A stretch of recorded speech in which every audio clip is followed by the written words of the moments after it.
Chapter 570. Hearing that, Zheng Tufu could not help but feel excited. Pointing at a rock, the two of them squatted on the rock and looked at the pigs in the open-air pig pen. Look at these pigs. They eat the grasshoppers so well that they look glossy and smooth. If you eat them at this time, the stench in the meat will lessen a lot. The most important thing is that these pigs are too fat. If they are kept like this, they will lose fat every day. My heart aches just looking at them. Zhang Feng could not help but shake his head when he heard that. I asked you to come here because of this. Do you know of a type of pig that can stretch up to 200 caddies? What? 200 caddies of fat pig? Zheng Tufu exploded. His exclamation attracted everyone's attention. Seeing that, Zheng Tufu hurriedly grabbed Zhang Feng's arm and asked in a low voice, "Well, little brother, tell me, how can a pig grow up to 200 caddies? My family has been dealing with pigs for several generations. I really didn't know that a pig could grow up to 200 caddies. Are you sure this is true?" In this era, pigs that could grow up to 150 caddies had to have been reared for at least 3 to 5 years. However, the stench of the pig could be smelled even from a few streets away. This type of pig was basically kept for breeding, or an old sow. Otherwise, a normal pig wouldn't be able to reach 150 caddies. The pig that Butcher Zheng gave to Zhang Feng last time was a pig that Butcher Zheng had been raising for 4.5 years. Although the pork was selling well, especially in the past few months, it was a different story for this kind of pig. Although it was embarrassing, it was very nutritious. Therefore, it was really rare to give something like this to someone. However, to be able to rear a 200 caddies pig? And a big fat pig at that? How was that possible? Zhang Feng smiled faintly. You don't need to know how it grew up to 200 caddies. You'll know when the time comes. Let me ask you, if I give this pig to you, will you take it? When the time comes, I'll make this pig farm suffer a huge loss. Not to mention Chang and City, even Tubo and Turkic people will come to buy our pigs. Are you willing to be the king of pigs? Yes. How could Zheng Tufu not do it? He had been dealing with pigs all his life. Now that he was here, not only could he find a successful husband for his son, but he could also put down his butcher knife and do other things. How could he not do it? However, Zheng Tufu still asked with uncertainty, "Little brother Zhang, this pig is easy to deal with, but this is just a low-grade thing after all. Are you sure this thing will sell well when the time comes?" "Of course. But who told you that this pig is an animal? Just wait and see. When the time comes, I can guarantee that these pigs will grow to 200 pounds in less than half a year. Moreover, these pigs won't have any foul smell on them. This is something better than beef and mutton." Hearing this, Zheng Tufu's eyes turned red. A mouthful of phlegm was stuck in his throat, making gurgling sounds. Both of his hands gripped Zhang Feng tightly, causing Zhang Feng to grimace in pain. "I say, isn't this just a pig? Do you have to be like this? If they had the fodder and the food I prepared, let alone half a year, they would be able to grow to 200 pounds in 3 months. I say." Zhang Feng was not lying. There was actually a problem with this pig's breed. However, the most important thing was that the people of this era did not have the habit of feeding pigs. Basically, every pig was either a breeding pig or a sow. It would be strange if they tasted good. If he were to lose weight, he would no longer care about anything else. He would only know how to eat and sleep. It would be strange if he didn't gain weight. However, to the people of this era, all of this was too inconceivable. Zhang Feng patted Zheng Tufu, who was still rooted to the ground. "Old Zheng, there's a lot to learn. If you do it, I'll pass on all my pig-rearing skills to you. What do you think? You want to pass on all your pig-rearing skills to me? You know how to rear pigs?" Zheng Tufu went crazy. However, this was not important.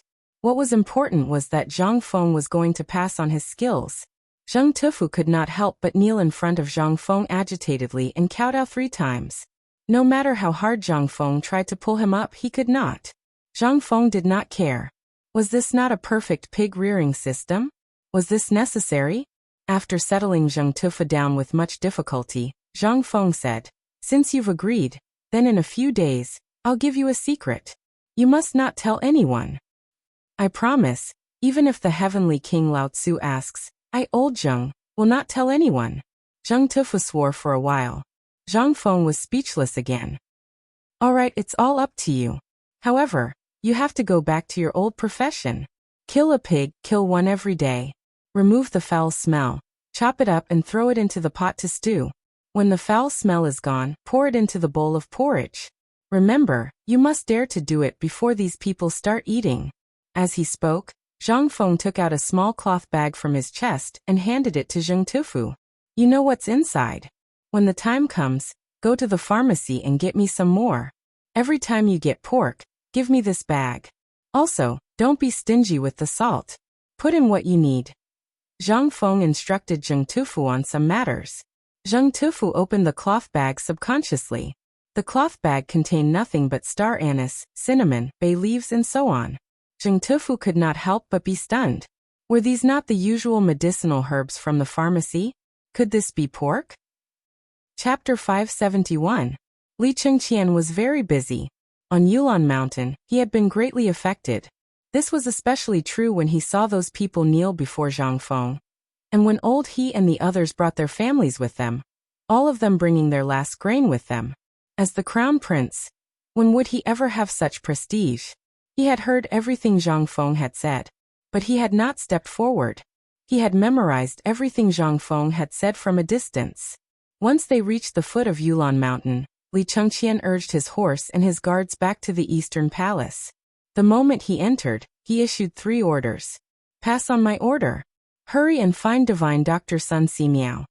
Second, take my crown prince token and go from house to borrow grain.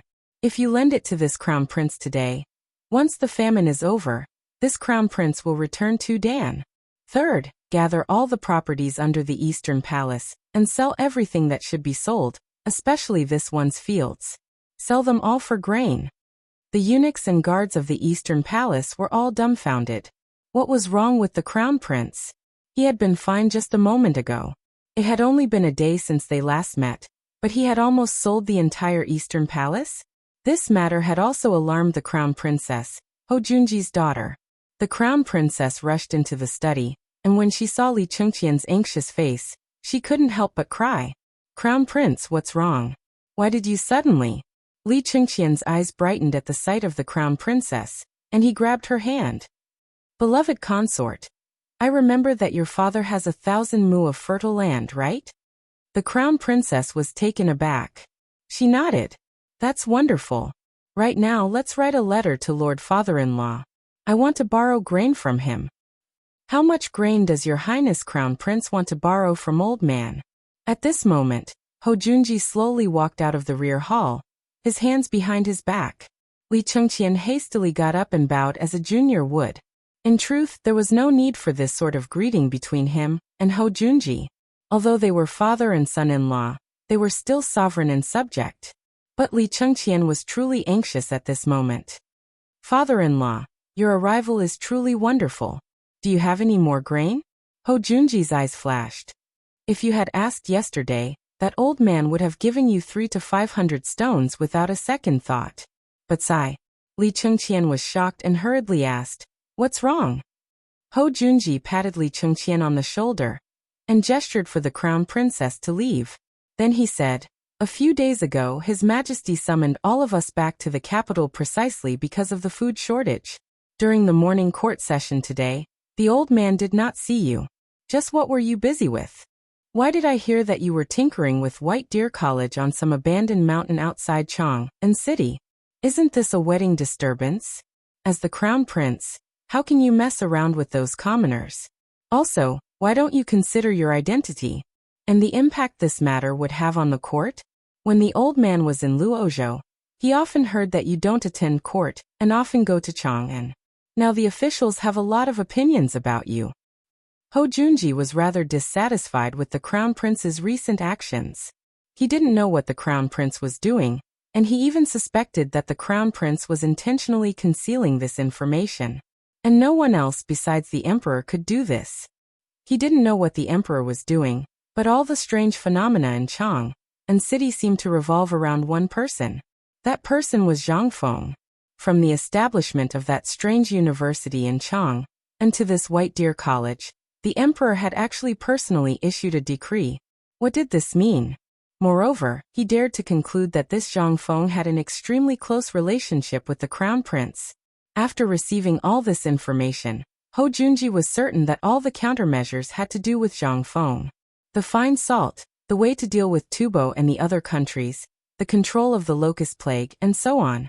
Which one of these wasn't a magnificent feat that could stun the world? But he knew that none of these things could have been done by Li Shimin, nor could they have been done by people like Fang Xianling or Du Ruhui.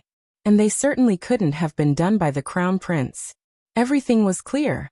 All of this had been done by Zhang Feng. This was also very strange. What was Zhang Feng up to? Why was he doing this? Moreover, Hou Junji could vaguely sense a change in the crown prince's behavior. The crown prince had always been extremely respectful to him, and they had maintained a constant correspondence. But in the past half a year, the letters had stopped. Hou Junji couldn't help but wonder why. But based on the crown prince's actions today, there seemed to be a major problem. Fortunately, Li Shimin's other sons had not participated in this matter. Otherwise, he would have had to go to Shao Mountain and see for himself just what sort of divine figure this Zhang Feng was. He, Hou Junji, had decided on the future emperor, and no one could lightly shake his position. Hou Junji's eyes flashed as he stroked his beard. Crown Prince, there's no need to be impatient. As the heir apparent, you should show the demeanor you should have. What do you need grain for? Is it for Shao Mountain? Li Chengqian nodded. It truly is for Shao Mountain. At least 6,000 disaster victims have gathered at Shao Mountain, and one of my brothers has stored up 20,000 dan of grain to help the disaster victims. But 20,000 dan still isn't enough. Thus, this prince wants to see if he can go down the mountain and gather some more grain. Hou Junji asked a few more questions, and then he narrowed his eyes and walked around the crown prince's study for around an hour. Finally, he said, I can give you 10,000 dan of grain, but you have to tell His Majesty about this matter in court, or else I won't give you a single coin. Chapter 572. Hou Junji's final words caused Li Chengqian's eyes to brighten. How could he not know what Hou Junji was talking about? On the contrary, he was keenly aware of what was going on. It was precisely because he knew what Hou Junji was talking about that Li Chengqian couldn't help but hesitate. He clearly knew what his father-in-law was thinking. He wanted nothing more than to preserve his position as heir apparent. But in truth, before Zhang Feng had appeared, he truly had been extremely worried about this. He had been worried that his fourth brother, Qingke, might be his greatest enemy. It was simply because his fourth brother was too beloved by his imperial father and imperial mother. In the past, he truly had been very wary of Li Tai, but that was all in the past. After Zhang Feng appeared, he clearly felt that his imperial father wasn't biased in this matter. At the very least, he hadn't allowed Li Tai to study at the academy. But even if he did come to the academy, given his domineering personality, would Zhang Feng care about him? If he wasn't killed by Zhang Feng, it would be because Li Tai was lucky. But he was different. He had long since called Zhang Feng his brother, and Li Chengqian believed that this friendship was extremely firm. At the very least, Zhang Feng basically told him everything. Take this matter as an example. Although it seemed like Zhang Feng was making random arrangements, upon careful consideration, Li Chengqian understood what Zhang Feng was thinking. Cheng Chimo and the others were skilled in the army. Although carrying bricks didn't seem to have anything to do with that, Li Chengqian vaguely sensed that there was nothing wrong with Zhang Feng's arrangements. The reason was that Dugo liked to study mathematics, so he had arranged for Li Chengqian to do this, so that Li Chengqian could use it in his daily life. But while he couldn't see anything wrong with his mission, Li Chengqian vaguely sensed that he was acting as the steward of White Deer College. Otherwise, why would he leave the matter of registering names and searching for people to him? If he really was the son of a merchant, then finding Sun Simiao would mean that he was trying to make friends with someone of high status. But, however, this was exactly what Li Chengqian lacked. If he could make use of this to settle this matter, wouldn't these people's connections all recognize him? That would be very useful to the imperial court. After all, Sun Simiao was a miracle doctor. His status was extremely important. Li Chengqian was in a daze. Moreover, there would occasionally be a look on his face that said he had everything under control. How could the shrewd Hou Junji not see it? Your Highness the Crown Prince, This old man shall not disturb you any further. I will be attending the morning assembly tomorrow as well. At that time, it will be up to your highness the crown prince." Hearing this, Li Chengqian bowed. "Duke Chun, thank you for your concern for the people. On behalf of the people in Chang, and who were affected by the disaster, I thank you, Duke." Ho Junji meaningfully glanced at Li Chengqian before indifferently saying, "I must ask Crown Prince to forgive the Crown Princess. It was old man who did not properly educate her, so it was inevitable that she would offend Crown Prince in some matters." With these words, Ho Junji left. Li Chengqian didn't think too much about it. Ho Junji's grain was enough to stabilize the disaster relief on Xiao Mountain, but it was far from enough. Just as Zhang Feng had said, there was still no telling how many students would come. Basically everyone in Chang and city that could come had arrived, and those who had yet to arrive were still watching. If students from other places came, those people in Chang and city who were watching would definitely hurry over. When the time came, there was still a shortage of grain. Li Chengqian sighed. Then he hurried out of the Eastern Palace. The moment Li Chengqian left the Eastern Palace, someone reported the matter of the Crown Prince and Ho Junji to Li Shimin. Li Shimin couldn't help but be taken aback by this news. "What did you say? The Crown Prince is borrowing grain?" In the imperial study, Li Shimin was wearing a thin robe with an imperial robe draped over his body. Although it was stuffy and hot, how could Li Shimin have the leisure to go to the pavilion in the middle of the lake to enjoy the cool air? All the memorials were asking for grain, grain, and grain. Li Shimin even felt like killing someone. And now he had heard that Ho Junji had gone to see the Crown Prince, and that the Crown Prince had issued 3 orders upon returning from Xiao Mountain. Sell property, sell land, and trade for grain. He had even sent someone with the Crown Prince's token to receive grain. Li Shimin couldn't help but think of something. That was Shishan. He hurriedly asked, "We ask you, what is the current situation on Xiao Mountain?" Little Gizi hastily replied, "Your Majesty, according to the reports of our scouts, after the message was sent last night, nearly 6,500 people have gone up Xiao Mountain." Li Shimin couldn't help but slightly frown. 6,500 people? So many? Then how many disaster victims are accommodated in Chang and city every day? "Your Majesty, 3,000 people enter Chang, and every day after their identities are confirmed, and they are all gathered around the reclining square. In the last few days, more than 10,000 disaster victims have entered Chang, and those who were unable to enter Chang, and those who were on their way have all gone up Xiao Mountain." Chapter 573. This is bad. Li Shimin's face darkened when he heard that. "Summon Fang Xianling now." "Your Majesty, Fang Xianling is waiting outside." "Summon him." A moment later, Fang Xianling entered the imperial study. They had not seen each other for a few days. Fang Xuanling's face was full of vicissitudes. His cloudy eyes were bloodshot. His gray hair was gathered together carelessly.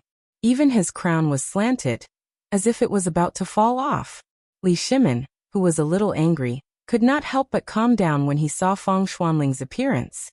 "Fang Xianling, how is the disaster relief in Chang and city coming along?" "Your Majesty, I'm sorry for my incompetence." Fang Xianling knelt down and kowtowed. Li Shimin put down the booklet and helped Fang Xianling up personally. He asked, "Tell me about it." "Yes." Fang Xianling said, 3 days ago, I was ordered to open the granary in Chang and city for disaster relief. But the granary in Guanlong was also opened at the same time. Our treasury was supposed to give out 100 dan of food every day, but the people in Guanlong were spreading rumors that the food in our treasury was old. There were even rumors that there were more than 100,000 dan of food in our treasury. And the disaster victims believed the rumors. They kept asking for food. There were even robberies. Then, the people in Guanlong opened the granary. The price of food, which was originally 5 copper coins, skyrocketed to 13 copper coins within a day. When Li Shimin heard this, a murderous aura suddenly emerged. Bang! Li Shimin slapped the bookshelf hard and roared angrily. "Didn't I order the treasury to suppress the price of food? Why is the price of food so fierce?" "Your Majesty, the granary was indeed open to the public, but many of the people who came to buy food died mysteriously. Many more were robbed by mysterious people. Then there was a rumor that the food in the granary was inauspicious. The locust god had returned to punish the people who came to buy food. Fang Xianling didn't dare to say another word. How could Li Shimin not know what he was going to say next? Li Shimin was so angry that his teeth were bleeding. Good, very good. Seeing that we're facing a disaster, I won't lower myself to their level, but they actually think that I don't dare to kill? Men, pass on my decree. Mobilize the Tang and garrison and the secret agents of the Ministry of Justice. Kill anyone who dares to act rashly. Anyone who dares to spread rumors will be killed. Anyone who dares to raise prices will be killed. If the root cause is found, 9 generations of the clan will be executed. Li Shimin really wanted to kill him. However, when Fang Xianling heard this, he couldn't help but be shocked. Your Majesty, right now is the time of the disaster. If we were to fall out with Guanlong at this time, wouldn't the ones who suffer be the victims? This old subject earnestly requests Your Majesty to take back the order. It won't be too late to wait until the Ministry of Justice and the Ministry of Appointments have finished their investigations. Take it slow. Li Shimin was so angry that he laughed. Then tell me, what should I do with the victims of the disaster in Chang'an City? Every day that passes, my people will starve to death. What should I do? What do you want me to do? When Fang Xianling heard this, he hurriedly knelt on the ground. Xiao Gizi also hurriedly knelt down. Your Majesty, I think that Elder Fang's words are very good. If we make such a big fuss at this time, won't we alarm the grass snake? Guanlong's people just want to take the opportunity to see Your Majesty's attitude, but they don't dare to go too far. If Your Majesty really raises your hand, the people in Chang'an will definitely die. However, I think that the reason why they are doing this is not to test Your Majesty. When Li Shimin heard this, he couldn't help but frown again. The atmosphere in the imperial study became heavy again. When Xiao Gizi saw this, he hurriedly said, Your Majesty, isn't the Crown Prince borrowing food now? I think that if we start from this matter, on the one hand, we can dispel those people's claws and teeth. On the other hand, we can let the people see that Your Majesty cares about the country and the people. This kind of reassurance is more practical than killing thousands of people. When Li Shimin heard this, his eyes couldn't help but light up. Good, that's a good plan. Fang Gonggong, quickly take my token to the Ministry of Justice, the Ministry of Works, and the Ministry of Appointments.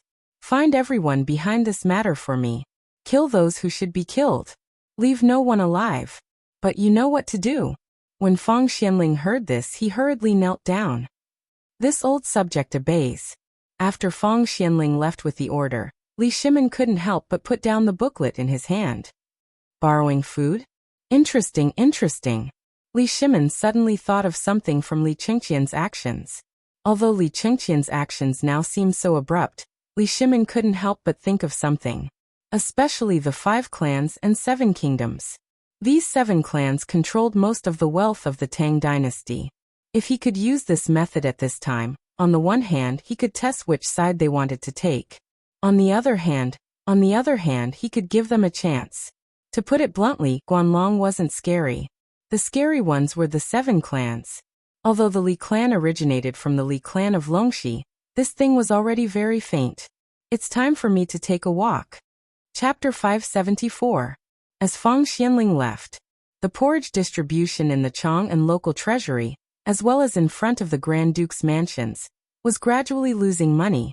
In particular, the Chang and local treasury directly mobilized the Chang and garrison, led by Yu Qigong himself. The tower-like man, dressed in full armor, stood at the entrance of the Chang and local treasury. In an instant, those demons and monsters quieted down. Yu Qigong glanced at the crowd and roared like a bull. Everyone! Today, I'm here to distribute the food in person. If you dare to make trouble, don't let Lao Tzu find out. Otherwise, not only will Lao Tzu kill you, but he will also go to your house to see what you eat when you grow up. Also, if anyone dares to rob, I've selected 3,000 heroes from the Chang and garrison, and they'll be among you. If you want to do bad things, if you want to sit in the prison of my military camp, I'll welcome you with open arms. His voice instantly silenced the noisy scene. On the other side, people from the Ministry of Justice, the Ministry of Revenue, and the Ministry of Works personally participated in the distribution of food. Everyone, today, all the food will be sold according to the average price, which is the usual price 5 copper coins. But each household can only buy it once a day. If anyone dares to falsely claim it, or dares to claim it more than once, I'll definitely punish those who dare to make trouble according to the criminal law of the Tang dynasty. Now the sale begins. At the same time, porridge will be distributed evenly at the back door of the Chang, and local treasury, the Grand Duke's mansions, or the mansions of officials. If you don't have money to buy food, you can go to those places. Don't worry, His Majesty already knows about your suffering. Now His Majesty will only eat a bowl of porridge every day just like you. So His Majesty said that although this famine is terrible, as long as we can get through this half a month, things will get better. He hopes that you won't believe those rumors and will live a good life. The commoners were scared out of their wits by this scene. In the front, Yu Qigong was guarding, and behind him, those high-ranking officials who were rarely seen, were distributing food in person. Could they really buy food this time? Sir, the food is good, but we don't dare to buy it. For the past few days, there have been people dying every day. This is... Which bastard is barking? Yu Qigong glared angrily at the crowd.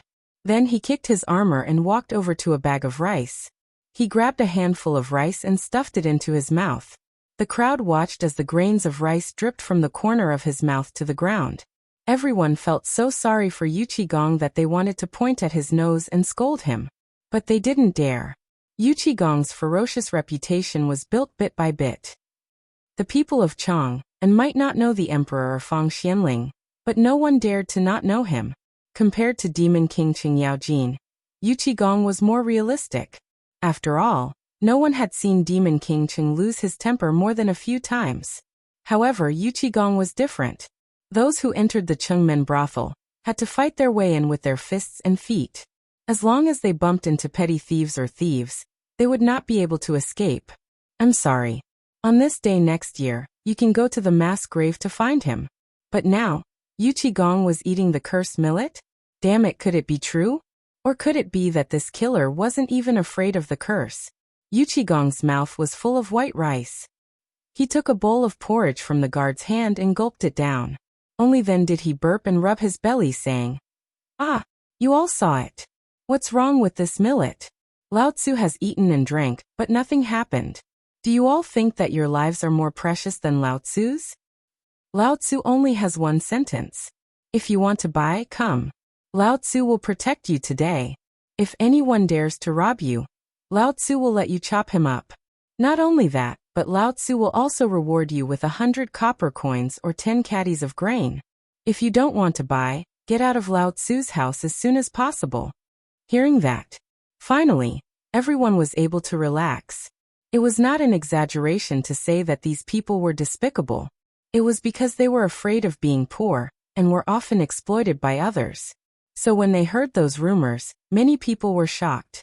But now, seeing that Yu Qigong had eaten and drank and was completely fine, and was even protecting them, this could not help but ignite the courage of the men in Guangzhou. But Lao Tzu risked his life today. I'll buy too. With General Yu Qi here, why would Lao Tzu be afraid of a porcelain hammer? But seeing the people flock up, a smile flashed across Yu Qigong's face. He smacked his lips and waved his hand. Give Lao Tzu another bowl of porridge. Damn it, this porridge with bone-strengthening powder is so comfortable. Bone-strengthening powder? Bone-strengthening powder was added to the porridge? Hearing that, all the people could not help but be stunned. However, when the crowd saw the guard bring in another large bowl of thick porridge, they couldn't help but sniffle. Damn it, it's really bone-strengthening powder? Heavens! His Majesty actually added this thing that was even more precious than gold into the kanji? No wonder I didn't feel hungry after eating a bowl of porridge yesterday. I even felt so energetic. So that's why. Let's go. Damn it, let's eat the porridge. Official, is this porridge for sale? Get out. Lao Tzu only gives porridge not for sale. Chapter 575. Just as Yu Qigong and the others heaved a sigh of relief, suddenly, A shrill scream was heard from the place where the porridge was being distributed. Ah! This porridge is poisonous. It's poisonous. Damn it, this porridge is poisonous. Everyone was in an uproar when they heard that. Yuqigong also stood up abruptly and hurriedly pushed the crowd aside. He came to the person who was rolling on the ground with a gloomy expression. By then it would be too late. Those who had eaten the porridge, those who were about to eat it, and those who were waiting in line were all dumbfounded. What's going on? Wasn't everything fine before this? Why, this is bad. These bastards are trying to poison us to death. My fellow villagers, run quickly. Why did Yuqigong mobilize 3,000 armored soldiers? They're trying to kill us. The people were scared out of their wits when they heard the terrified screams from the crowd. Some of them even collapsed to the ground. Oh my God! What did I do wrong? Why are they trying to kill us like this? This is bad. They think that we're a burden and want to kill us to end it all. Run! Run! The people in the crowd cried out in alarm. The people were completely flustered. That was because a large group of armored soldiers was quickly surrounding the place. Yuqigong waved his hand with a gloomy expression and roared, "Which bastard dares to be an alarmist here? Want to kill you? Do you think you're worthy? If you don't want to be rebels, kneel on the ground and shut up, Lao Tzu. Someone summon the doctors. Summon all the doctors in Chang'an. There's no need. Let the old man take a look." At that moment, an aged voice interrupted Yuqigong's words. Yuqigong and the others turned to look. A carriage from the Eastern Palace was slowly coming to a stop at the entrance of the vault. The voice must have come from that carriage. At this time, the people also heard the sound. They turned around and saw a carriage draped in bright yellow. As long as the people in Chang'an were not fools, they would definitely know that this carriage belonged to either the emperor or the crown prince, who dared to use such a configuration. The emperor's carriage was embroidered with a golden dragon brandishing its claws, while the empress's carriage was embroidered with a golden phoenix spreading its wings. Only the crown prince's carriage was embroidered with a dragon. Everyone was shocked. They hurriedly knelt on the ground. Yuqigong also stood up and cupped his fists. "Welcome, Your Highness." Although Yuqigong didn't know why the crown prince had come at this time, he still had to show proper etiquette. The crown prince's bodyguard around the carriage also cupped his fists at Yuqigong. "There's no need for that, General Yuqigong. Divine Doctor Sun is the divine doctor." Divine doctor? No wonder. But why would the crown prince invite divine Doctor Sun? Before Yuqigong and the others could think about it, the curtain of the carriage was lifted. Sun Simiao, with a head of silver hair and a deer head walking stick in his hand, got out of the carriage. When everyone saw this, they bowed in unison once again. "Divine Doctor Sun." Sun Simiao waved his hand, then hurried to the side of the person who had fallen to the ground and carefully checked his pulse. As for the person who had fallen to the ground, it was unknown whether it was due to fear or pain, but his body was slowly trembling, and he was even faintly moaning. Sun Simiao frowned slightly, then took out a silver needle and inserted 3 needles into the abdomen of the person who had fallen to the ground. Then he took it out and sniffed it carefully. His frown deepened. At this moment, everyone couldn't help but stretch their necks to look at Dr. Sunday, the king of medicine, Sun Simiao. Not only in Chang'an City, but even in the Tang Empire and beyond, Sun Simiao was famous. Many officials and nobles, including the emperor, treated Sun Simiao with respect, not for any other reason, but because he was a divine doctor. At the same time, Yuqigong was guarding Sun Simiao while watching. His frown deepened, and the moaning of the person who had fallen to the ground was getting weaker. He could not help but feel anxious. After a while, Sun Simiao put away the silver needle, glanced at the person who had fallen to the ground, and snorted coldly. "If you trust me, then I'll tell you about this person's symptoms. Apart from the oily food he ate in the morning and some diarrhea, he is fine." After that, Sun Simiao turned and left. "Debbie, what? Oily food in the morning? Diarrhea? So it's diarrhea? F***CK. Who the F***CK is this guy? Which street is he from? Who knows him? F***CK, he's a troublemaker. F***CK, Lao Tzu's porridge. F***CK, your grandpa." At the same time, after Yu Qigong bade farewell to the divine doctor, he waved his hand and stared at the person who was still lying on the ground. He slowly pulled out the modeo from his waist and said, Lao Tzu will give you 3 breaths. If you tell me why you did this, Lao Tzu will spare your life and only break your legs. If you don't tell me then F***ck, shut up Lao Tzu forever. Oily food in the morning? F***ck your grandpa. Lao Tzu had not eaten meat for 3 days. F***ck. Is this still a disaster victim? Which disaster victim is not so hungry that his chest is sticking to his back? He has money to eat meat. How does he look like a disaster victim? The people could not help but be angry. Mother ***ker, kill him for me. Kill him. General Yuchi, it's easy to dirty my hands by killing him. Let me do it. Lao Tzu's butcher knife is rusty. Chapter 576. I'm afraid that Dr. Sun has been bribed, right? He was poisoned by the porridge. Don't be fooled. Who would dare to go against the imperial court for no reason? Everyone heard that. They were stunned. That was right. Dr. Sun was sitting in the crown prince's carriage, which meant that he was an honored guest of the crown prince. Why would he appear here at this time? It didn't make sense. The discussion in the crowd became louder and louder. Yu Qigong was furious. He slashed the body of the man who had fallen to the ground. Puff. Blood spurted out of the man's body along with an arm and a shrill scream. Yu Qigong killed someone. Yu Qigong killed someone. Everyone was dumbfounded. A murderous look flashed across Yu Qigong's eyes. Are you going to tell me or not? Panic flashed across the man's eyes, but he still held his wound tightly. He glanced at the crowd, gritted his teeth and screamed. Kill me if you can. Folks, you've all seen how Li Er treats the people. The porridge was poisoned. They colluded with Sun Si Miao to kill us. Think about it. How many disaster victims are in Chang and city now? Li Er even dared to kill his own brother for the sake of his reputation. How dare you insult the emperor and call him by his name? 9 generations of your family will be executed. Puff. Yu Qigong finally had the intention to kill. He slashed. That person's right leg was separated from the base of his body. Li Er is going to kill someone. Folks, run. If we run too late, we'll all die. The man's shrill scream rang out. Screams of horror sounded one after another in the crowd. Then the people on the streets of Chang and city became restless. Where are the guards of Chang and city? Quickly surround this place.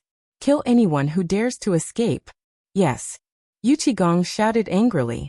The soldiers who surrounded the vault instantly raised their spears in front of them, ready to fight. At this moment, how could the normally well-behaved commoners endure this? Mournful screams rang out from the crowd. Yu Qigong coldly swept his gaze over the crowd and waved his hand.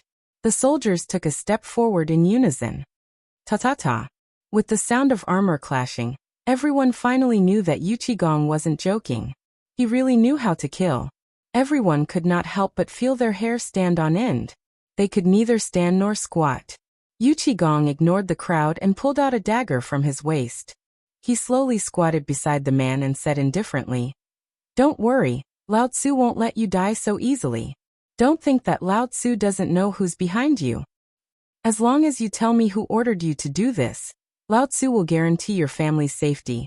By the way, I just heard from my subordinate that your family lives in Shirley Village outside the city, and there's a 3-month-old baby at home? Oh, look at this. What a cute baby. Yu Qigong pretended to sigh. The man finally could not take it anymore. He asked in a trembling voice, You, what are you talking about? I don't know what you're talking about. He panicked. However, when he thought of how terrifying that person was, he couldn't help but tremble all over.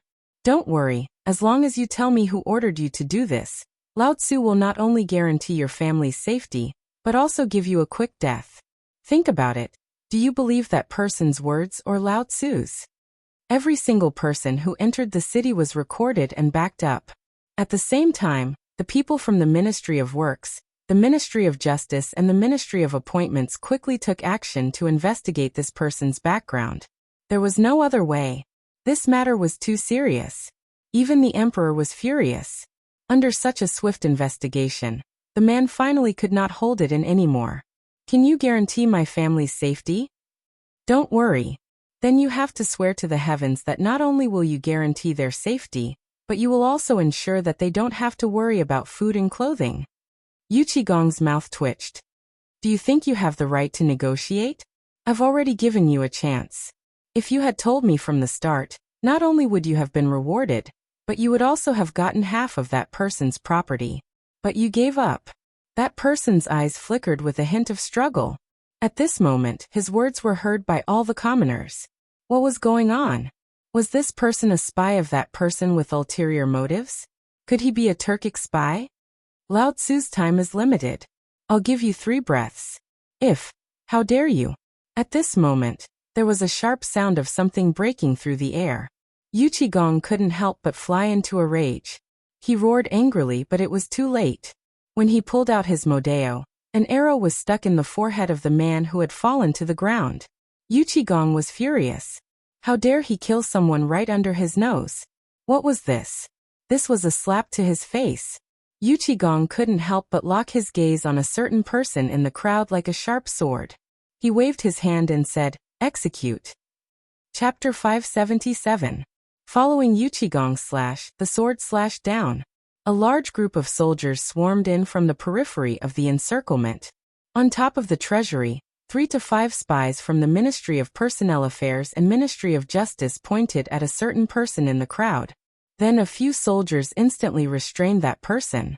At this moment, the people finally understood why this was happening. Why did so many departments mobilize for such a small matter, and even alert Yu Qigong? It turned out that they wanted to ferret out the person who didn't want them to live. How could this be? This was King killing them. Beat them. Beat them to death for Lao Tzu. CKU, do you dare to let Lao Tzu starve to death? In an instant, the sound of pottery bowls and stone bowls breaking could be heard, as well as the screams of agony. Yu Qigong looked at the crowd and shouted angrily. Lao Tzu said before that anyone who dares to circle around will be killed without mercy. What is this? This is a rebellion. They want you to starve to death. They were the ones who spread the rumors that they stole your food. Lao Tzu doesn't want these people anymore, because I already know their background. Now continue to distribute the food. You can do whatever you want with these people. At this moment, those who had been beaten to the point of being on the verge of death, they finally panicked. Spare us, sir. Sir, I have something to say. Sir, I want to report someone. It was the idea of the owner of the tea house at Chang'an's East Gate. He said that as long as I did it, he would give me some food. Yu Qigong smiled. However, he did not stop them. Instead, he watched as the angry people beat them to death one by one. Yu Qigong waved his hand. Come give them new bowls. This belongs to Lao Tzu. Also, the reward money that Lao Tzu said before will count, but it's not easy to calculate. So today Lao Tzu will pay out of his own pocket. Everyone will get a caddy of food for free, and they can buy another caddy. Okay. Thank you, General Yuchi.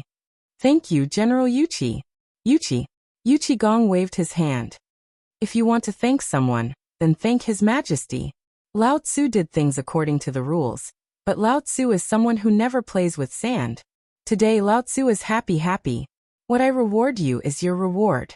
If you discover something like this in the future, you all know Lao Tzu's residence.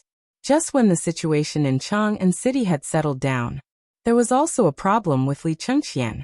He had sent out more than 30 people to borrow grain, but they had only managed to borrow 300 don. These were all given by people who were on good terms with him. But what about the rest? Still, he did not lend a helping hand. Selling land was even more out of the question. Li Chengqian felt like killing someone when he heard the price being called out. 1 stone of corn, 1 mu of fertile land.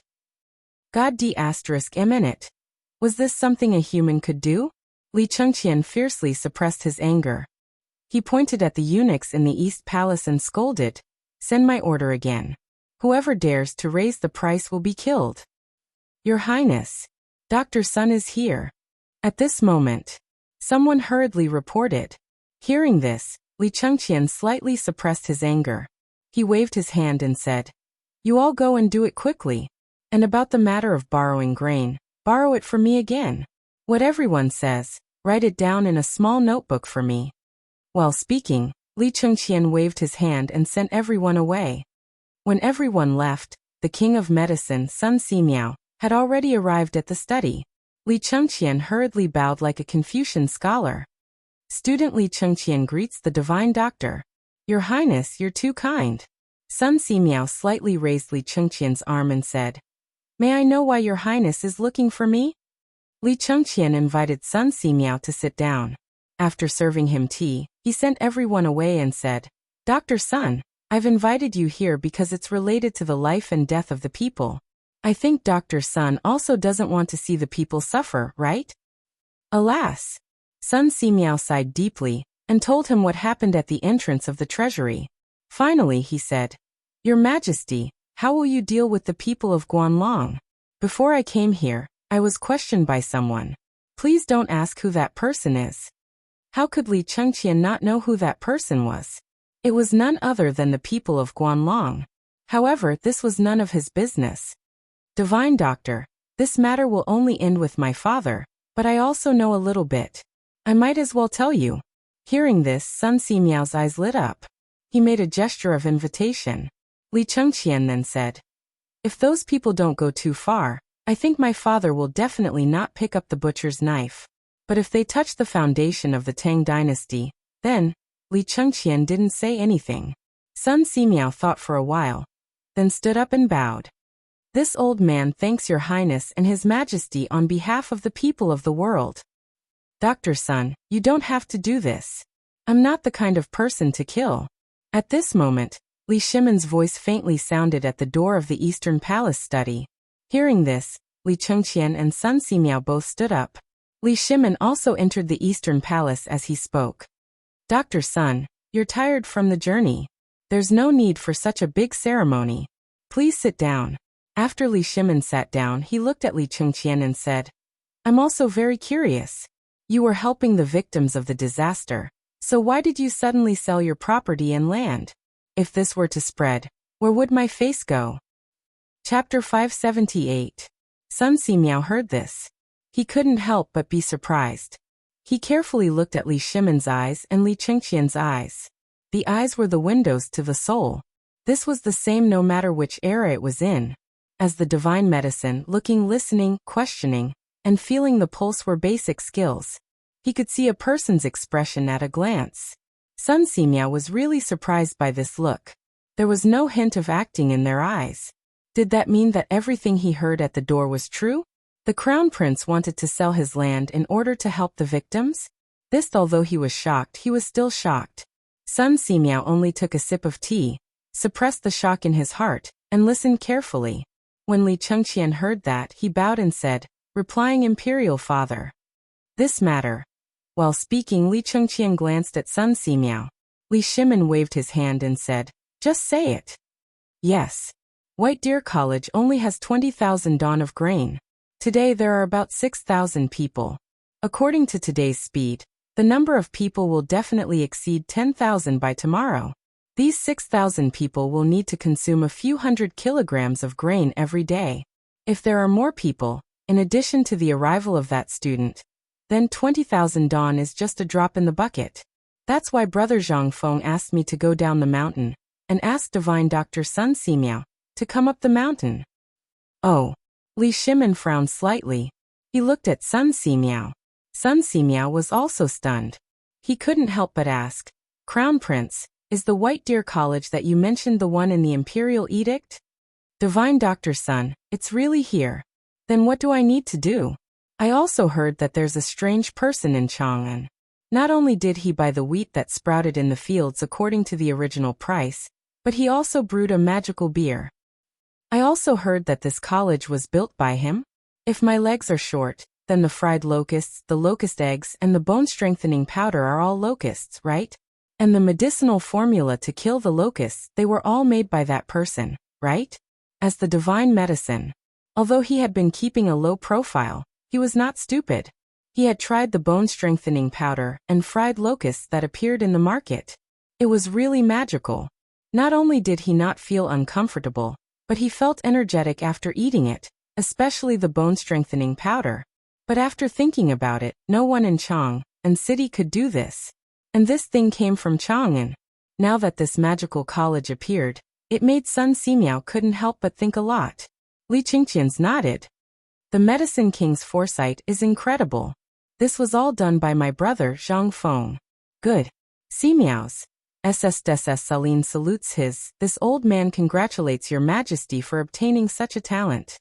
My great Tang will definitely prosper for generations to come. Li Shimon's dragon countenance was greatly pleased. He got up to help Sun Simiao up and said, Shini is overpraising me. How can this kind of God-bestowed Sun be Zhen's good fortune? Teet heezes. But there's one thing I don't understand. Li Shimon nodded and said, King of Medicines, just say it. Then I'll offend you. Sun Simiao said, Your Highness, according to what you said, Zhang Feng wanted me to go up the mountain, but why? Brother Zhang Feng didn't tell me, but I know it must have something to do with the grain. Sun Simiao couldn't help but frown. I've been to Shao Mountain a few years ago, but at that time, the locusts had just passed, and the land was barren. Everything that could be eaten was almost gone. Even the old man couldn't help at that time. I don't know, but I think Brother Zhang Feng must have a plan to invite you up the mountain, so? Li Shimon also fell silent. Now the grain matter was related to the Tang dynasty's lifeline.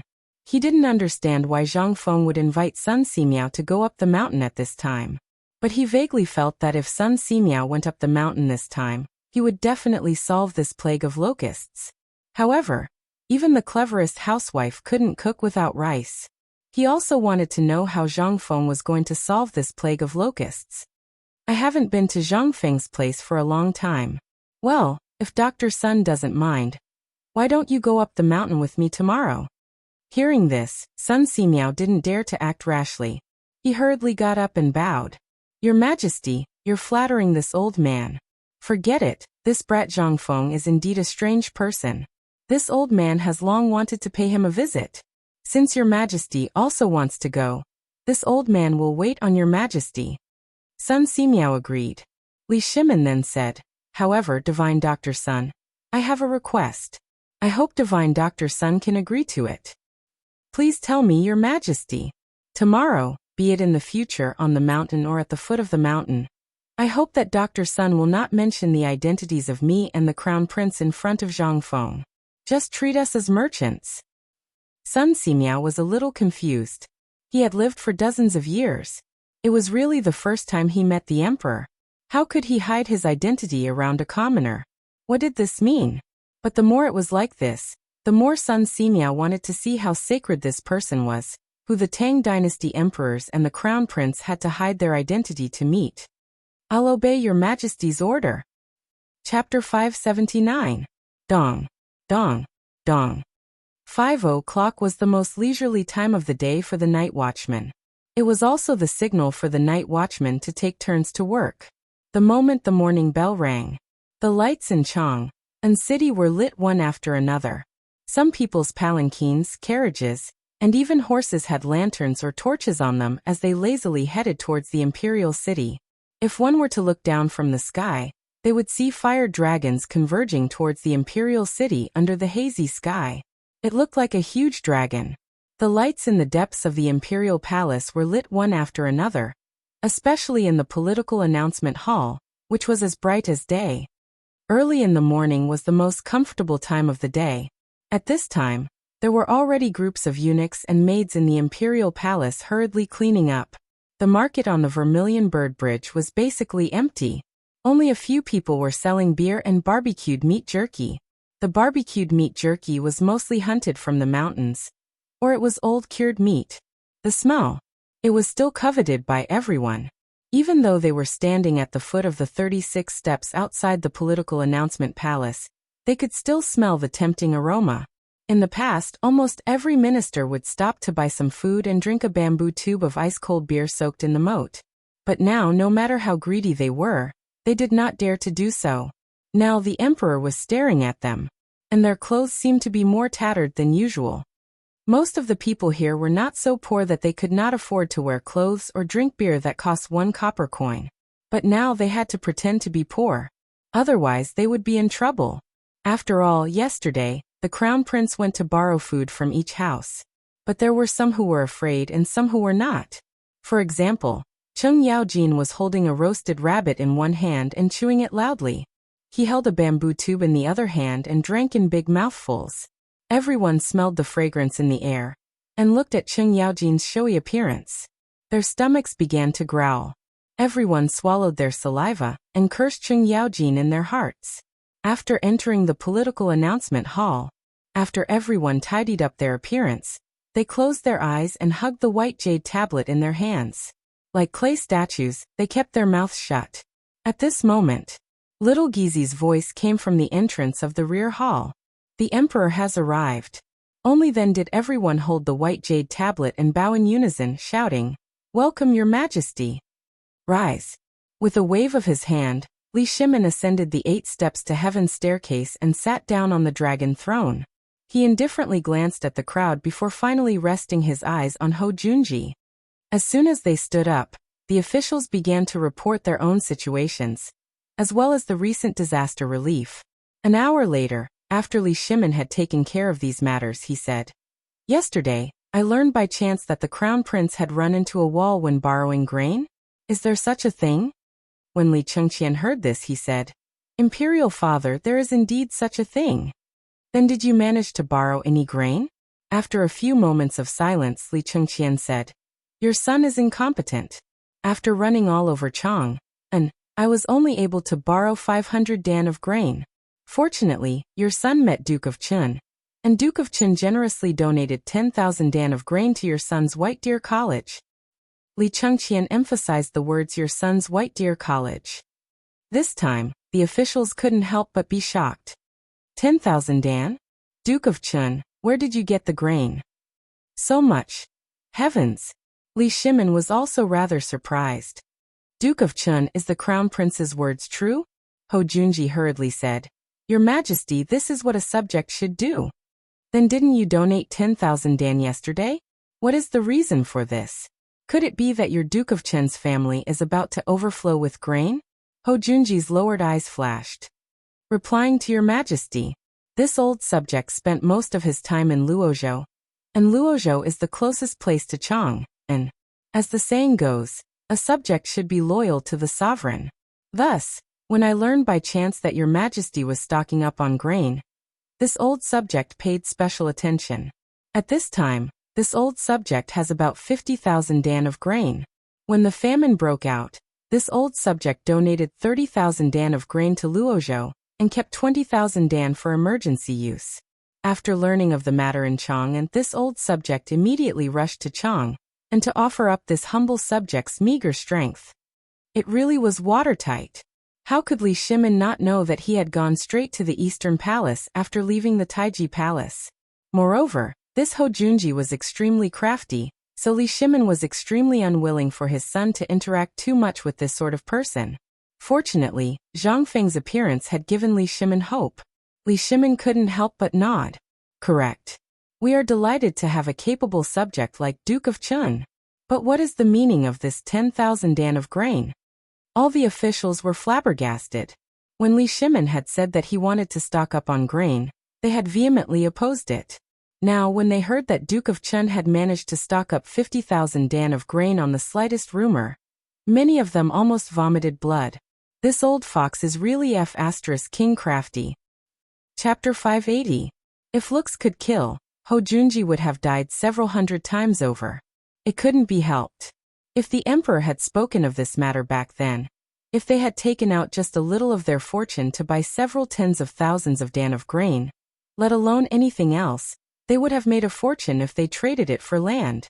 And now that the emperor was in dire need of grain, if they could offer the emperor 10,000 dan of grain, then at the very least, they would have made a fortune in their career, let alone anything else.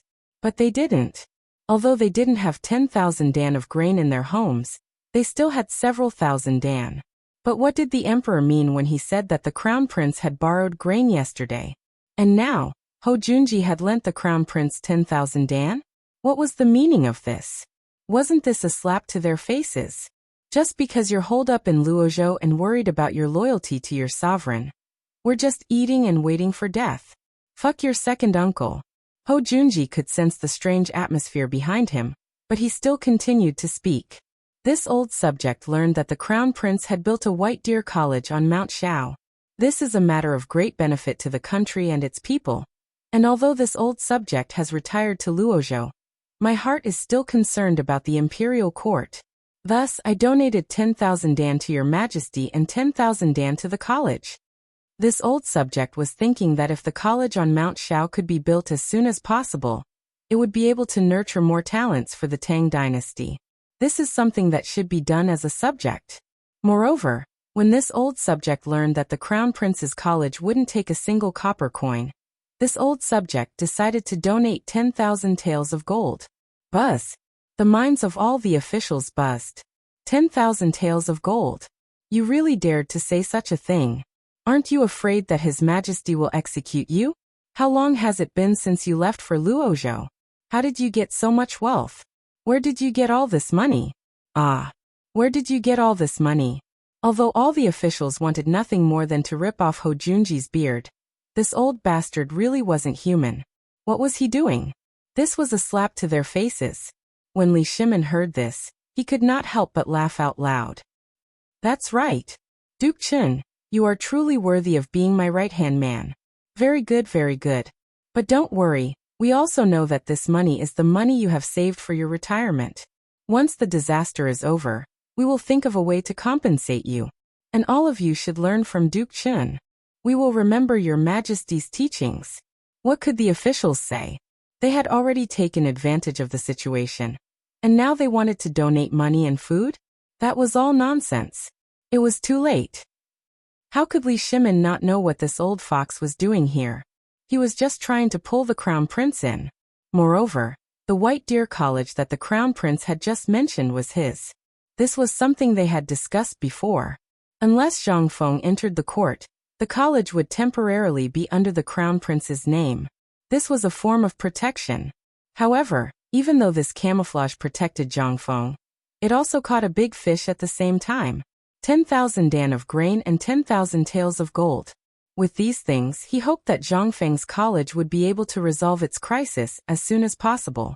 Given Zhang Feng's abilities, these 30,000 dan of grain should be enough to tide him over this crisis, right?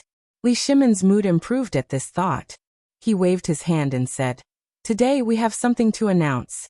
All of you should have seen the food shortage in Chang and City, but we have learned that some people are using this disaster to publicize something. We do not wish to see this, so all of you should pay attention." How could they not know of this matter? And who didn't know of Yu Qigong's murder yesterday? But the emperor had actually so casually flattened it. What did this mean? This meant that the emperor was warning them not to cause trouble if they had nothing better to do. Otherwise, they wouldn't even know how they died. This also meant that the emperor was truly angry. However, all of them were old foxes in the imperial court. They hurriedly bowed and said, "All of you will bear this in mind." That's enough. We also have something to announce today. The disaster is not only in Chang and City, but also in the entire world. However, there are still people in the Tang dynasty who can solve this problem. Therefore, we also want to borrow some grain from them. You are not the only ones who think that the Taiyuan Wang clan and the other 7 major clans can do this. Was the emperor going to look for the 5 clans and 7 kings? Was he going to test them? Or was he simply going to borrow grain? The crowd could not help but feel a little confused. However, at the moment, only the 5 great clans and 7 great clans could solve the problem of food shortage. Excluding Guanlong, in this world, only the 7 great clans had the financial resources to do so. Everyone could not help but be overjoyed. Your Majesty, I think this is a good idea. On the one hand, it can shorten the gap between the imperial court and the landowning clans. The imperial examination is coming and then, Your Majesty, I think this is a good idea. But will the 7 clans agree? The grain required for this is not a small amount. Li Shimin waved his hand. Since all of you are not interested, then it's settled. Wei Zheng, after the imperial court, I'll leave this matter to you. Wei Zheng heard that and said, "Yes, Your Majesty." In that case, the imperial court is dismissed. The Crown Prince shall stay. Chapter 581. 2 days later. Shao Mountain was crowded with people. However, the outline of a futuristic building could be seen in the distance on this wasteland. Basically, Gan Ziyuan and more than 300 craftsmen had become overseers. There were almost 20,000 people on the construction site. Under the instructions of these craftsmen, they were building crazily. These were all small problems. After all, they were all bumpkins. These were the simplest. However, they needed red bricks and a new type of adhesive. This made them a little confused. At this moment, Dugo stared at Zhang Feng. The two of them had been staring at each other for almost 2 hours. Cheng Chimo and Zhang Sun simply moved a stool and sat at the side to bet on who would win in the end. If Wei Shuyu did not have to guard Shao Mountain, it would be even more lively. After an unknown period of time, Zhang Feng was finally defeated. His waist was sore, and it felt like it was going to break. Zhang Feng held his waist and groaned in his chair. No matter what, Lao Tzu's academy has to be done as I say. Whatever you say, it's useless. Lao Tzu doesn't care. Dugo also secretly sighed in relief. However, before he could say anything, Cheng Chimo, who was dozing off at the door, suddenly burst into laughter. Ha ha ha ha, worm, you lost, I won. I said that Feng Zi would definitely not be able to hold on. This guy is weak. Damn you. Zhang Sun and Zhang Feng scolded at the same time. They could say anything else, but to say that Lao Tzu was weak? Damn you. Stop quarreling. I think we should wait for Li Gan to come and discuss this matter. Ever since that old man Kong came, there have been rules in the academy. If you have nothing to do, look at Chang'an University and Imperial College. What kind of buildings are those? Look at yourself. Not only are you using this half-baked red soil, but you also want to build a cement factory to produce cement. How can this mud be better than this yellow mud? Can this thing be sturdy? You want to make it 3 stories high? Why don't you think about it? It's already a problem whether or not he can even stand 10 feet tall with this thing, and you still want to cultivate 3 levels. In any case, since you handed this matter to me to calculate the materials and costs, then you have to do as I say. Otherwise, we can forget about it. When Zhang Feng heard this, he was instantly displeased. This is Lao Tzu's territory. Since when is it your turn to talk about it? If you want to calculate it, then so be it. If you don't, I'll deduct your credits. Fine, fine, but I can't do something as disrespectful as insulting old man Kong's son. Dugo was also getting excited. He glared at Zhang Feng and roared, I'm really going to interfere in this matter. F***CK, you're rebelling. F***CK, you Lao Tzu, I don't care anymore. Zhang Feng couldn't help but be unable to sit still. He simply angrily called out to Cheng Chimo and Zhang Sun and left, leaving behind only Dugo, who was upholding the righteous path, and who was there chattering nonstop about what Zhang Feng was doing. And what Zhang Feng was doing was the modern way of building a school building. This school, according to Zhang Feng's idea, was definitely going to be built as high as a 5-story building. But in order to not shock the world, Zhang Feng settled for the next best thing, which was 3 stories. But just this alone annoyed Dugo for 2 days. He followed him when he slept. He followed him when he ate. Even when he went to the toilet, he had to stand guard at the door. Zhang Feng finally broke down. He finally understood why these guys were so afraid of Dugo. It wasn't that this guy was ferocious, but that his mouth was even more venomous than Tang Sang's. Zhang Feng's hair stood on end. He finally gave up. This was something that no one dared to do. Once out of the door, Zhang Feng heaved a long sigh of relief as though he had been reborn. Feng Zi, I'm hungry. I missed the happy days of the tavern. Yeah, especially that barbecued meat. That's what I call fragrant. I've only been eating porridge for the past few days. I'm F***king suspecting if I've come to a temple. Sigh, if you didn't mention it, I would have forgotten. When did we eat meat? Cheng Chimo and Zhang Sun called out to Wei Shuyu and the other 2. They followed behind Zhang Feng and started nagging again. Zhang Feng was annoyed. Enough, shut up. Lao Tzu doesn't know what he owed you guys in his previous life. He made a monk follow behind him all day long. If you guys aren't convinced, you'll F***king chant scriptures. It's so annoying. If you F***king dare to annoy Lao Tzu again, All of you can get lost. When Chimo and the others heard that, they shrunk their necks and did not dare to say another word. However, they could not help but say, Fengzi, if you have nothing better to do, why are you arguing with Debing? This guy is famous in the stubborn world for nagging. You and him. Zhang Feng exploded.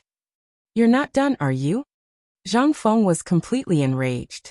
This time, Chimo and the others could only shut up. However, their hands that were rubbing their stomachs changed to patting them.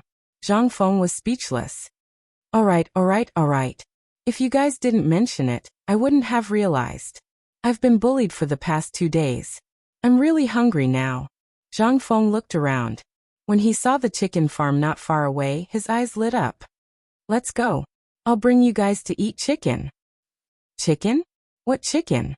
However, after the 3 of them were stunned for a moment, they immediately reacted. Chicken. This was a good feeling. However, there was no pot or stove. How were they going to eat? Chapter 582. Zhang Feng did not explain. At this moment, he could not help but think of the process of making beggar's chicken. Big idiot, you're fast. Go find old he and secretly ask for some pepper, cinnamon, bay leaves, the sauce I made, and fine salt. And Tainyo, go get me a bucket of water. The 2 of them heard him and hurried off. Zhang Sunchong hesitated for a while before asking, Fengzi, are you missing something? What? A pot. How can we eat without a pot? Who said that chicken must be eaten with a pot? Zhang Feng smiled mysteriously. Zhang Sunchong saw Zhang Feng's smile and instantly lost his composure. Every time this guy smiled like that, he was going to stir up trouble. Thinking of Zhang Feng's magical skills, Zhang Sunchong could not help but rub his hands together. Zhang Feng saw his expression and pointed to the chicken coop. Butcher Zhang is looking after this place now. You're fast, go get a few chickens and get some eggs while you're at it. Okay. Zhang Sunchong saw that there was something to do and hurried off. Zhang Feng used the golden scimitar embedded with gems that he always carried with him, and found a few banana trees that had just sprouted in the bushes. He was instantly overjoyed. With this, things would be easier. When Zhang Feng carried the banana trees back to a small stream in the crevice between 2 mountains, Chimo and the rest arrived early and killed all the chickens. The ground was littered with white eggs. Zhang Feng could not help but be stunned. Worm, did you rob Butcher Zhang? No, Butcher Zhang heard that you wanted it, so he specially picked 10 fat chickens and a basket of eggs for me. He said that the eggs would spoil if we couldn't finish them. Zhang Feng was speechless. Alright, then you guys find a pile of clean mud. It has to be clean. It's best if it's dug out from the ground. It's best if it can cover all these chickens. They were dumbfounded. What was he trying to do? But he didn't ask. He ran away in a hurry. Chimo was too slow and was caught by Zhang Feng. You stay here and help me pluck the feathers. Chimo was speechless. He had a slight suspicion that this guy was referring to something else, but he had no evidence, so he could only keep his head down and squat on the ground, plucking the hair. And Zhang Feng's request was very sneaky. But when had Chimo ever plucked a chicken's feathers?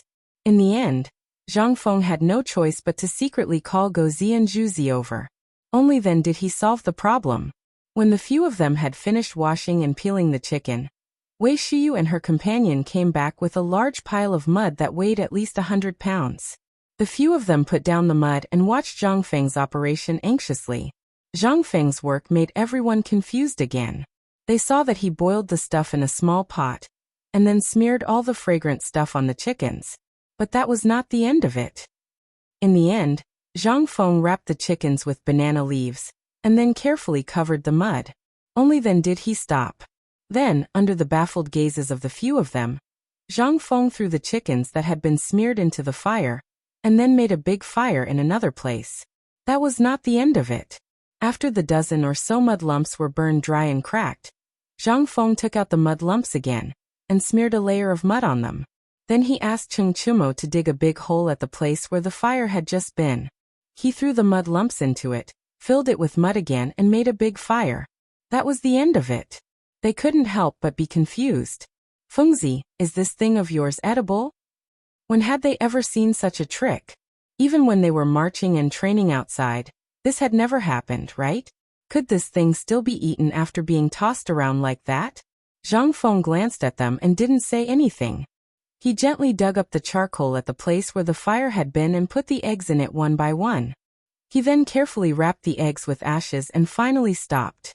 This made them even more confused. They looked at Zhang Feng in a daze as he fiddled with the fire. Qing Chimo couldn't help but poke Zhang Sun, who was squatting on the ground, and asked, "Is this guy provoked? Otherwise, why would he waste things like this? He has a stove. Why would he waste things like this?" Zhang Sun looked at Zhang Feng and couldn't help but sigh. If Lao Li or Dating's father knew that he dared to talk to Fengzi like that, believe it or not, he wouldn't be able to keep his leg. Why? They couldn't help but ask in puzzlement. Zhang Sun sighed and pointed to his head. Fengzi's brain must have been damaged by anger. Qing Chimo rolled his eyes. Could this guy's brain be damaged by anger? He really didn't believe it.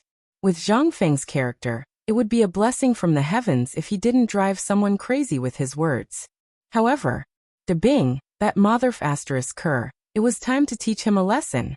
This motherf asterisk king pervert. If he forced Fengzi into a corner, then the unlucky ones would be them. At the thought of this, Qing Chimo, Zhang Sun, and the other two started to discuss how to deal with Du Go. This guy really needed to be taught a lesson. Why did he mess with Fengzi for no reason? Son of a bitch. In the end, they really came up with a solution. Fine. Wait, leave the chicken butt for him. Chapter 583. Just as they were in the midst of their discussion, good news came from Zhang Feng's side. Something was wrong. It was the aroma of meat. Their stomachs went on strike again. How could they still be in the mood to discuss? What else was there to discuss? Wouldn't it be better to just beat it up? The meeting about Dugo started in a hurry and ended in a hurry. The few of them stared at the fragrant lumps of dirt, drooling all over the ground. Strange, it's really strange. I've heard of cooking without rice before.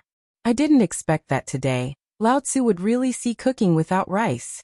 This time, there's some bragging. No, there's some bragging.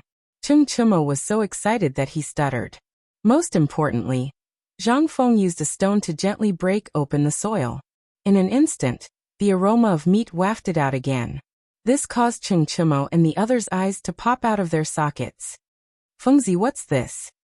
Beggar's chicken. Zhang Feng peeled the banana leaf with satisfaction and pulled out the golden chicken inside. Although there were a lot of spices missing, Zhang Feng had just found licorice in the bushes and some other dogwood that could be used as spices. The most important thing was that there were a lot of peppercorns.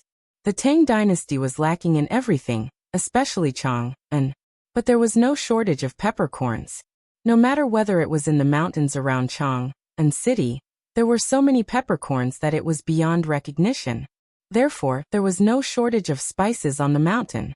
The fragrant and tender peppercorns filled their nostrils. Zhang Feng couldn't help but swallow his saliva. Not to mention Guzi and Juzi, who were squatting in the distance and looking at them. Although they had already drooled all over the ground, Juzi's father had strictly warned them that if they dared to be rude in front of Zhang Feng, their legs would be broken and they would be locked up. Therefore, they didn't dare to mess around like before. They also didn't dare to play with Zhang Feng anymore. At this time, Zhang Feng was still a chicken in the mud. Qing Chimo couldn't stand it anymore. Well, Fengzi, this thing is hot. Your hands are precious. Let me do it. No, I'll do it too. Me too. As they spoke, the three of them bravely stepped forward. Each of them hugged a piece of scalding hot soil as they groaned in pain and ate it. Zhang Feng was speechless. Wasn't it just a beggar's chicken? There were plenty of them. However, when he smelled the aroma of the meat, he was so hungry that he felt dizzy. Calling Gozi and Juzi, the two of them came up and gave them a chicken each, saying, "Eat here, don't tell anyone, otherwise you won't be able to eat in the future." Juzi looked behind him and said timidly, "Brother Fengzi, can I leave a drumstick for my sister?" "I'll leave one for her. You guys can eat it secretly tonight." "All right." It wasn't that Zhang Feng was reluctant. It was that although there were thousands of chickens, they were continuously sent up every day. Although he didn't know where Li Qian got the chickens, there were too many people. If all the people were attracted here, how could he live a good life? Who would eat it? Who wouldn't eat it? Therefore, It was inevitable that he would give them special treatment. It wasn't that he didn't want to. The key was that no one knew how to do this. There were already a lot of things to do now. If this thing was added, wouldn't he go crazy? And at this moment, Li Chengqian's voice came from not far away. Fengzi, good news, very good news. The few people who were eating chicken were stunned when they heard that. They looked at Li Chengqian, who was running all the way, and asked vaguely, "What's the matter?"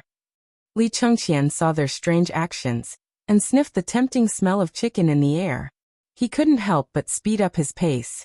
By the time they rushed to their side, Cheng Chimo and the other two had already hidden a chicken for each of them, and the chicken in their hands was almost finished. Li Chengqian glared at them. "Wow. I'm so busy at the foot of the mountain, and you guys are eating chicken here? And eating such delicious chicken? Give me Chentiniu. I order you to get me a chicken." Cheng Chimo felt uncomfortable when he heard that. But there was no other way. He couldn't afford to offend the crown prince. He could only get up resentfully and smash open a piece of dirt with his fist. In an instant, the crispy yellow roasted chicken was revealed. Moreover, it was accompanied by waves of enticing fragrance. He couldn't help but forget about the crown prince's feng yi and etiquette at this moment. He squatted on the ground and imitated Zhang Feng and the others. He hugged the chickens butt and took a big bite of the chicken's thigh. Li Chengqian couldn't help but moan in pleasure when he tasted the fragrance in his mouth. At this moment, Zhang Feng asked after finishing a chicken, "What's the matter? Why are you in such a hurry? Have you invited the people I asked you to?" Li Chengqian ignored Zhang Feng. Instead, he looked at Zhang Feng excitedly and asked, "Fengzi, can you tell me the name of this thing?" "Beggar's chicken? What's wrong?" Zhang Feng was stunned. Li Chengqian was also stunned. But the next moment he asked like a madman, "Fengzi, can you teach me how to cook chicken?" Chapter 584. Your Majesty, the mountain in front is Mount Shao. On the winding mountain road, a caravan dressed in the clothes of merchants was slowly moving in the direction of Mount Shao. In this caravan, Li Shimin was sitting on a slide with half-squinted eyes. He looked at the people on both sides of the road, who were constantly moving toward Mount Shao. As he walked, he asked about the situation of the disaster victims' families. The more he asked, the heavier his heart became. At this moment, Xiao Gizi pointed to the densely packed mountain in front of them and said. Li Shimin took a closer look and couldn't help but be shocked by the scene in front of him. He saw that the original forest on the desolate mountain was all leveled, and there were construction sites everywhere. There was a large area on the top of the mountain, and a small group of teenagers gathered together to build houses. Li Shimin couldn't help but wonder, what does this mean? Master Li, Zhang Feng said that if you want to study here, the first thing you have to do is not to use external forces. You have to build a brick house here according to Zhang Feng's rules, and it's according to the so-called area plan. And it's said that if you want to work here to make a living, you have to build your own house before you are qualified to work here. Li Shimin was stunned. He looked at Wei Zheng, who was also sitting on a slide, and asked, Old Wei, is there such a rule? Li Shimin couldn't help but be interested. Wei Zheng desperately waved his folding fan and said, Feng said that if you want to work or study here, you have to show him your ability and let him see if you are qualified to study here. Otherwise, you should get out of here as soon as possible. And I also heard that this guy not only asked those people to build their own houses, but also to build a 3-story building according to his rules. Not only that, he also sent supervisors to supervise them personally.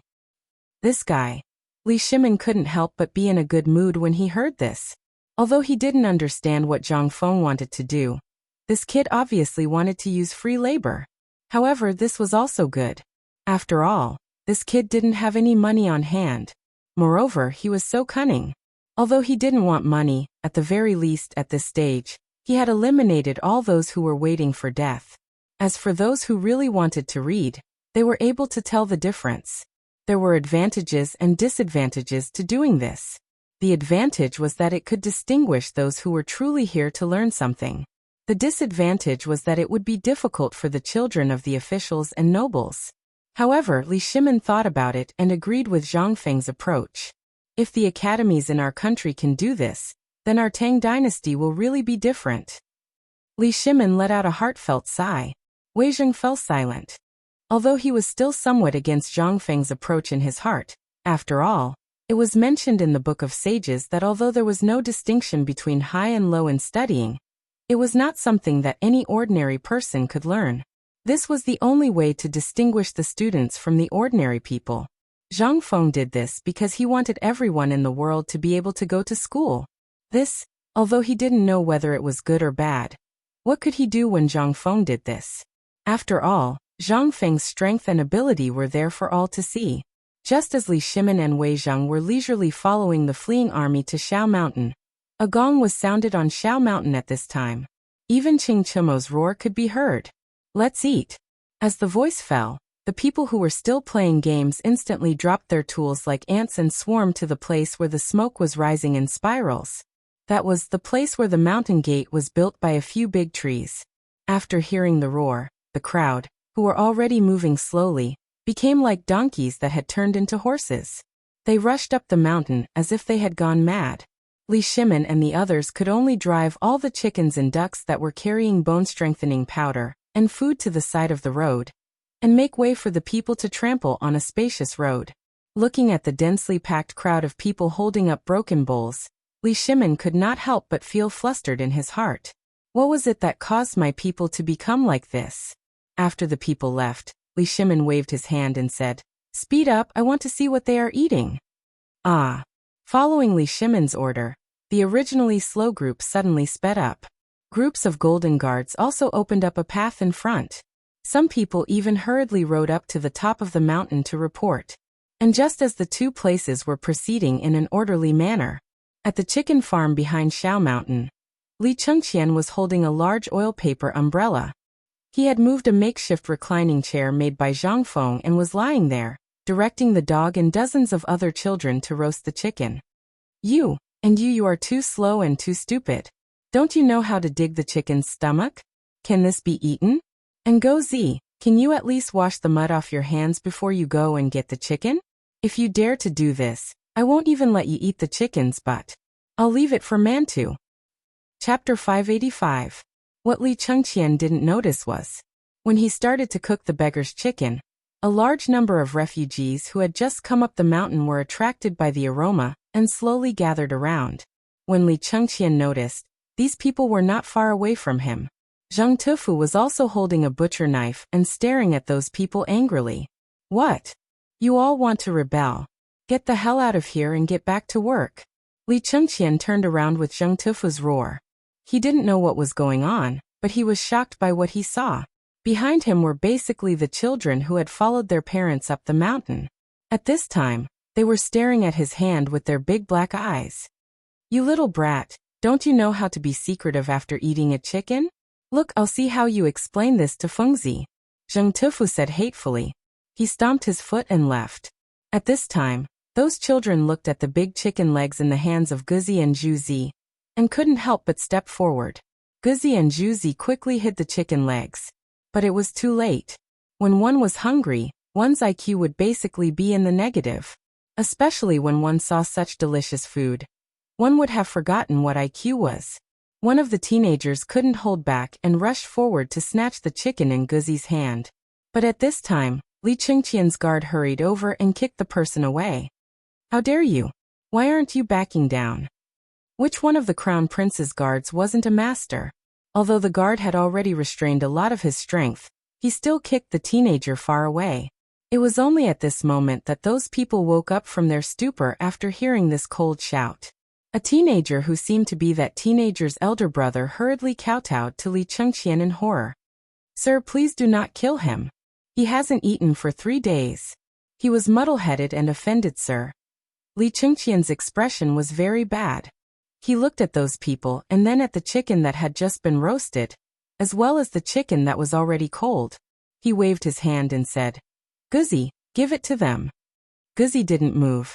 Instead, he hugged the chicken in his hand tightly. Li Chengqian was angry, but he didn't know who to vent his anger on. He could only take a deep breath and said, Wait, I'll roast it for you. You give it to them. Be obedient. No, I haven't eaten the steamed buns. My brothers haven't eaten. Be obedient. Wait, I promise you all will have chicken. Hearing this, Guzzi and the others reluctantly threw the chicken to them. When those chickens were handed out, Li Chengqian's thought of fighting didn't happen. The teenager took all the chickens and placed them all on the ground. Then he tore them apart, piece by piece, and gave them to each person. In the end, these chickens were still not enough. But there was only the last chickens. Gritting his teeth. TSS. Estes? S's. Regardless of whether it was in the palace or anywhere else, what he wanted to eat was not something that could be done with just a word. Even if he wanted to eat tiger meat, someone would bring it to him immediately. But now what did he see? Fengzi had already collected all the rotten food. Why were they still acting like this? Guzzi, you guys quickly go and get the chickens and ducks. The more the better. No, these chickens and ducks are Brother Fengzi's. It's okay if you steal a little. How much do you need to eat with so many people? Brother Fengzi hasn't eaten yet. Guzzi immediately protested. Li Chengqian could only wave his hand and say, "Don't worry. Wait for my men. They'll bring thousands and thousands of chickens and ducks up the mountain. What are you afraid of? Did I eat your chickens? Get the hell out of here and catch some chickens." Seeing Li Chengqian's anger and hearing that thousands and thousands of chickens and ducks were coming, Guzzi and the others ran away. As they ran, they shouted, "Zhengwazi, young Master Li wants chickens. Lots and lots of chickens." Zheng Tufu, who had just returned from Li Chengqian's place and hadn't even sat on the bench, was green with envy. "You son of a B***tch, if you dare to call my kid that again, do you believe that Lao Tzu will break your legs?" Guzzi couldn't help but shrink his neck when he heard that. He pointed at Li Chengqian and said, "He said that he wants a lot of chickens and ducks to feed those refugees." Zheng Tufu was instantly enraged when he heard that. "So many people? How many chickens is that? No. Without Fengzi, let alone a single chicken, from now on, I won't give it to anyone." He said that his men will bring thousands and thousands of chickens to make up for it. And we haven't eaten yet. Brother Crazy is also waiting. If you don't give it to us, I'll go look for Brother Fengzi now. Wait a minute. How many chickens did that brat say his servants would bring? I heard that there are thousands and thousands. What's wrong? Thousands and thousands. Zheng Tufu's vision darkened. He suddenly roared. Damn it, you prodigal. There's not much food on this mountain to begin with. Damn it, now you have so many mouths. Are you trying to eat Fengzi? Chapter 586. Zhang Feng was very busy.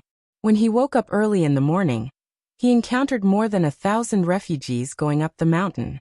He wanted Li Gan to deal with them, but he didn't know what possessed him. A beggar's chicken had charmed him. He ran away before the sun rose, and he didn't know where he was. Even Go Zi Zhu Zi and the group of children who were in charge of distributing the porridge and food were nowhere to be seen. How could this not give Zhang Feng a headache? But this was good. Once this person came, Du Dabing would be busy and wouldn't have time to bicker with him. It was just that when he ran away, he took his blueprint with him. Early in the morning, Zhang Feng was lying on the table, working on the blueprint again.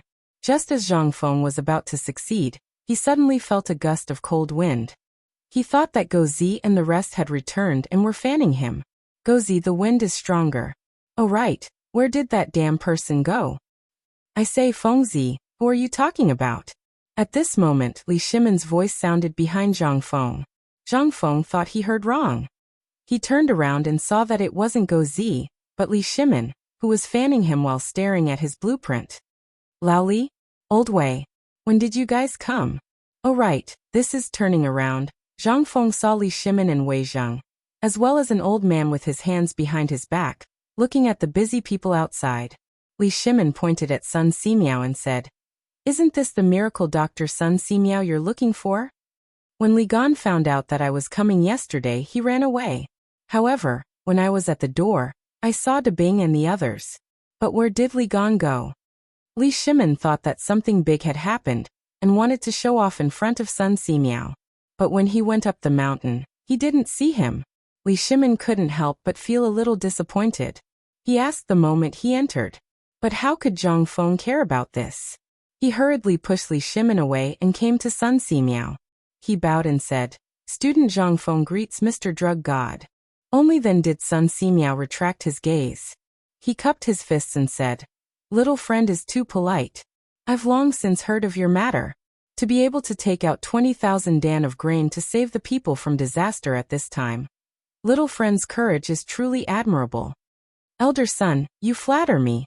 I'm just trying to do my part." Seeing Zhang Feng and Sun Simiao talking back and forth, saying something neither salty nor light, Li Shimin and Sun Simiao were completely left to the side. They simply left the room and wandered around the construction site. "Old Wei, look at this thing. It's built so strangely." As soon as he left the house and wandered around the construction site, Li Shimin noticed something different. Logically speaking, the renovation of a house was nothing more than an earthen house, a brick house, or a wooden house. Although this was just laying the foundation, it seemed to be different from the house that the two of them understood. Li Shimin couldn't help but beckon Wei Shiyu over. "Let me ask you what's going on?" Of course, Wei Shiyu knew what was going on. She told Li Shimin the whole story. When Li Shimin heard this, he couldn't sit still. He ignored Wei Zheng and hurried into the wooden house. At this time, Zhang Feng and Sun Simiao seemed to be discussing something. Zhang Feng even wrote something and handed it to Sun Simiao. Sun Simiao looked at the piece of paper and didn't say anything. He just left without saying a word. Li Shimin asked curiously, "You can write prescriptions? How is this a prescription? This is just a recipe for ingredients. By the way, Lao Li, how come you have time to come here today?" When Li Shimin heard this, he sighed and said, "I'm here to send you food. Duke Chen learned about your situation and sent you 10,000 dan of food from Luozhou. I also got more than 10,000 chickens and ducks for you. These were originally from dealing with the locusts last time. Now that I can't keep them alive, I might as well give them all to you. If you like, I'll send you 30,000 pigs in a few days." These pigs are tubos. When Zhang Feng heard this, he couldn't help but be overjoyed. "Lao Li, you really are my savior. With this batch of food and chickens and ducks, this problem is solved. Originally, I was worried that there wasn't enough food, so I could only ask the drug god to see if he could get something from this mountain and make a fuss about the porridge. But now, since you have food, I'll forget about my plan for the all-nourishing soup." This was really timely help. If it weren't for the 10,000 dan of food, Zhang Feng would really go crazy. But now, with so much food all of a sudden, Zhang Feng was naturally overjoyed. However, Li Shimin's mind was full of questions. In the end, he asked the main question. "Fengzi, where's Li gone? Why don't I see him? Did he go down the mountain again?"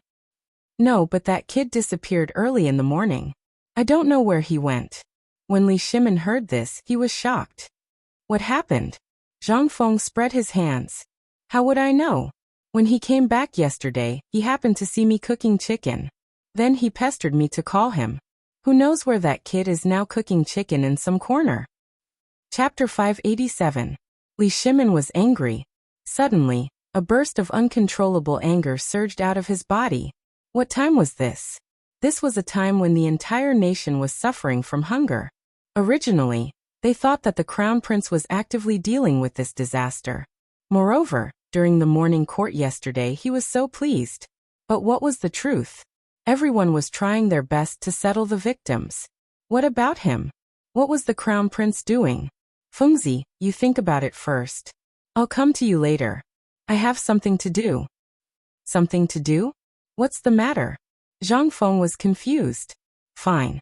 Initially, he had wanted to ask Old Li to take a look at the blueprint and see what was wrong with it. But now it had run away.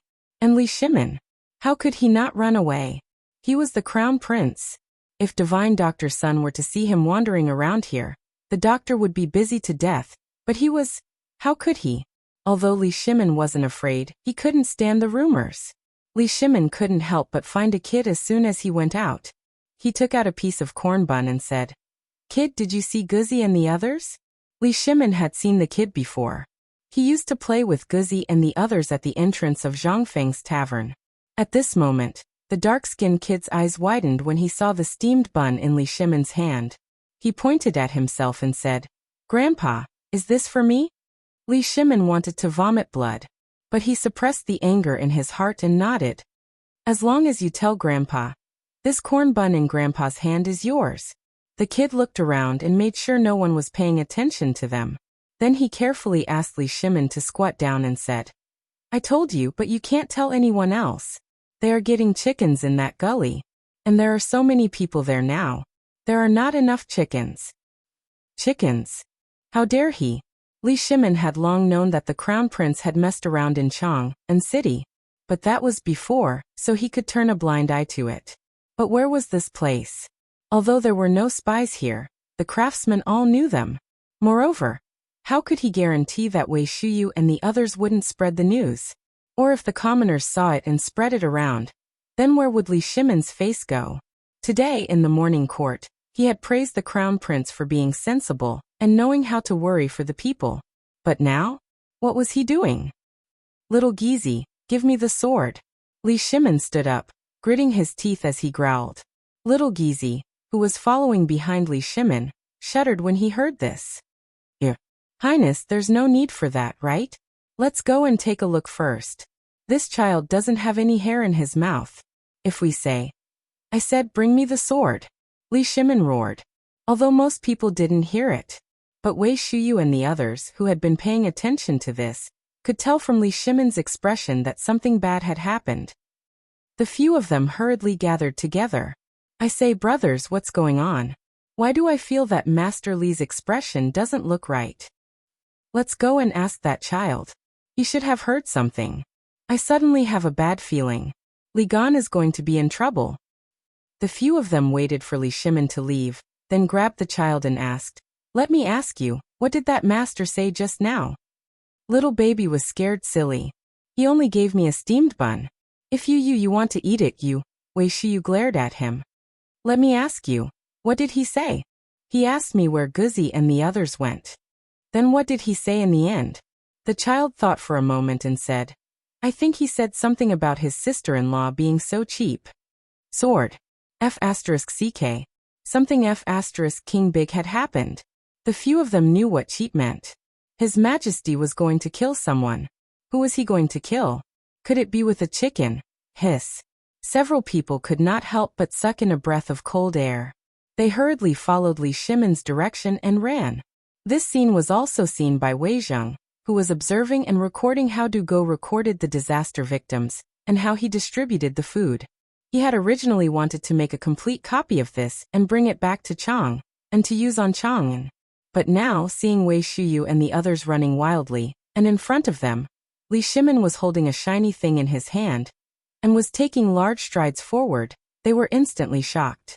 Da bing, come here quickly. Wei Zheng did not care about anything else. He hurriedly called out to Du Go and asked, What's going on? Du Go had been busy since he woke up in the morning. He did not even have time to pee, so how could he care about this? He glanced in the direction the few of them were running and said in a muffled voice, They seem to be looking for that kid Li Gan. He disappeared before dawn. I don't know what he's doing. Wei Zheng's heart could not help but skip a beat. Something bad had happened. To make the emperor so angry all of a sudden, it meant that he could not care about anything else. Wei Zheng kicked the paper and pen in his hand into his clothes. He hurriedly lifted his robe and chased in the direction Ching Chimo and the others had run. The strange movement here finally attracted the attention of Sun Simiao, who was observing the cooking in the pot and a bowl of porridge with bone-strengthening powder. Seeing Wei Zheng in such a panic, he couldn't help but jump in fright when he took a closer look. He hurriedly beckoned to Du Go. Kid, carry the old man and catch up with them quickly. Chapter 588. Although the word chicken was still very common in the Tang dynasty, it was still a very lowly thing. If it was an ordinary person, it would be nothing. But what was the crown prince of a country? He represented the imperial family. So many people were busy helping the victims of the disaster, but what was the crown prince doing? How could this not make Li Shimin angry?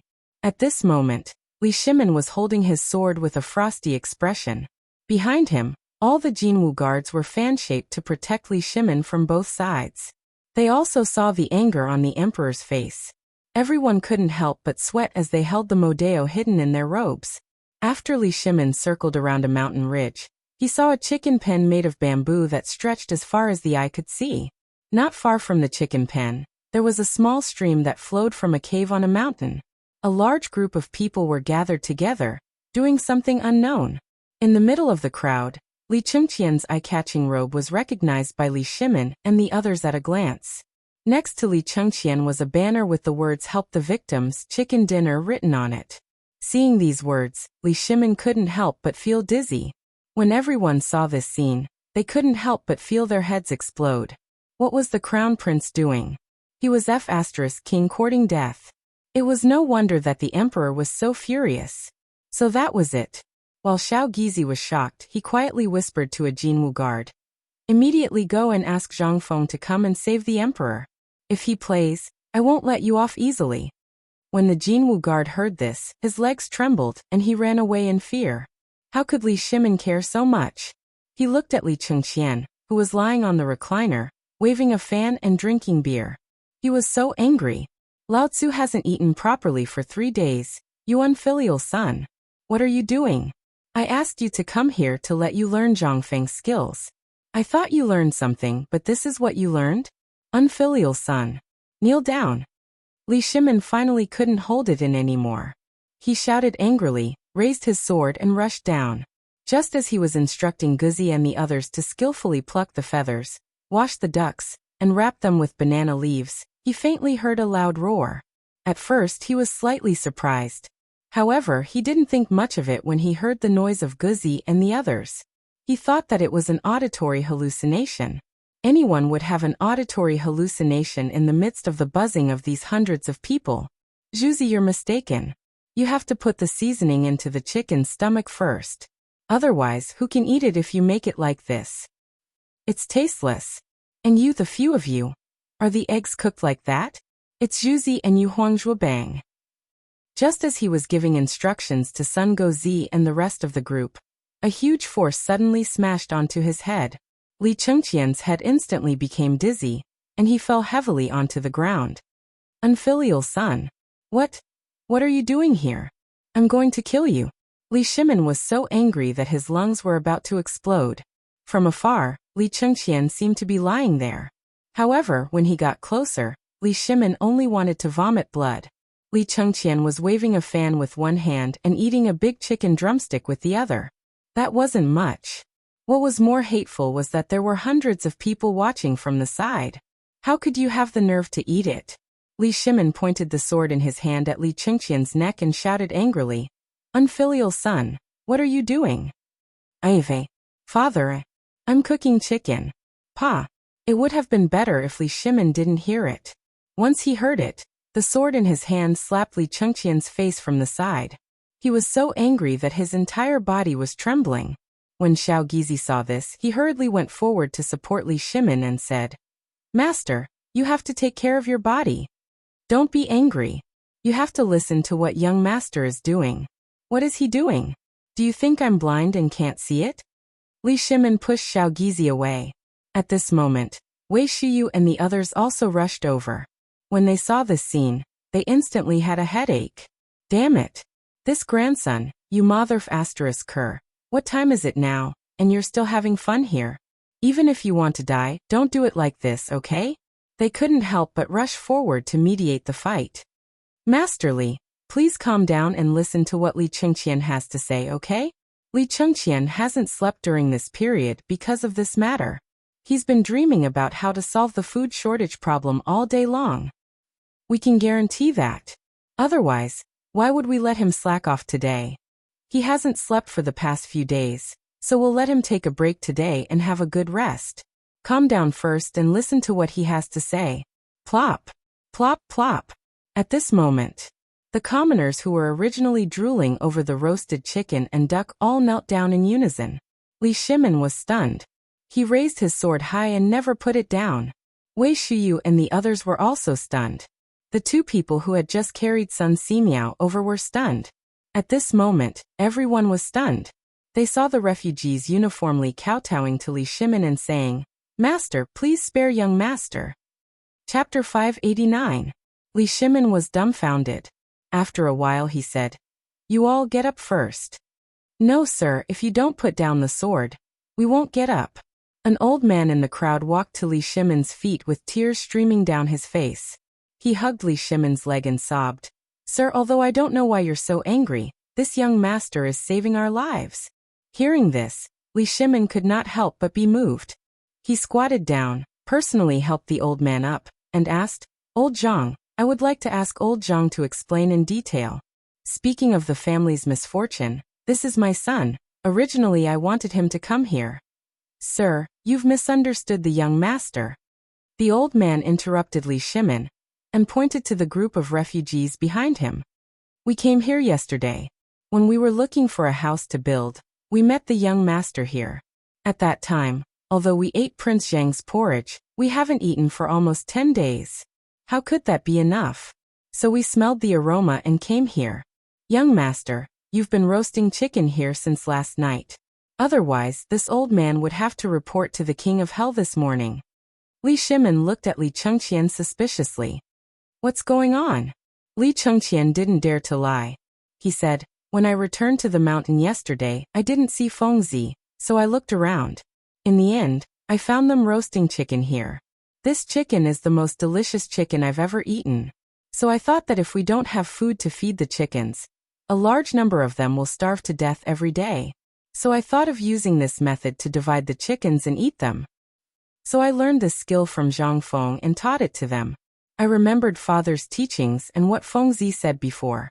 Give a man a fish, but don't teach him to fish. That's why I decided to roast the chicken for them to eat. And at the same time, I wanted them to learn some skills." Li Shimon finally understood after listening to everyone's explanation. "Laoli, you've wrongly gone." At this moment, Zhang Feng slowly squeezed his way through the crowd. When he saw the bloodstain on Li Gan's swollen face, he could not help but pat him on the shoulder. "Next time when you do something like this, can't you at least tell me? Must I be tortured?"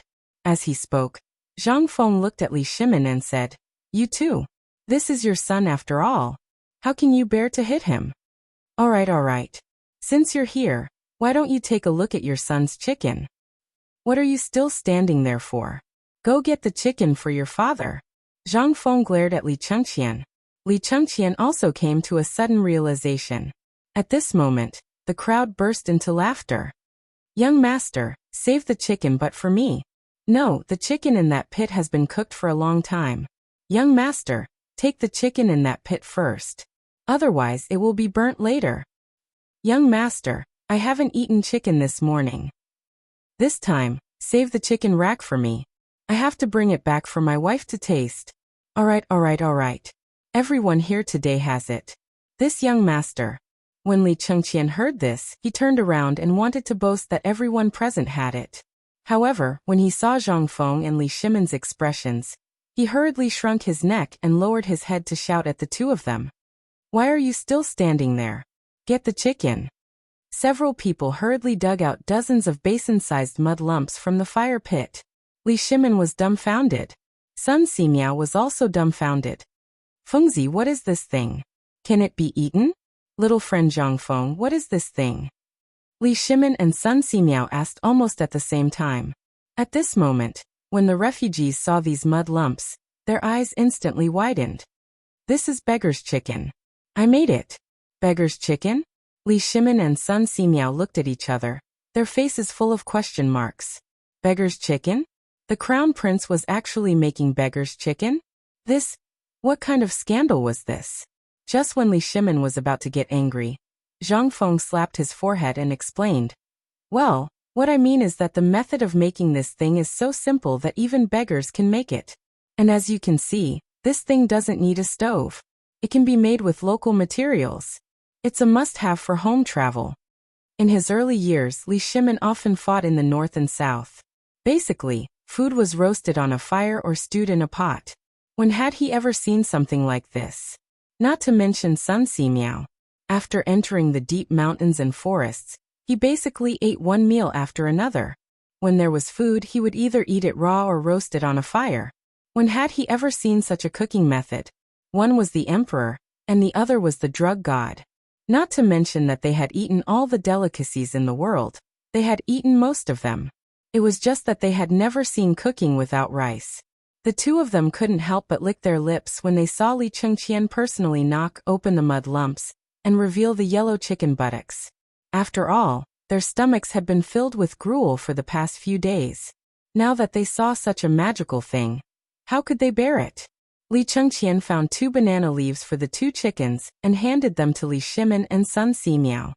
Godly doctor, father, please taste this chicken. Chapter 590. Only then did Li Shimin notice that Li Chengqian's face was full of traces of being drowned. Even the hair on his forehead had been burned by the fire. Li Shimin didn't take the chicken. Instead, he helped Li Chengqian brush his hair before taking the chicken. He laughed and said, Good. I'll also try the chicken you made. I'd like to see how much of Feng Zi's teachings you've inherited. Zhang Feng couldn't help but roll his eyes. Lao Li, that's not right. What do you mean by that? You seem to be saying that your son is here to steal my teachings? Feng Zi, what are you talking about? Come eat chicken. Come, this tastes great. I left it especially for you. When Cheng Chimo saw that Zhang Feng was about to argue with Li Shimin, he hooked his arm around Zhang Feng's neck and bent Zhang Feng's waist. Cheng Chimo was already a little shorter than Zhang Feng. With this, Zhang Feng almost couldn't breathe. Zhang Feng finally caught his breath. When he saw the chicken but right next to his mouth, all the hair on his body stood on end. No. I don't have the fortune to enjoy such a delicacy. If you like it, you can have it. You can have it. When Cheng Chimo heard this, his eyes lit up. Just like that, under Zhang Feng's shocked gaze, he threw the chicken butt into his mouth and chewed it deliciously. However, other than the yellow grease at the corner of his mouth, Zhang Feng almost threw up his dinner from last night. He hurriedly squatted beside Sun Simiao for protection. Sun Simiao ate very slowly at first. He tore off a piece of chicken breast and handed the rest of the meat to the old man who had just knelt at Li Shimin's feet. The old man was so touched that he thanked Sun Simiao profusely. Don't be like this. I feel guilty. Sun Simiao patted the old man's shoulder and pulled him to sit down. He took the wine gourd from his waist and shared it with the old man. Old man, where are you from? This old man is from Lantian. Oh. Sun Simiao nodded. Old man Lantian has been there before. That place is indeed very rich. Say, it's all because of these locusts. The old man could not help but sigh. Isn't that so? If it wasn't for that divine doctor's son using that magical herb to smoke the grasshopper to death, and then using the grasshopper to make it into an edible item for us to sell for a little money, this old man reckons that I would have starved to death long ago. Sun Simiao was stunned. He glanced at Li Shimin. Then he looked at Zhang Feng. He couldn't help but be enlightened. He had heard from Li Shimin about what Zhang Feng had done before. This kid didn't want to be famous, so he made such a fuss. But now that the medicine was born, he had to have a good reason. Thus, the emperor used his given name. He didn't know what was going on before, but last night, after a long talk with Li Shimin, he knew the truth. He couldn't help but cherish Zhang Feng's talent. But at this time, the chicken he was eating was no longer delicious. He sighed and said, Old man, you're wrong. That medicinal herb was not made by divine doctor's son at all. The people who were fighting for the food, as well as the old man who was eating the chicken thigh, were all stunned. In the next moment, everyone was unwilling to accept it. Old man, I thought you were kind when I saw your kind face. I didn't expect you to be such a person. Who is divine doctor's son? How can you be so filthy here? I think you'd better leave. If you don't leave, I think the thousands of people here will drown you with their saliva if this matter spreads out. The old man put down the chicken fiercely, but after thinking for a while, he picked it up again and left without looking back. Sun Simiao was helpless. Old man, everyone listen to me. This thing really wasn't made by this old man. Although this old man is well versed in medical books, this old man only understood the principle of such a magical thing after seeing this medicinal herb. You've got it wrong. This thing was made by this young friend. And the locusts and the fine salt you eat were also made by him. Li Shimin was helpless. He didn't expect things to be like this. But now that he thought about it, if this matter was spread out through the mouth of the divine doctor, it would definitely bring unexpected benefits to Zhang Feng. The people's hearts. At this time, the people were still a little confused. They looked at Sun Simiao, and then at Zhang Feng. Suddenly, someone seemed to realize something. He looked at Sun Simiao and asked in a trembling voice, "May I ask if you are Mr. Sun Simiao, the divine doctor?" Sun Simiao sighed. "I don't deserve the title of divine doctor. However, this old man's name is Sun Simiao, and his surname has never changed." Hearing that, everyone was shocked. They hurriedly knelt down. At this time, Sun Simiao laughed and said, "Get up, all of you. You don't have to do this. I'm just a doctor. You should thank my young friend Zhang Feng. If it weren't for him, who would know what would happen today?" The people looked at Zhang Feng and then at Sun Simiao. They didn't know whether Sun Simiao was telling the truth or not, but when they thought that Zhang Feng could take out tens of thousands of grains to help them for free, and also get the emperor's imperial edict to run a school here, they couldn't help but be shocked. Could it be? Was this really made by Zhang Feng? At the thought of this, the people fell to their knees again to thank Zhang Feng.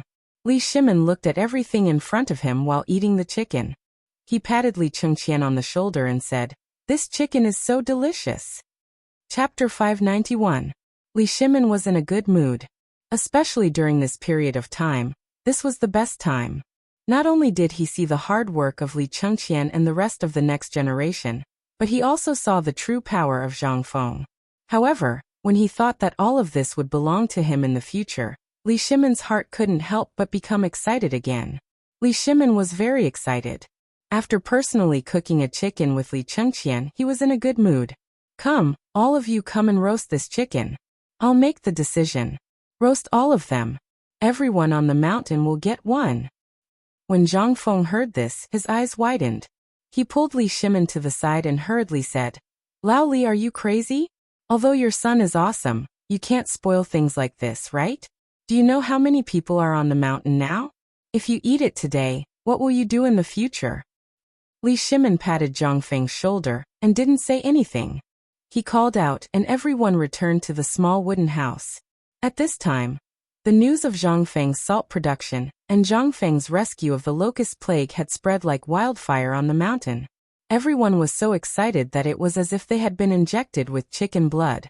Now that there was a miracle doctor and a rich man who gave each of them a chicken, everyone knelt down in front of the small wooden house and excitedly threw themselves into the construction work again. Not only did he save their lives with food, but he also took out all the chickens for them to eat. Not only that, if Zhang Feng didn't produce such expensive and cheap fine salt, they would still be jealous. Now that Zhang Feng was in trouble, if they didn't do their best to get this thing done, then were they still human? They weren't even worthy of animals. Animals also knew that after eating the food of the owner, they still had to follow the owner. Not to mention them, who were made of flesh and blood. At this time, after making enough noise, Li Shimin and the rest finally sat in the small wooden house, sweating profusely. "Lao Li, tell me, although the food problem is solved now, we can't. I know what you want to say." Li Shimin waved his hand. Xiao Gizi hurriedly added, "My squire Li has already taken back all the chickens and ducks that were previously released outside Chang'an City. Not only are they being distributed to the people of Chang'an City for free, but half of the chickens and ducks are also being prepared to be given to brother Zhang Feng." Zhang Feng was stunned. His face was filled with disdain. "Half? How much can half be?" Li Shimin glared at him. "What? You think 300,000 chickens and ducks are too few?" Puff. Zhang Feng spat out a mouthful of beer onto Ching Chimo's mouth and hurriedly asked, "What did you say? How much?" 300,000? Why are there so many?" Li Shimin felt helpless. "Isn't this your bad idea? At that time, when we were doing business with Tubo, we said something about exchanging things for food. This Tubo was like a madman. He was afraid that these things couldn't survive. Cows, sheep, and horses were fine, but these chickens, ducks, and pigs were all given to us.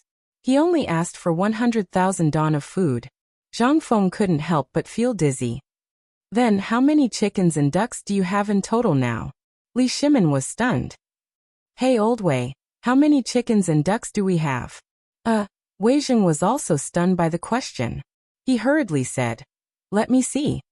As he spoke, he took out a small red book that he always carried with him from his embroidered robe, and began to flip through it. After a while, Wei Jing said, Now there are 475,600 chickens and ducks outside Chang'an City.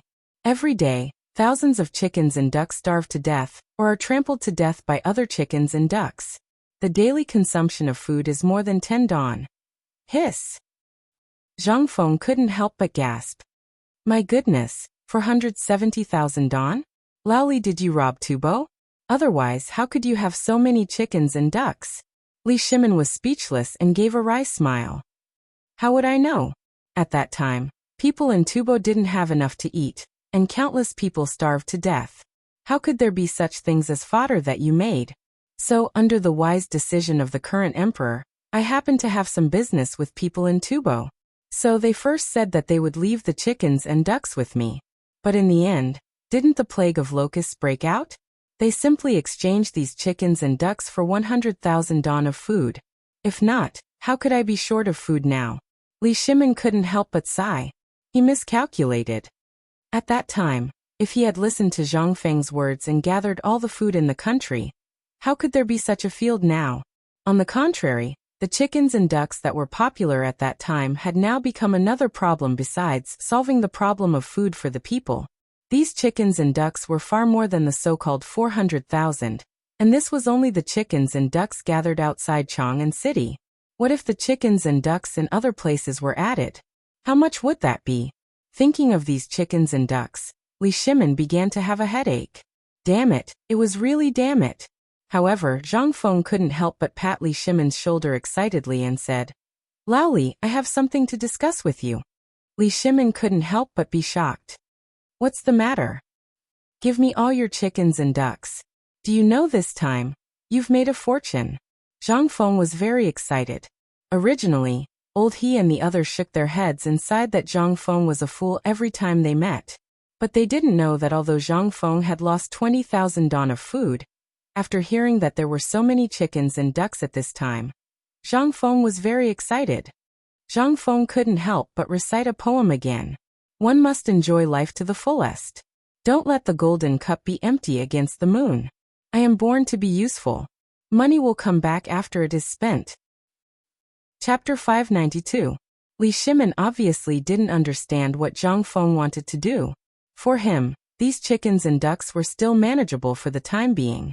However, if all 200,000 chickens and ducks were to be driven to Shao Mountain, it would not be a small problem, but a big problem.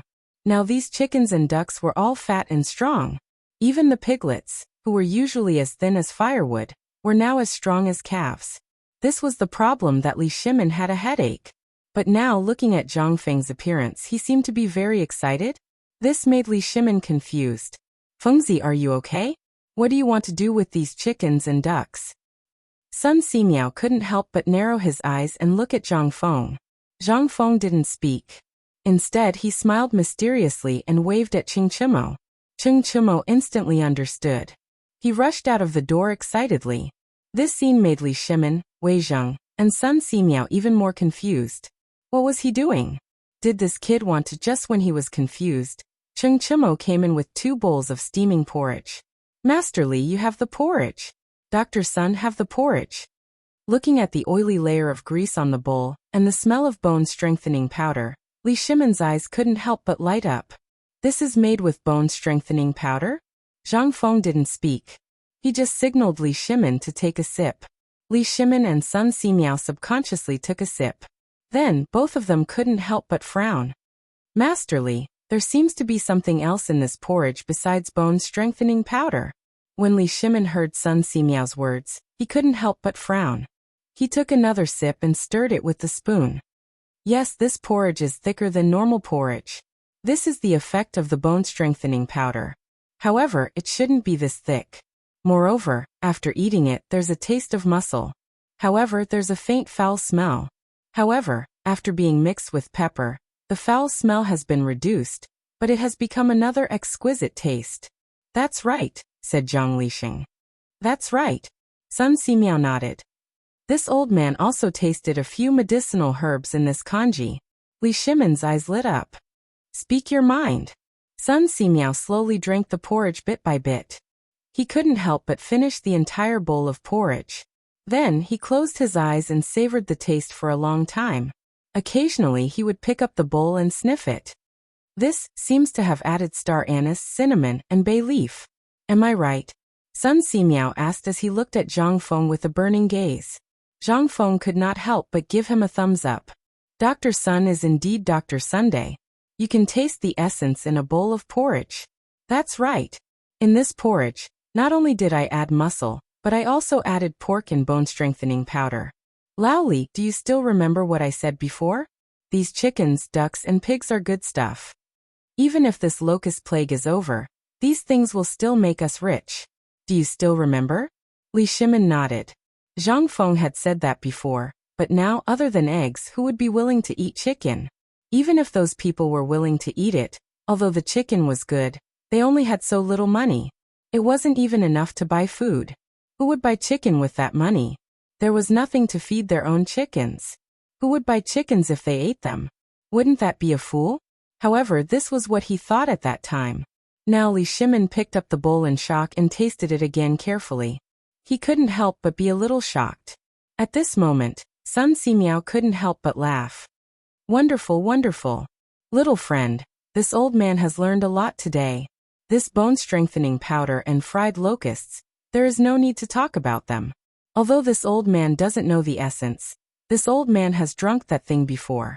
Drinking it can indeed make one's body strong, and there are no side effects. It's like eating a caddy of meat soup. At this time, this star anise leaf and other herbs also have a very good effect on improving the digestive system. It can even make blood. On the other hand, this thing also has a very good effect on covering the fishy smell. Let's not talk about the chicken. Let's talk about the pork. Although pork is slowly making its way into the rice bowl of the people, this thing has too strong of a taste. In the end, it's difficult to be elegant. However, these few herbs have changed the ingredient itself, allowing it to perfectly integrate with this porridge. Although this old man still doesn't know the essence of this thing, I'm afraid this old man won't be able to understand it in his lifetime. However, after trying a bowl just now, this old man's stomach tells me. How is it? Li Shimin, Wei Zheng, and the others asked eagerly. Sun Simiao thought for a moment and said, if this old man's guess is right, this bowl of porridge is worth more than 10 copper coins. What? Li Shimin couldn't help but jump in fright. How much did this bowl of porridge cost? However, after thinking about it, he couldn't help but nod his head. The value of this thing really was more than 10 copper coins. Sun Simiao said again. However, this thing is still unknown in terms of its value, but in terms of its practicality. What does everyone lack now? What they lack is food. Therefore, if this bowl of porridge was eaten by someone else, it would last them an entire day. If the officials here could eat 2 bowls of porridge a day, I guarantee that they would all be fat and strong after a month. Chapter 593. Li Shimin's eyes couldn't help but light up. Dr. Sun, are you sure this bowl of porridge can be so magical? How can it not be useful? Zhang Feng was speechless. I say, Old Li, you're actually suspecting me now? You know I'm doing this for this thing. Look, my hair is a little white. While speaking, Zhang Feng pointed to his hair. Master Li, we all saw this. Ever since the imperial edict was issued, I don't know what's wrong with this kid, but he locked himself in his room for 3 days. We thought something bad had happened. So this is what he was doing. Wei Shiyu patted her chest loudly. At the same time, she finally figured out what this kid was doing before. Zhang Feng glared at Wei Shiyu. Do you think I'm the same as you? This is a big thing. If it's not done well, it will be a mess. You can forget about sleeping. This thing needs to be prepared in advance, understand? Wei Shiyu and others touched their heads with a confused look. What do you mean by prepared in advance? Zhang Feng couldn't help but roll his eyes. If he chose these idiots who had nothing to do, wouldn't it take hours to explain to them? Get out of here, and do your work. It's almost time for dinner. Have you completed your task today? If you haven't, you're not allowed to eat. Hearing this, they scurried away. At this time there were only 4 people left in the room. Wei Zheng, Dr. Sun, Li Shimin, and Zhang Feng. The 4 of them looked at each other. Finally, Sun Simiao asked, I've always had a question. Why did you ask me to come up the mountain this time? I would have forgotten if you didn't mention it. Zhang Feng patted his forehead and said, "This time, I asked you to come here for this bowl of porridge. If it weren't for Lao Li's 10,000 dan grain and these chickens and ducks, there would really be a big problem this time. But now that we have these things, I boldly asked Dr. Sun to find some herbs on this mountain." Sun Simiao couldn't help but wonder. "Then why are you looking for herbs?" "Yes, Fengzi, why are you looking for herbs? Tell me, what do you want? Where do I have the 1,000-year-old ginseng that I've been collecting for a long time?" "You." Before he finished, Zhang Feng waved his hand and said, "You forgot that your son has already lost the 1,000-year-old ginseng to me." Li Shimon's eyes went black, and he almost fell to the ground. "When did this happen? Why don't I know about it?" "Last time when we were playing mahjong." Zhang Feng ignored the dumbfounded Li Shimon and continued to look at Sun Simiao, who was stroking his beard.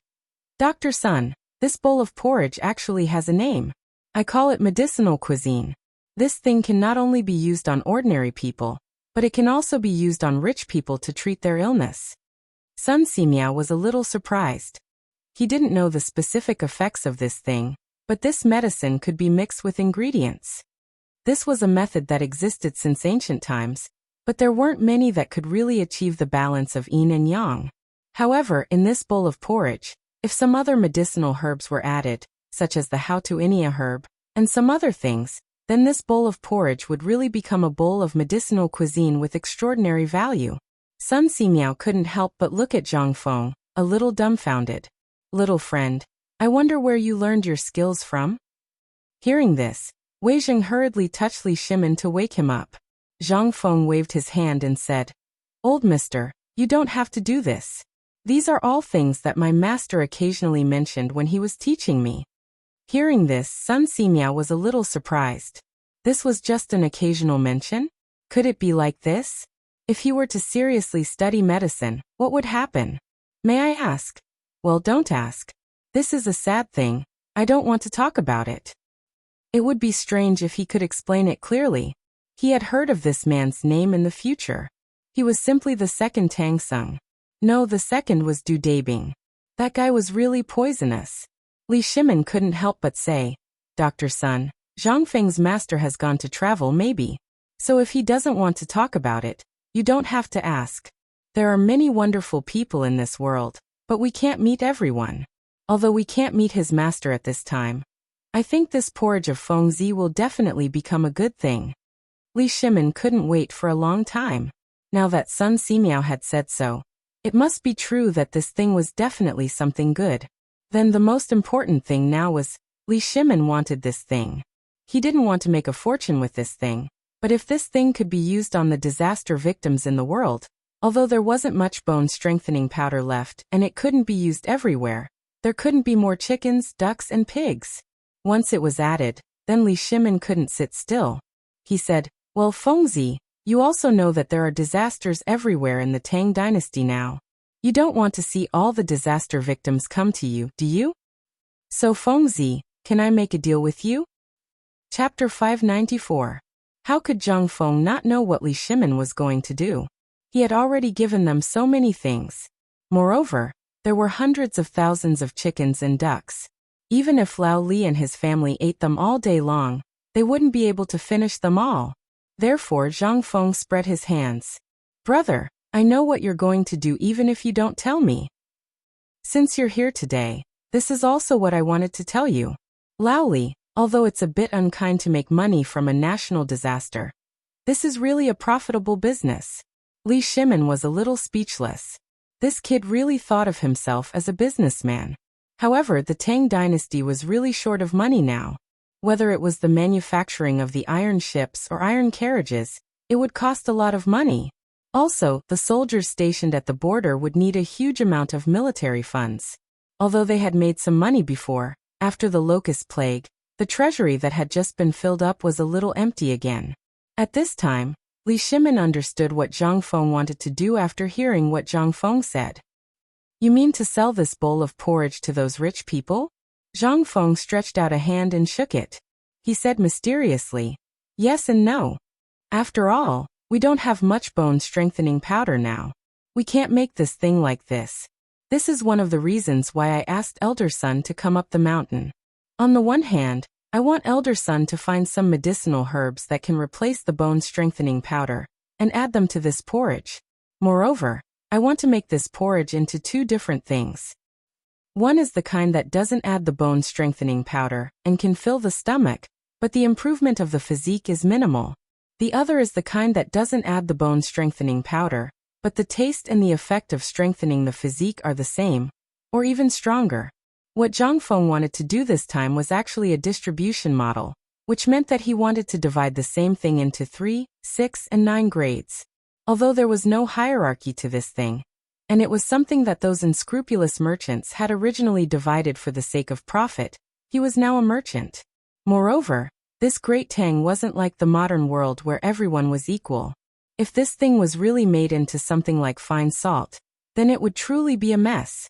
However, for the people of the Tang dynasty, this thing was really a life-saving thing. Don't worry if the poor can't afford it. This thing can be reduced to the price of a bowl of porridge. It's just that the porridge is slightly more expensive. This porridge can be sold for money in the future. Of course, it's impossible now. There are so many chickens and ducks now. There were so many of them that they were consuming food every day. Since that was the case, they might as well bring them in. But what about after the disaster? The price of this item was bound to increase. However, this was not something that Zhang Feng could concern himself with. Those who liked it would naturally buy it. However, it would be different if medicinal herbs were added. A food shortage was a disaster for the commoners, but for the rich, it was just a matter of not having enough to eat. The oil in their stomachs. It was time to hang up. This porridge was tailor-made for them. Why? Wasn't it just to take money out of their pockets? And then use it on the construction of the academy? Before the construction of the academy began, Zhang Feng thought that it was so simple. However, when he really started it, he realized that this thing needed money. This was a F***king money-burning machine. Although Li Gan took the initiative to fight and paid for it, he couldn't let him keep paying for it, right? This was a bottomless pit. Even if he sold all of Lao Li's property, it wouldn't be enough. However, at this time, everything depended on Sun Simiao. No matter how well he said it, if Dr. Sun couldn't figure out this thing, it would be useless. Sun Simiao frowned. His slightly pale fingers stroked his beard again and again. After a while he said, "Little friend Zhang, although this old man doesn't agree with your business, I can understand that you are a guest because of the construction of the academy." Hearing this, Zhang Feng couldn't help but sigh loudly. "Oh, elder son knows me well. In this 50,000 mu of land, which part of it doesn't need money? Cultivation requires money. At this time, everyone needs money to eat. Moreover, you also know that this school doesn't charge a single cent. Tell me, where do you think I'll get the money from? Isn't it just to earn a little money from these things to make my academy better? When the time comes, it can also let the people of the world do what they want." Zhang Feng said bitterly. Sun Simiao couldn't help but be moved by how difficult and costly the construction was. "Little friend Zhang Feng, this old man has never admired any young man in his life. When I first saw you, I also felt that you were an extraordinary young man. However, from the time I came to the mountain until now, what have I seen? You are a person who is truly seeking the welfare of the people of the Tang dynasty. If this old man can help you at this time, it is equivalent to helping the poor people of the world. Don't worry about this matter. This old man has already known it. However, this old man has a doubt in his heart. Little friend, please explain it to me." Seeing that the biggest problem had been solved, Zhang Feng couldn't help but feel relieved. "Elder son, please tell me. I will definitely tell you everything I know.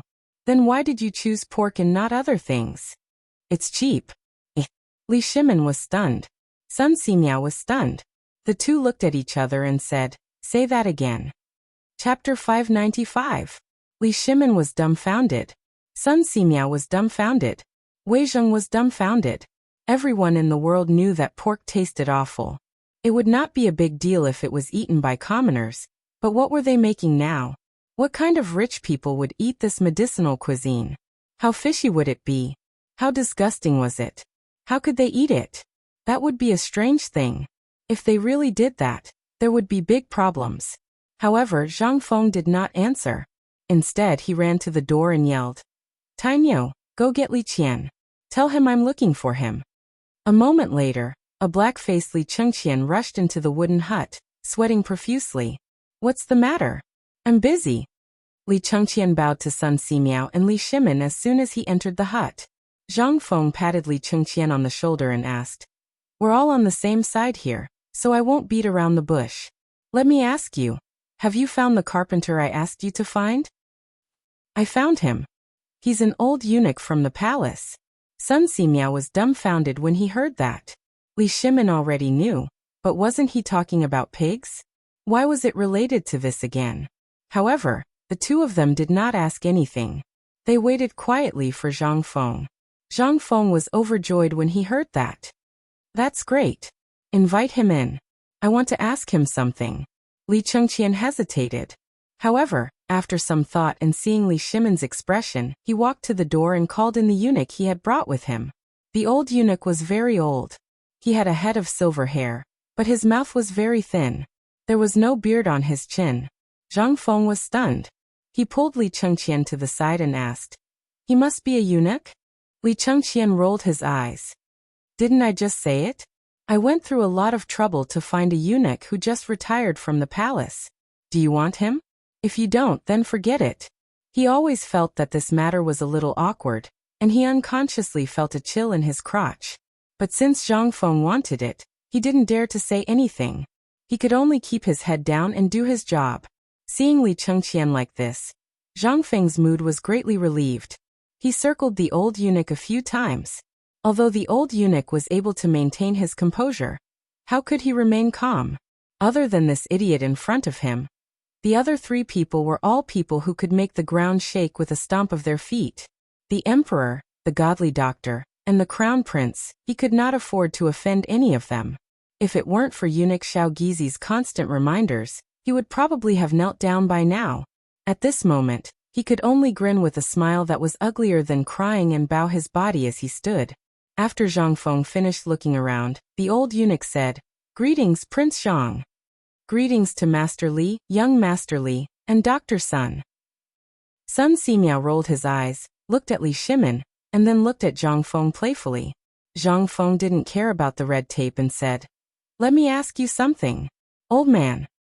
Seeing that the old eunuch's expression wasn't good, he hurriedly changed his words and said, "Old eunuch, let me ask you something. Please tell me honestly, okay? Of course, if this is your privacy, just pretend that I didn't say anything." How could the old eunuch not agree? He hurriedly said, "Prince Zhang, please ask. It's my honor to leave my body behind to do something for Prince Zhang." "Good." Zhang Feng patted the old eunuch's shoulder and said, "Since old eunuch said so, then if I, Zhang Feng, treat you unfairly in the future, then I'm worse than a pig or a dog." The old eunuch was shocked when he heard this. Zhang Feng said, "Don't be like that. What I asked may be a secret to you and the palace. Are you sure you can say this?" "Can he say? Can he not say it? If he doesn't say it, he'll die." The old eunuch was about to cry. He suddenly felt that this grandson was even more long-winded than the monks in the temple. If you have something to say, would it kill you to say it all in one breath? But he didn't dare to say anything. He was afraid. He was afraid that he wouldn't live past tomorrow. He could only take a deep breath and say, "Prince Zhang, please ask." After Zhang Feng was sure that the old eunuch wouldn't do anything, he carefully asked, "Let me ask you, how many years have you been a blacksmith in the palace? Or should I say, how many people have handled your work? Of course, I'm not doubting your craftsmanship. It's just that this matter needs to be confirmed. Otherwise, you can't be the slightest bit careless. Otherwise, many lives will be lost. If things go wrong, we might all be finished." When Zhang Feng said this, Li Chengqian's expression suddenly changed. He instantly bent over, and his legs trembled. Son of a bitch. This grandson, he can't really be thinking of doing that, right? F***ck Lao Tzu is the crown prince. This he wanted to cry. However, it wasn't just him. At this time, Li Shimin and Wei Zheng's expressions changed. Sun Simiao's expression changed meaningfully. What is this kid trying to do?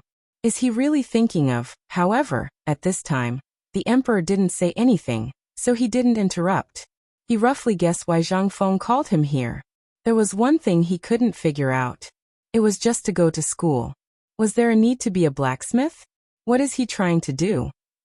Chapter 596.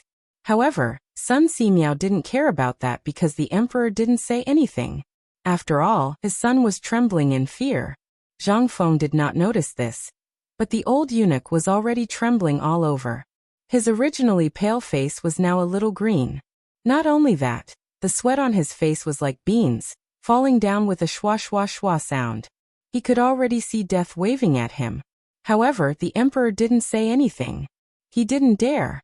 He could only brace himself and stand there. Hey, eunuch, you have to tell me in detail.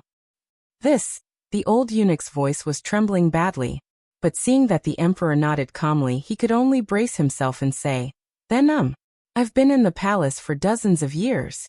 The palace calls this cleaning the body, also known as sunjian. I started doing this 30 years ago. Zhang Feng's eyes lit up when he heard that. He looked at the old eunuch as if he was looking at a treasure and hurriedly helped him sit down. He even sat next to Wei Zheng. How could the old eunuch dare to sit down? He sat down. He was pushed down by Zhang Feng and stood up again. He didn't sit down until Li Chengqian asked him to. Treasure. This was a treasure. 30 years of experience.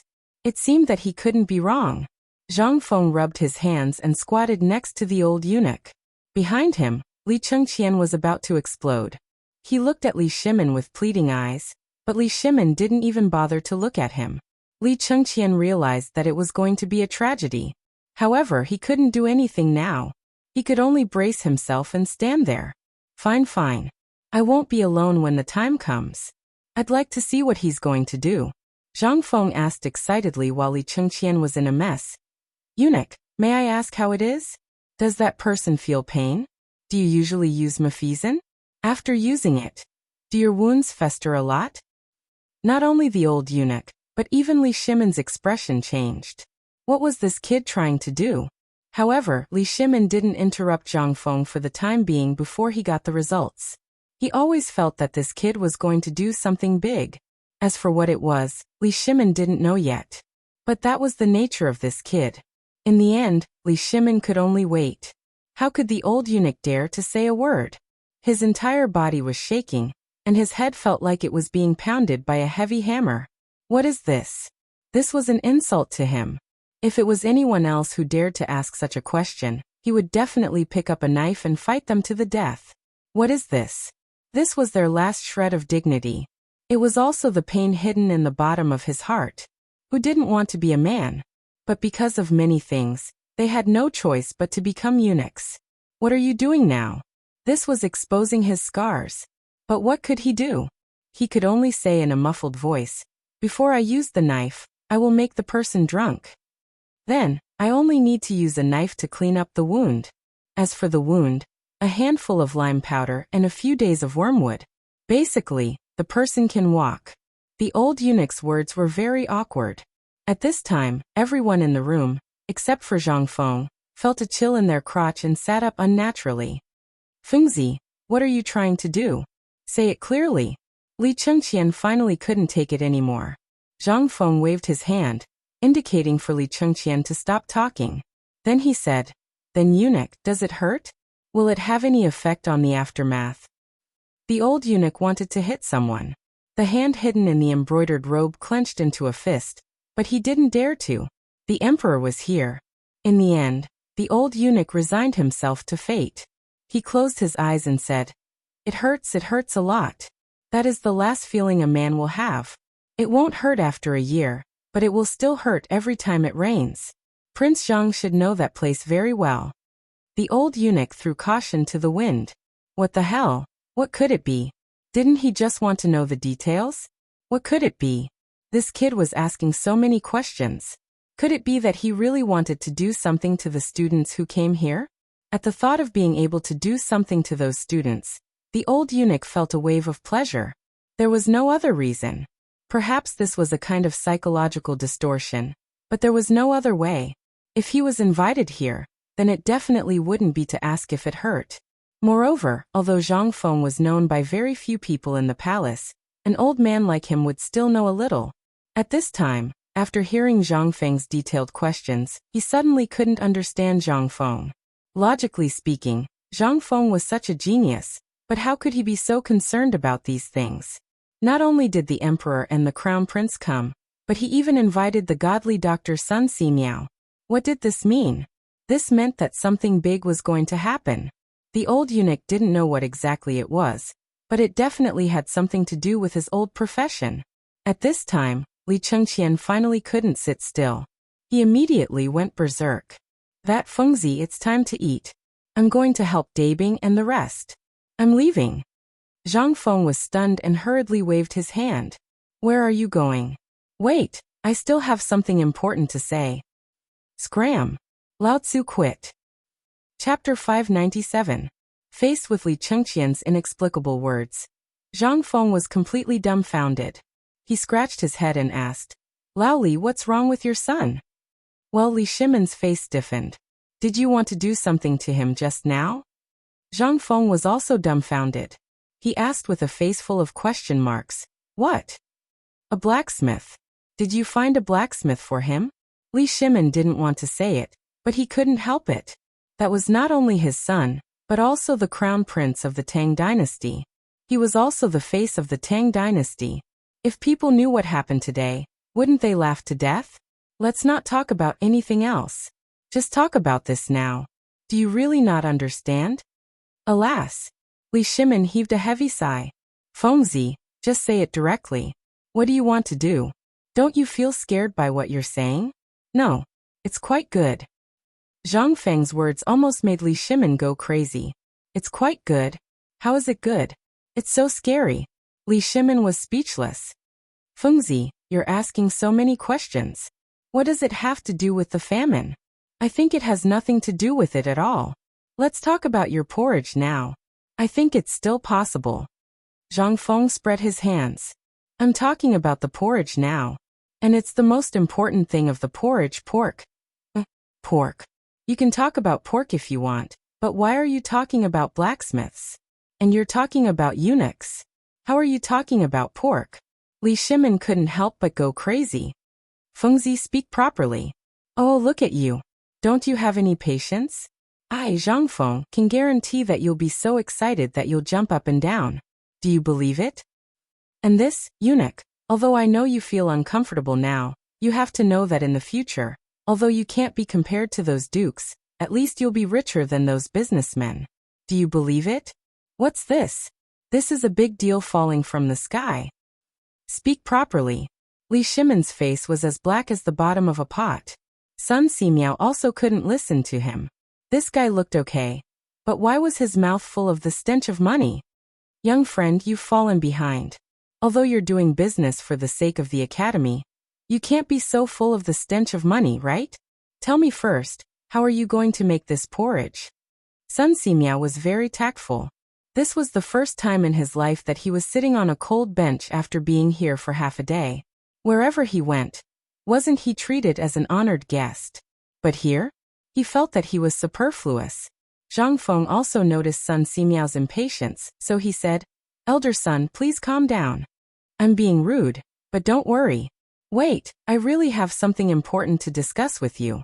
Zhang Feng got up, took a sip of tea and said, Everyone, I know that I've made you feel uncomfortable, but this is really a big deal for me. You all know that pork is smelly now. There are very few people who raise it, let alone eat it. Only those who are really poor and can't afford mutton will eat some pork. But do you know that the cost of pork is the cheapest, and its nutritional value? Forget it, you don't know about its nutritional value. Let's talk about its effect. This thing is better than mutton. If you eat too much mutton, you'll feel dry and hot, and it'll be easy to get heaty. But pork is different. Pork not only calms one's qi and blood, but also prevents one from getting heaty. If you're injured, you only need to drink a bowl of meat soup every day. Under the condition that you don't get heaty, you can. Zhang Feng blew on the pork with great gusto. But let alone Li Shimon, even Sun Simiao was a little confused. What was all this? However, he agreed with Zhang Feng on one point. That was mutton was hot and it was easy to get heaty, so it wasn't good to eat too much. But what did this have to do with craftsmen? Just now he thought a little about the purpose of Zhang Feng calling him here, but now it seemed that this still didn't seem right. After Zhang Feng finished speaking, Sun Simiao said, "Little friend Zhang Feng, this pork of yours is so good that even this old man wants to eat it. But this still can't make it presentable. And this old man is not talented, so why did you call me here?" "Well," Zhang Feng rubbed his chin and said, "Old Sun Laoli, the reason why I'm talking about this today is to completely change this thing about pigs." "Change how?" Li Shimin and Wei Jing couldn't help but ask. Sun Simiao shook his head speechlessly. For the first time, he felt that Zhang Feng was good at everything, but he was too long-winded. He was even more long-winded than those old men. However, Zhang Feng ignored him. To be precise, Zhang Feng had fallen into his own world and couldn't extricate himself. This is actually the main purpose of calling this eunuch here today. That is, I'm going to castrate all these pigs on Xiao Mountain. PFFF. Chapter 598. Li Shimin couldn't help but spit out a mouthful of tea. After waiting for so long, this was it? He thought that Zhang Feng had something unexpected, but he didn't expect him to say this. Pig. What did this mean? Fengzi, what do you mean? If you don't make it clear this, Li Shimin winked at Sun Simiao, whose face was gradually gloomy and said. Seeing this, Zhang Feng hurriedly comforted Sun Simiao. Old Mr. Sun, I didn't mean to offend you, but I really thought of a wonderful idea. Think about it. Why is everyone unable to accept this pig now? It's because the smell of the pig is too smelly, and the meat is too dry, but I seriously observed the pig and found that this can actually be changed. Under normal circumstances, it would be considered good for a pig to grow to 50 catties in a year. However, this kid has a way to make these pigs grow to 200 catties in 3 months. What? 200 pounds in 3 months? Are you sure? Li Shimin was shocked. With a bang, he stood up from the chair and couldn't help but ask. Of course, I, Zhang Feng, dare to guarantee with my life. Moreover, not to mention these, I have the ability to even give all the pigs that are running all over the place a month. Not only will they not lose weight, but they will also gain weight. I will also be able to change the taste of their meat and the quality of their meat. Of course, Zhang Feng had a way. Under normal circumstances, no one would eat the pigs now. The reason why there were people raising them was because there were many poor people. They couldn't afford to eat mutton. So even if the meat was smelly, it was very enviable to be able to eat it occasionally. In the final analysis, the blacksmiths of this era were thinking about how to enter the palace and only knew to point the knife at people's crotch, but forgot that this knife could actually make them rich. However, now that Zhang Feng was here, everything had to be changed. The most important thing was that they had to deal with the smell of the meat all the time. It would take a lot of liquor. Moreover, there were so many pigs on the mountain. They had to deal with them. They ate more than people in a day, who could afford to raise them. He had to think of a way to make them less active and less active. The natural situation was to prevent them from getting pregnant naturally. Then he would select the ones with good quality and use them as breeding pigs to breed the next generation. Anyway, this thing could give birth to several litters of babies in a year. What was he afraid of? As long as he could find a formula to improve the fibrous structure of the meat, so that the meat would not be as dry as before and get rid of the fishy and foul smell, the meat would become an extremely popular dish. Think about how delicious dongpa pork, red braised pork, how famous it was. However, it was a pity that in this era where people only knew how to stew in a pot, this kind of delicacy was actually on the verge of extinction. If it were not for the plague of locusts this time, coupled with the fact that the Tibetans despised this thing, would he have been able to pick up such a great treasure? At this time, the old eunuch's face finally looked better. Li Shimin, however, was unable to extricate himself from the shock of being able to increase his weight to 200 kilograms in 3 months. If it could really be done, wouldn't it really work? This kid was able to handle the pork without the slightest fishy smell before. Then, with this live pig and Sun Simiao here, how could he not handle it? Otherwise, he wouldn't say it here. This kid was not a boastful person. Fengzi, are you sure that with Dr. Sun's cooperation, these pigs can get rid of the foul and fishy smell without losing any weight after being embalmed? Yes. It depends on whether Dr. Sun can find a few kinds of herbs that can get rid of the smell. I only know a kind of thing called kudzu vine. As for the others, I don't know. Sun Simiao was silent. Before, the development of the diet was actually secondary. This kid was really a thief, digging a hole here. This pork was to be added to the diet. If the smell was too strong, how could it give people a good taste? If this thing was not added, the taste would lack the oil in it, and it would be impossible to achieve the ideal taste by relying only on the mussels and duck meat. Although Sun Simiao had been studying herbs all his life, he still had some research on which livestock and animals could be treated, and which diseases could not be eaten.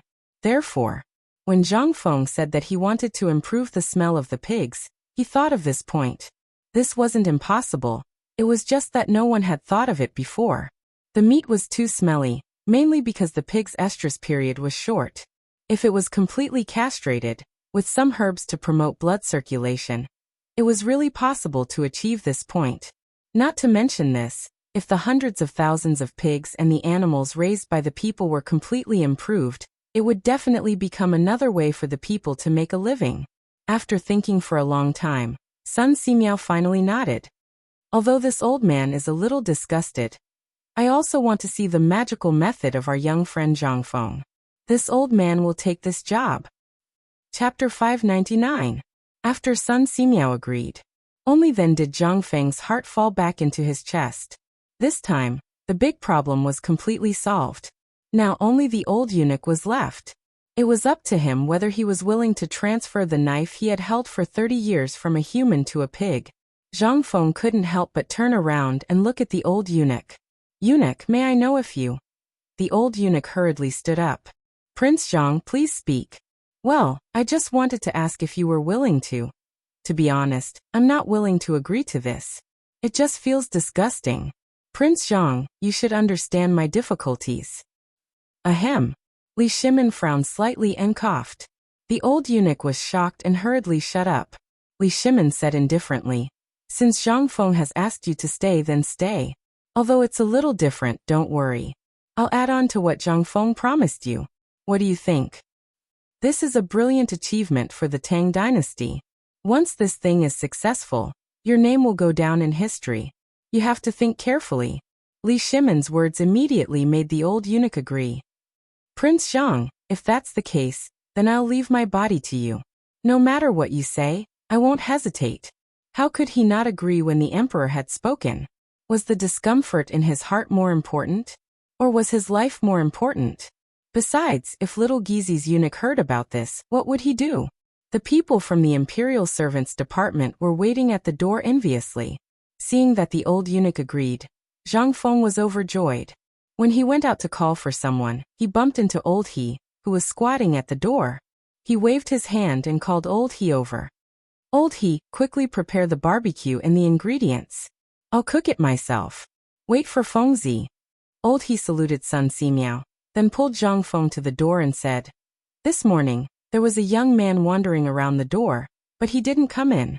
He didn't eat the food I gave him, and insisted that he wanted to see you. Even Du Dabing didn't dare to force him. They were afraid that something would go wrong, so they asked me to come here and tell you when you finished. Zhang Feng was dumbfounded. Who is it?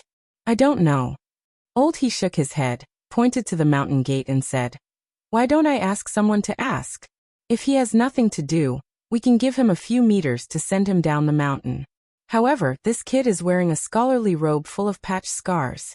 I don't know where he came from. Scholarly robes? Hearing this, Zhang Feng could not help but frown slightly. Lao Li, you guys take a seat first.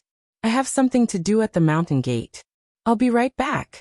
As they spoke, Zhang Feng followed Old He and hurried to the entrance of the mountain. The imperial edict had been issued for a long time. However, none of the students had come.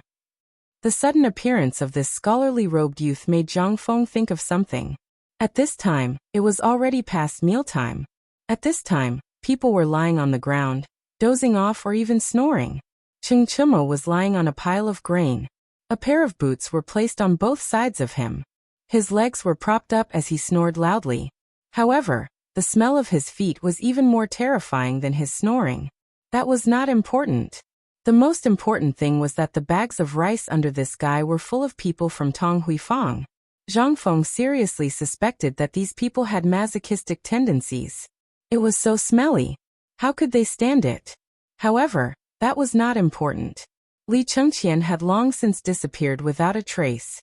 As for Du Go, Wei Shuyu, and Zhang Suncheng, when they saw Zhang Feng come out of the door, they all coincidentally gathered together. They all knew of the brat at the door, but since Zhang Feng could come, it meant that they could watch a good show. A good show to watch was better than smelling the stench of his feet, right? Fengzi, this strange person, came last night. However, he squatted at the foot of the mountain and did not dare to come up. Today he came before dawn. However, when he asked if you were here, he just stayed at the gate and did not come in. No one knows what this kid wants to do. While Wei Shiyu was talking, they had already arrived at the gate. Wei Shiyu shouted, "Hey kid. Aren't you looking for Fengzi? He's here. If you have something to say, say it." Hearing that, the youth hurriedly tidied up his tattered robe and hurried forward. Although he was dressed in an extremely cold manner, and his skin was dark and swarthy, he looked more and more awkward. However, this person gave Zhang Feng a different feeling. As for what was different, Zhang Feng did not know for the time being. "I am Ma Zhou. Greetings to Prince Zhang Feng." The smile on Zhang Feng's face froze. He stared at Ma Zhou and sized him up. Then he asked, "What's your name?" "Student Ma Zhou. Greetings to teacher. Ma Zhou. Which Ma Zhou are you?" "Qinghe Ma Zhou. Ma Zhou. Qinghe Ma Zhou." Damn. He had picked up a treasure. After Zhang Feng confirmed Ma Zhou's identity, he excitedly grabbed Ma Zhou's hand and said, "What are you doing here?" Ma Zhou did not expect Zhang Feng to be so enthusiastic. He hurriedly said, "I'm here to seek knowledge." "Good. I agree. Come, you Dabing, quickly arrange a place for him to stay." Du Go was stunned. Wei Shiyu and Zhang Sun were stunned. Everyone who thought they were going to watch a good show was stunned. What was going on? Was this not fooling around? Lao Tzu and the others did not have a place to stay. How could they arrange a place for him? Chapter 600. Ma Zhou. This was an amazing person. Zhang Feng suddenly slapped his head as he remembered something important. However, there seemed to be a slight discrepancy in the timing. Originally, in the third year of Zhen Guan's imperial examinations, there were 9 people who became Jinshi, and this Ma Zhou was one of them. This Ma Zhou was also an amazing person. In history, he was an official who advised the prime minister and played a key role in the governance of Zhen Guan. However, for some unknown reason, the imperial examinations that were supposed to be held next year were forcibly changed to the 5th year of Zhen Guan. However, this was not a problem. After all, Ma Zhou was here. Damn it, even if Lao Tzu only taught him, he would also be able to achieve meteoric success. The talents of this era all had to send a visiting card. It was also known as a petition for merit. Before the imperial examinations, one would send one's greeting card to the noble families. And the imperial examinations of this era were basically recommended by the high officials and nobles. From there, one could participate in the imperial examinations and enter the official career. However, Zhang Feng was very excited at this moment. He pulled Ma Zhou and did not let go. Ma Zhou's dark cheeks were flushed red, but he did not dare to withdraw his hand. He could only let Zhang Feng pull him. When they reached the wooden house, Zhang Feng let go of Ma Zhou and asked, "Oh right, I forgot to tell you the rules here. You know the rules, right? This student is not talented, please teach me." Ma Zhou bowed respectfully. "Alright, if that's the case, then who's that?" "De Bing, you tell him that this is our academy's first student. You have to bear with this. If you dare to do anything, just you wait." Du Go's face darkened. "Are you saying that the few of us aren't? Then those who came before are not counted?" Zhang Feng was stunned. "Oh, what's wrong with you? Are you jealous of Qishan? Why are you talking so much nonsense? Tell him the rules, and then I will register him."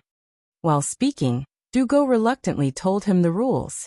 The gist of it was that if one wanted to study here, the first thing one had to do was to build a house in a designated area. Furthermore, this house had to be in a format set by the academy. Secondly, he had to participate in the construction of the Taoist college. This was also included in the credits. While Du Go was talking to Ma Zhou, Zhang Feng hurriedly wrote down something similar to an admission letter. On the paper, a large red flower was drawn in cinnabar. 2 red ribbons floated from the top of the paper to the sides, and in the middle of the paper was written in ink. Today, Ma Zhou of Qinghe is under Zhang Feng's tutelage and enrolled in White Deer College to study. With this as proof, the college will take care of the student's daily life during the period of enrollment. However, the student must complete the missions set by the college and accumulate credits. Those who fail in a year will be expelled from the college and will never be accepted again. The writer is Zhang Feng. After writing the name, Zhang Feng hurriedly brought the cinnabar seal to Ma Zhou and the rest. They looked at the brownish-yellow paper curiously. Zhang Feng looked at Ma Zhou solemnly and said, "Ma Zhou." When Ma Zhou saw how solemn Zhang Feng was, he hurriedly bowed. Student Ma Zhou pays his respects to teacher. Today, under the witness of Huang Tian and everyone else, are you, Ma Zhou, willing to be under Zhang Feng's tutelage? Zhang Feng's solemn voice naturally attracted Li Shimin and the other 2 to come over to take a look. Ma Zhou hurriedly bent his knees and was about to kneel when Zhang Feng hurriedly berated him. "If you kneel, you will leave the mountain today." Ma Zhou trembled when he heard this. Li Shimin and the rest couldn't help but be puzzled. At this moment, Zhang Feng said pretentiously, "I remember a saint once said that a man has gold under his knees.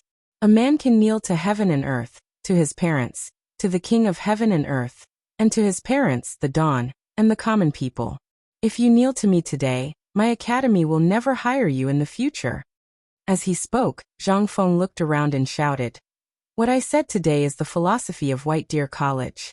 Whoever dares to kneel will get lost from Lao Tzu. Don't say that I, Zhang Feng, am a student. Lao Tzu can't afford to lose face like this." When everyone heard this, they couldn't help but be in an uproar. Ma Zhou couldn't help but choke. He shouted, "Student Ma Zhou will remember teacher's words and will never forget it." "Good. Very good. Come. This is your admission form. Take a look. If you have no objections, sign and stamp it." Previously, Li Shimin's blood was boiling when he heard this. He was still wondering which saint had said these words. However, what the hell was this signature and stamp? No matter how he looked at it, Li Shimin felt that this guy had signed a contract to sell himself. However, this didn't matter. After Ma Zhou thanked Zhang Feng profusely, he saw Sun Simiao and was about to kneel down. However, when he thought of Zhang Feng's words, he quickly stopped and bowed. Student Ma Zhou pays his respects to the godly doctor. Good. Sun Simiao was still as friendly as ever. He chuckled and considered this as a greeting. After that, Sun Simiao asked, "Young friend, what are you going to arrange for Ma Zhou to do?" Well, Zhang Feng couldn't help but look at the old eunuch. Ma Zhou came at the right time. The free pig-rearing expert was online. Chapter 601. Before arranging Ma Zhou to work, he had to build a house for himself. However, Zhang Feng had other plans. He called Guzi and Zhuzi and said, "You 2 take him to Zhengtufu first and tell him that I told him to watch this kid and build a house not far away." Wei Shiyu was stunned when she heard that. Everyone was also stunned. "Fengzi, this is not right. Isn't everyone's residence at the foot of the mountain? How can he? Shoo. This is my territory. Wherever I say he lives there." Zhang Feng was so happy that flowers were blooming in his heart. Ma Zhou thought that this was a great thing. After all, he had seen those houses when he went up the mountain. At this time, when he saw that Zhang Feng asked him to build a house on the mountain, he hurriedly bowed again. After Ma Zhou and Guzi left, Zhang Feng instantly smiled. That smile of his was really annoying. It made people want to beat him up when they saw it. As soon as he entered the door, Li Shimin asked, "Kid, where did you arrange for him to go just now? You mean you want him to raise pigs?" "Yes. Also Old Li, although you don't know him, I know him very well. In the past he had been sending invitations to visit, but no one answered. That's why he reared horses for someone in Chang'an. He even worked as a page boy for 3 years. Tell me, is this person good at rearing pigs? And I can guarantee that as long as he comes, in less than a year, the pigs will be raised better than others." A student of the academy, you actually want him to raise pigs? How embarrassing it would be if this were to spread out. Alas, Li Shimin sighed. How many students of the academy are here? Although there are many people building houses at the foot of the mountain, most of them look like commoners. What are you doing? Facing Li Shimin's question, Zhang Feng spread his hands. Only ghosts know. How long has it been? Apart from this Mazhou, we picked and selected more than 50 people from these refugees. This is really strange. Okay, I have something to do. I will go back and see what is going on. While talking, Li Shimin left. Zhang Feng was stunned. You don't want to eat? No, I just had a bowl of porridge and a chicken. Do you think I am a pig? Li Shimin was speechless. Okay, I won't see you out. Zhang Feng spread his hands. This godforsaken place was a mess, and it didn't look like a place to entertain people. Once it was done, he would find a good place to build a house for him. After they left, Wei Shuyu and the others sneaked into the wooden house. As soon as they entered the house, Fengzi, you know that kid? Know him? Not just know him. But it was not appropriate to say it now. Zhang Feng thought for a while and said, I don't know him. But when I was wandering around Chang and city, I heard of him. I didn't expect him to come. No, Fengzi. What I mean is, does your family know that you are making things up for him? If he finds out, do you know how serious the consequences will be? And if this gets out, how can our academy continue to do business? Zhang Feng glanced at Du Go. Why do you want to go? Then go, I will get him back now. Du Go was speechless. He didn't want to be entangled in this matter. If this kid really wanted him to be a pig farmer, then there would be a lot of trouble. However, Du Go thought for a while and asked, well, it should be 10 days since the imperial edict was issued, right? No matter what, there should be some reaction. Why hasn't anyone come? Even if they walk, the people in Luo City who are nearby should have arrived long ago. Could it be that the effect of the imperial edict? When Du Go said that, Wei Shiyu and Zhang Sun couldn't help but feel a little worried. Fengzi, we are making a big fuss here. The news should have spread all over Chang'an City. Could it be that Guanlong's people are making trouble in the middle of the semester? Otherwise, why hasn't anyone come? We have to investigate this matter carefully. Otherwise, there will be a big problem. What big problem? Didn't someone come today? We have to be patient. So what if no one comes? With the few of you and the 50 people outside, we can still make the academy prosperous. Zhang Feng didn't care. But to be honest, he was really worried. Now Ma Zhou was here. Where were Lai Ji, Sun Chue, Gao Zhizhou, Wei Tongxian, Guo Jingyi, Li Yifu, and Hao Chujun? Was there something wrong with the plot? Logically speaking, they were now in Luo City, which wasn't far from here. They should have heard and seen the imperial edict, right? Or was there really a problem with the way the imperial edict was opened? Zhang Feng couldn't help but feel a little uneasy. The more he thought about it, the more agitated he became. He simply stopped thinking about it. Damn it, maybe these people were all in the disaster, and would only come back after the disaster. Zhang Feng could only comfort himself in this way. However, what he didn't know was that at this time, Guo Jingyi and the others were looking in the direction of Chang, and in thinking about the same thing at the bank of a small river about 300 miles away from Chang. Chapter 602. 3 days. Another 3 days passed. In these 3 days, Li Shimin followed Zhang Feng's instructions and gave out a pot of porridge mixed with chicken, duck eggs, and even pork. The food shortage in Chang and city finally stabilized. There was no other way. It was not that Li Shimin wanted to do this, but because of the food shortage in the city, the food supply in the city had also decreased sharply. Not only that, the number of deaths of chickens, ducks, and pigs was also increasing day by day. There was no other way. Li Shimin could only open the granary and release the chickens and ducks. However, if this continued, although the famine problem could be temporarily solved, there would be problems in settling the people down. There was no other way. Li Shimin followed Zhang Feng's instructions and sent all these people to the imperial plantation, or Long's home mountain, to reclaim the land and plant all the food that could be planted. He even encouraged the people to reclaim the land outside the city. At this point, the situation was slightly stabilized. This person, he was lazy. After solving the problem of food and clothing, the people's eyes were once again fixed on Shao Mountain. After all, What was the point of having enough to eat? The food shortage this time also let the people see hope and despair. Under such circumstances, the rich families basically suffered very little loss.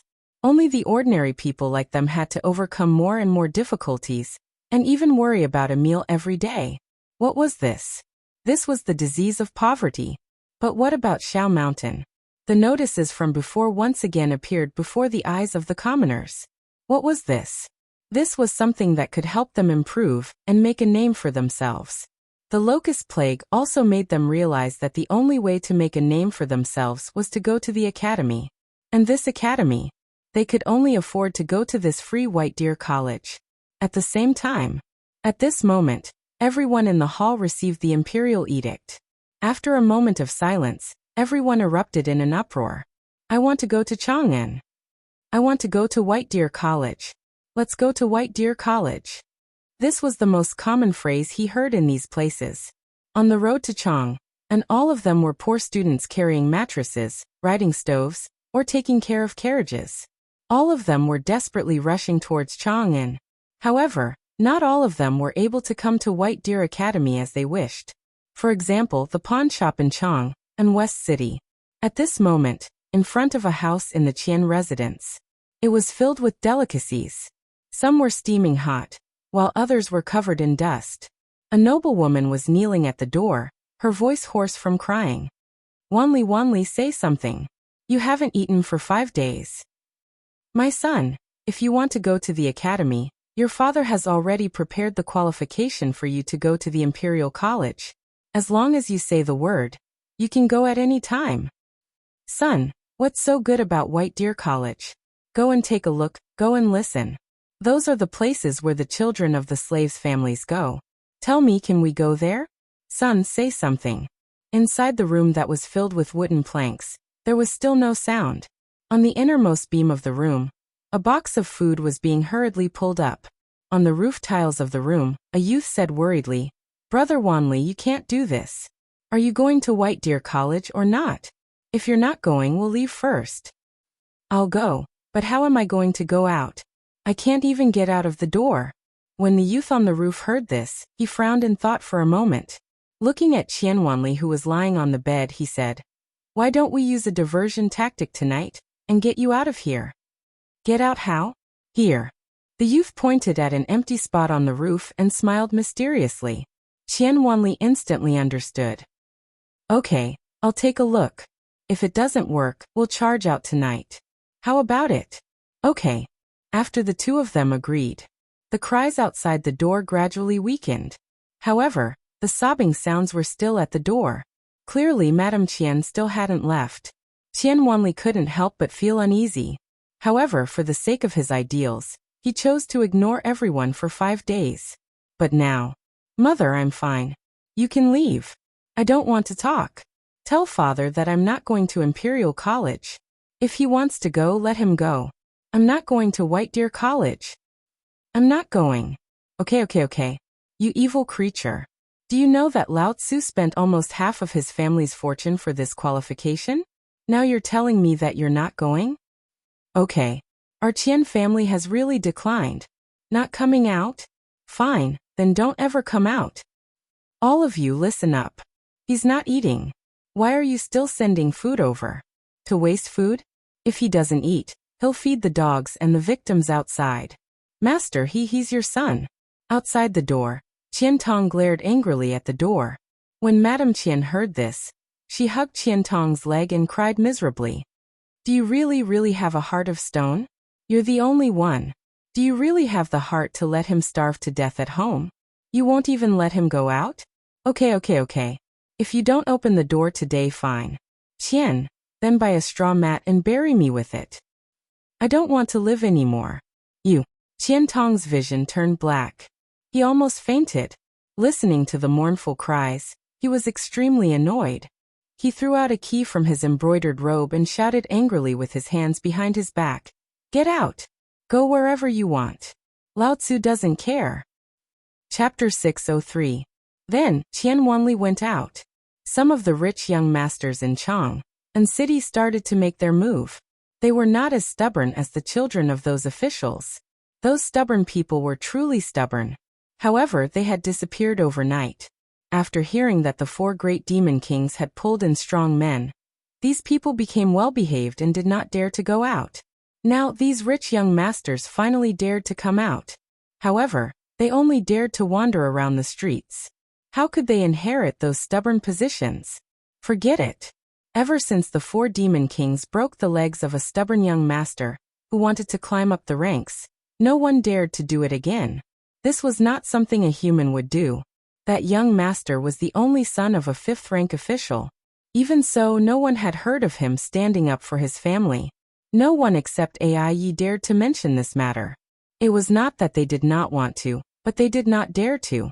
However, during this period of time, Chang'an City had calmed down. But the famine had also come. However, as the famine spread, the eyes of these rich young masters were once again fixed on the academy in Shao Mountain. They knew that even if they went to the Imperial College, they would not have a chance to stand out. This was because in this F***Ketup era, those who could get into high school were basically those who had connections. Were they worthy? However, this Shaoshan Academy was different. It even taught them how to do business. If they learned well, they could even work in important institutions like the Ministry of Works. What was this? This was a free lunch from the sky. If it was someone else who said this, they would definitely slap their mouths. However, this was an imperial edict. An imperial edict. And the person who issued the imperial edict was none other than that street bum in Tonghui Lane, a lazy man called Zhang Feng.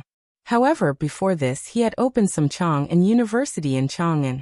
However, that place, now it was a bunch of stubborn people. This could not help but make people think. How could an academy opened by a street bum be taken seriously? This was the reason why everyone was hesitant. However, as Qian Wanli walked out of the residence in a high-profile manner, he raised his arms and shouted, "Lao Tzu wants to go to White Deer College."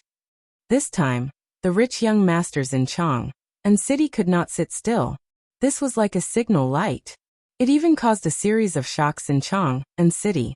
At this moment, the Chief Justice of the Supreme Court, this was an official position that was neither salty nor light. Although this position was usually not important, it was one of the few authoritative departments in the Tang dynasty, which was equivalent to the judges of the later generations. It was one of the rare cases with the highest rating, and it was a direct trial. At this time, on a bed in Zhao Yuxing's house, Zhang Gang's face was red as he held a notice. He stared at a middle-aged man and pleaded, "Father, please let me go. Although my body is damaged, but I am your son. Can you bear to see your son being crippled by a stubborn person? Now White Deer College is your son's last hope. I heard that Dr. Sun, Mr. Sun Simiao, is on Shao Mountain. And I don't want to lie here for the rest of my life. I want to go to the academy. Aren't Chen Tiniu and the others at Chang'an University? I want to go to White Deer College. I want to take the Jinshi exam. I want to use my strength to kill them and take revenge for me." Zhao Gang's voice was very hoarse. He was far from being as elegant as before. Even his handsome face was full of vicissitudes and fatigue. His face was full of stubble. Although he was less than 20 years old, he looked at least 30 years old. At this moment, his emotions were very calm and cold. His hand stubbornly grabbed Zhao Yuxing's robe. Under the bed, Zhao Gang's 12 concubines were also kneeling on the ground, trembling. Together with Zhao Gang's biological mother, they were begging Zhao Yuxing, "Gangzi, it's not that I don't want to promise you, but if you do this, how can I be at ease? Also, remember this grudge clearly. It's best if you forget it. Otherwise, it won't be just you. You'll implicate the entire Zhao family. Do you understand?" In fact, they all knew the true identity of Chen Tiniu and the others. However, at this moment, Zhao Gang was blinded by hatred. He didn't care about the consequences at all. He only wanted revenge. However, he didn't know what it meant to be able to cause such a huge commotion in one night. Moreover, even the Grand Secretary went to the palace to meet the Emperor without success. This meant that the Emperor had tacitly agreed to it. Moreover, according to his sources, Chang'an University was a trial set up by the Emperor for the Crown Prince. Moreover, the Crown Prince's junior tutor, Li Gang, was also at Chang'an University. What did this mean? This meant that whether it was Chang'an University or White Deer College, they were both set up by the emperor himself.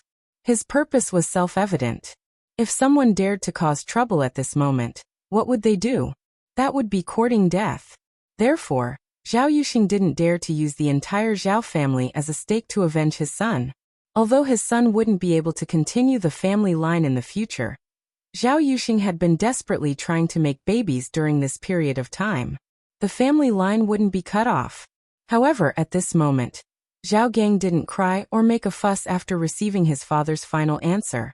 He only said indifferently, "Father, I have a request." Zhao Gang ignored the sharp pain in his crotch. He trembled as he got up and knelt beside Zhao Yuxing. "I, Zhao Gang, have decided today to sever all ties with the Zhao family. I want to go to Mountie. I want to avenge myself.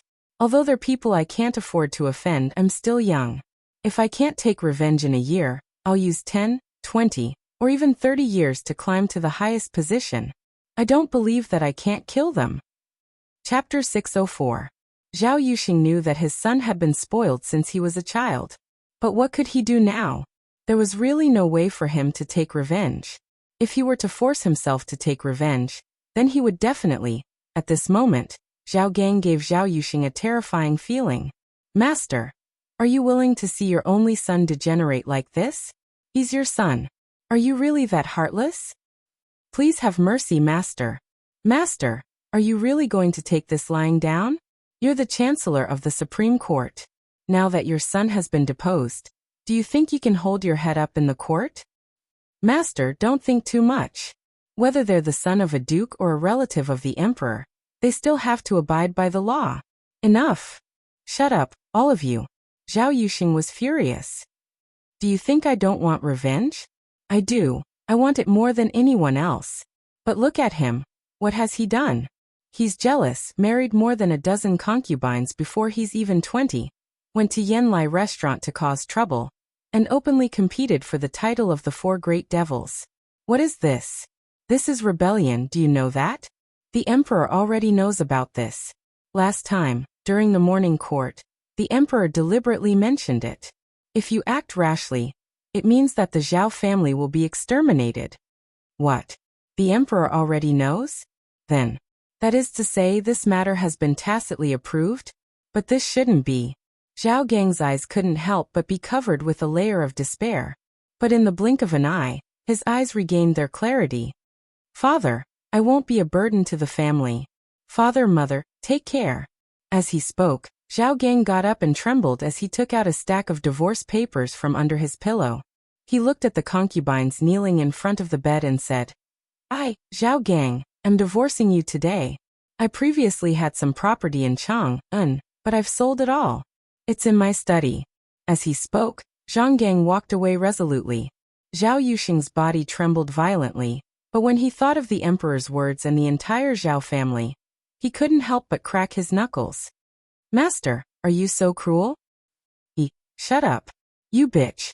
If you didn't spoil him so much, would he be so arrogant and despotic? Would he fight over Chang'an's 4 great demon kings at Swallow Descent restaurant? Do you think anyone can fight for it? It's a method that His Majesty planted among the common people to rectify us. You can't even understand this, and you want me to avenge him? If he wants to go, then let him go. Someone come. Send me a notice. Once I, Zhao Gang, step out of the house, I will be considered as being expelled from the Zhao clan. No one is allowed to have any contact with him. Otherwise, they will also be expelled from the Zhao clan." With that, Zhao Yuxing left. It wasn't just the Zhao family. Even though the Go family had fallen and was struggling to survive in Chang'an City, they were still preparing for something. Their old master, the supervisor of the imperial astronomer, had been beaten to death by the retired emperor when he reported to the retired emperor. The retired emperor didn't care about it and acted as if he didn't know anything. This time, young Master Go, the Go family's most promising candidate to enter the imperial court and become an official, had also been kicked to death by Qing Chimo. After lying low for a while and seeing that the Zhao clan hadn't stepped forward, the Go family met White Deer College again and held a family meeting. Basically, everyone from the Go family was there. They were doing this for no other reason than because young Master Go had been making noises about going to White Deer Academy after he received a letter from Zhao Gang. This was a big deal. Even though young Master Go would no longer be able to do that in the future, this still allowed him to settle down and study poetry. This was a good thing. Moreover, with his current crippled body, he definitely wouldn't be able to enter the Imperial College and other ordinary academies. That was why today was happening. Everyone, you are all elders of the Go family. Our Go family has been developing since the Han Dynasty. Although we have fallen, we have also been glorious. However, today our Go family is covered in dust. In the Go family's ancestral hall, a white-haired old man holding a walking stick looked at the pale-faced young Master Go and said, "Today, although the clan leader has passed away in humiliation, this dog of an emperor doesn't care and has once again encountered Hui-er's humiliation. What is this? This is a disaster for our Go family. We didn't stand on the right side. However, this is nothing. Our Go family still has hope." As he spoke, the old man pointed at young Master Go Yuhui, and said, "You all know that Hui-er has been sharp and intelligent since he was young. Although he was wrong this time, I went to the Life Transformation Temple to beg the Master. The Master only gave me one sentence. Nirvana rebirth." "What? Nirvana? What does that mean? Could it be that our Go family will?" The old man gestured with his hands and said, "Today, you all know why I brought you here. Right now Hui-er wants to go to White Deer College. Our enemies are all stubbornly gathered at Chang'an University. This is our chance. As long as Hui-er can pass the Imperial examination within 3 years, everything that has happened to our Go family will be resolved. Even our grievances will be exposed. After all, the dog of an emperor once said that whoever passes the Imperial examination will be granted a wish. This is our Go family's chance at survival. Even if we can't take revenge, our Go family won't lose our influence in the Imperial court. Do you all agree to Hui-er going to White Deer College in Mount Xiao?" Chapter 605. Have you heard? The kids from Tonghui Lane have all gone to White Deer College. This sentence had almost become something that the people of Chang'an would hear or discuss every day when they met. At that moment, in front of the East Market Treasury in Chang'an City, a line was waiting for the porridge. Everyone squatted on the roadside and smelled the fragrance of the bone-strengthening powder and the cooked chicken and duck meat in the air. Each and every one of them swallowed their saliva. Even those who had money and leftover rice at home ran over. It would be worth it even if you bought a bowl of porridge for 1 copper coin. Why? Because the porridge was not only made with the bone-strengthening powder, which they could not afford to eat normally, but also with the fragrant big white chicken and big white duck. How could the porridge made with such ingredients not be good? That was why the citizens of Chang'an City could not sit still. Even if they had to line up before dawn, they had to wait for a bowl of porridge. At that moment, the bored crowd looked at the rising smoke and began to discuss again. "Your news is outdated. Have you heard of Hung Tong Pawn Shop?" A short and stout middle-aged man in the crowd wiped the sweat on his face with a brocade handkerchief and asked loudly. Sure enough, the crowd could not help but look over when they heard that. It didn't matter when they looked at it, but when they looked again, a hint of disdain flashed in their eyes. "I was wondering who it was. Isn't that the accountant of Zhouji Grain Store? Why? Did you sell out all your grain? Why are you begging here?" The fat man glared at the person who spoke. "Get lost. Lao Tzu is craving for the bone-strengthening powder. Otherwise, Lao Tzu would not be squatting here with you. More importantly, I'm sick and I want to eat this." The crowd could not help but purse their lips when they heard that. Although they did not believe it, the powder was indeed delicious. More importantly, the bone-strengthening powder could make an old woman run fast even if she only had to carry a handful of water after eating it for 3 days. What did that mean? That was good stuff. The crowd suddenly remembered what the fat man had said earlier. They asked, "You mentioned Hung Tong Pawn Shop. What's wrong? Is it yellow?" "Yellow chicken, let me tell you. Last night, I was drinking with the bookkeeper of Hung Tong Pawn Shop and learned of a big matter. Do you know Qian Tong? Does he have money? The richest shop in Chang'an City is the pawn shop. You can imagine how much money Qian Tong has made over the past few decades. His son, Qian Wanli actually gave up the opportunity to go to the imperial college that Qian Tang paid a high price for. Instead, he went to the newly built White Deer College in Mt. Shao. Buzz! Hearing this, everyone felt like their heads were about to explode. What was going on? What was the imperial college? That represented the royal family's highest educational institution. You're not even going? What was Qian Tong thinking? Was White Deer College really that good? Everyone thought about it and hurriedly urged him again. Accountant Mao, please continue. What else? Qian Tong is a well-known figure in Chang'an City. How could he let his only son go to White Deer College? That's crazy. What kind of things are taught in that place? Anyone who learns from a teacher for a year or so will be able to wield a knife and go to war. Where can he go to learn? And learn for 3 years? Even if he's qualified to work in the Ministry of Works, the chances of getting a position are very slim. Which commoner can be so lucky in the imperial examinations now? The fat man surnamed Mao looked at the crowd with a smug face and slowly said, I don't know what Qian Tong is doing, but I know that you know Lord Go, the imperial astronomer, right? You know Lord Zhao, the Chief Justice of the Supreme Court, right? Last night, I heard that both of them took action. Even if their son leaves the family, he still wants to go to White Deer College in Mt. Shao. When everyone heard this, they couldn't sit still anymore. Although everyone was interested in White Deer College, it was just interest.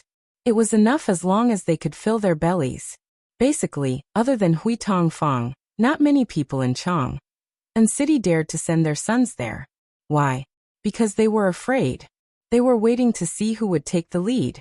But now, Lord Go of the imperial astronomer, the son of a 4th-rank official, could go. Although they didn't know how Lord Go was executed, the skinny camel was fatter than them. Even he could go. Moreover, Zhao Yuxing was a 5th-rank official. His son would rather leave the family and go to White Deer College in Mt. Shao. What did this mean? Didn't they have any connections? No. Which one of them didn't have connections in the imperial court? But even so, they still wanted to go. Then there was more to say. Even the son of a noble could go. But commoners like them couldn't? What was this? Motherf asterisk Kerr. Could it be that they were more precious than those famous clans and families? Everyone couldn't help but feel flustered and embarrassed. They started to wonder if they should go to their residences and see if they could find someone to ask if it was true. And at this moment, not far from the treasury, countless people carrying ragged cloth bags suddenly swarmed over. People who were wrapped in large bedrolls or sheepskin scrolls swarmed over, as if they were fleeing from a disaster. Among the people leading the group, there were 4 young men who were anxiously asking about something as they walked. May I trouble you to ask, how do I get to White Deer College? Sir, may I ask, how do I get to White Deer College in Mt. Shao? Everyone was dumbfounded. They asked cautiously. Judging from your accent, you must be from Luozhou? Hao Chujun, who was neatly dressed, walked in front of the crowd. He cupped his hands and said, I'm Hao Chujun from Luozhou. I'm here to study at White Deer College in Chang'an City. May I ask, sir, how do I get to White Deer College? Everyone was dumbfounded. They couldn't help but panic. Motherf asterisk Kerr. People from Luozhou are here. Motherf asterisk Kerr. Don't they want to be in a favorable position? Chapter 606. Everyone could not sit still. Someone pointed to the outside of the city. But the next moment, the people behind him ran away with their bowls when they were about to start eating. The person who pointed to the outside of the city hurriedly ran back with his bowl and said, Get out of the city. Turn east, turn right, and go straight. He was nowhere to be seen. There was nothing they could do. He had been waiting because he wanted to see who would take the lead in Chang'an. Now that the young masters of the Qian, Zhao, and Go families had gone there, they were tempted. But now, the people from Luozhou were here. What the hell were they waiting for? Were they waiting for White Deer College to put up a sign saying that they had enough people and were not recruiting? Were they going to ask for help? F***ck. Everyone wished they could give themselves a few tight slaps right now. Damn it, they had been flying eagles all day long. Today, they had been pecked blind by the eagles. Hao Chujun and the others were dumbfounded. He grabbed the slow old man and asked, Sir, what's the meaning of this? Why did they run away? Oh, them. They were full and saw that you were hungry. So they made room for you. They were full? Wasn't the vault not open to give out porridge? How could they be full? Hao Chujun, Lai Ji, and the others looked at each other suspiciously. Then, they put down their bags and squatted by the roadside to give out porridge. It was not that they could not afford it. It was that where could they buy it along the way? Now they could not even buy a bite of food with money. They had not touched their travel expenses along the way. They were so hungry that they felt dizzy. When they arrived in Chang'an City, they heard that the porridge in the vault not only contained bone-strengthening powder, but also chicken and duck. One bowl of porridge could last them 3 days. That was why they hurried over. They wanted to buy a bowl of rice. They had eaten bark and grass along the way. Their mouths were full of the smell of bark. If they went up the mountain like this, how could they have the face to read the sage books when they met their teacher? Open the porridge. At this moment, a sound rang out as the door of the treasury slowly opened. Waves of enticing fragrance made the several hundred students from Luozhou temporarily forget about the sage books that they were craving for. They took the bowls and rushed to the treasury. At this moment, Li Yifu hurriedly shouted from behind the crowd. Hao Chujun, Lai Ji, something happened. Hao Chujun, Lai Ji, come out quickly. Stop eating porridge, something big has happened. But there were too many people, and everyone was so hungry that no one cared about Li Yifu's shouts. Li Yifu didn't care anymore. She tossed the bowl in her hand to Gao Zhizhou and managed to get a bowl of porridge from the crowd. After everyone was full, Hao Chujun smacked his lips and said, "This legendary bone-strengthening powder really has a different taste." "Oh right, Emantian. Why did you call for me just now?" Li Yifu ate the last drop of porridge in the bowl with a spoon, then rubbed his belly and said, "Those bastards, do you really think they're giving us space? They went back and dragged their families to Shao Mountain." Hearing this, in an instant, the several hundred youths who were still commenting on this bowl of porridge abruptly stopped talking. Everyone was stunned. The next moment, someone in the crowd shouted angrily and smashed the bowl in his hand. He shouted angrily, "Bastards. He's really AF * King Bastard. Let's go, damn it. We can't fall behind when we go to Shao Mountain. Damn it, let's go." The next moment, under the astonished gaze of Zhongguan, who was distributing porridge in the treasury, the several youths who looked like refugees all smashed the bowls in their hands and scampered away. Only the remains of the bowls were left on the ground. What's going on? The few workers in charge of distributing porridge were stupefied. I heard that they were going to Shao Mountain? They looked at each other. The next moment, everyone was shocked. White Deer College. They were going to White Deer College? Hundreds of people from Luozhou were going to White Deer College? Not good. Boss, I'll take a leave of absence and bring my son to White Deer College. I'll take a leave of absence too. Me too. An official was holding a pen in his hand and was recording the distribution of porridge and the sales of porridge today. He didn't even notice that the ink on the tip of the pen had dripped onto the paper, creating a large blooming ink flower. He was staring blankly at the people who left in a hurry. What was wrong with these people? Shao Mountain. White Deer College. What were these people? Were these people crazy? However, the next moment, he couldn't help but think of something that he had forgotten. It was an imperial edict before the famine started. It seemed like the White Deer Academy was written on the imperial edict. It seemed that these people were talking about White Deer College the most recently. Wasn't no one going? What was going on? Were they having a stroke? Why were so many people going? When he thought of this, he suddenly had a bad premonition. He slapped his thigh and shouted, "Not good. Someone quickly report this to Elder Fong." However, other than the crows of the roosters and the high-pitched cries of the ducks, his voice could only be heard in this empty treasury. There were only the sounds of bubbles boiling in the pot and popping in the kanji. He was stunned for a moment before he came back to his senses. There wasn't a single person around him. He was so angry that he threw away the pen in his hand and said fiercely, "People, are they all dead? No one is going. Lao Tzu is going himself." Chapter 607. Zhang Feng didn't know what happened in Chang'an City. In 3 days, Ma Zhou's house was finally built under Zhang Feng's deliberate arrangement. It was a 2-story little red house. At the bottom of the house, there was something that looked like a lattice. The lattice was not big, only about 10 square feet. The fences of each lattice only reached the height of a person's chest. Inside there was a water trough, a food trough and a door. However, there were dozens of such things. It could be seen how big Ma Zhou's house was under Zhang Feng's deliberate arrangement. The second floor was for living. Ma Zhou knew that one was for sleeping. After all, there was a bamboo straw bed in it. The other room was similar to a study, but there was nothing in it except a table and stool made of bamboo and a bookshelf.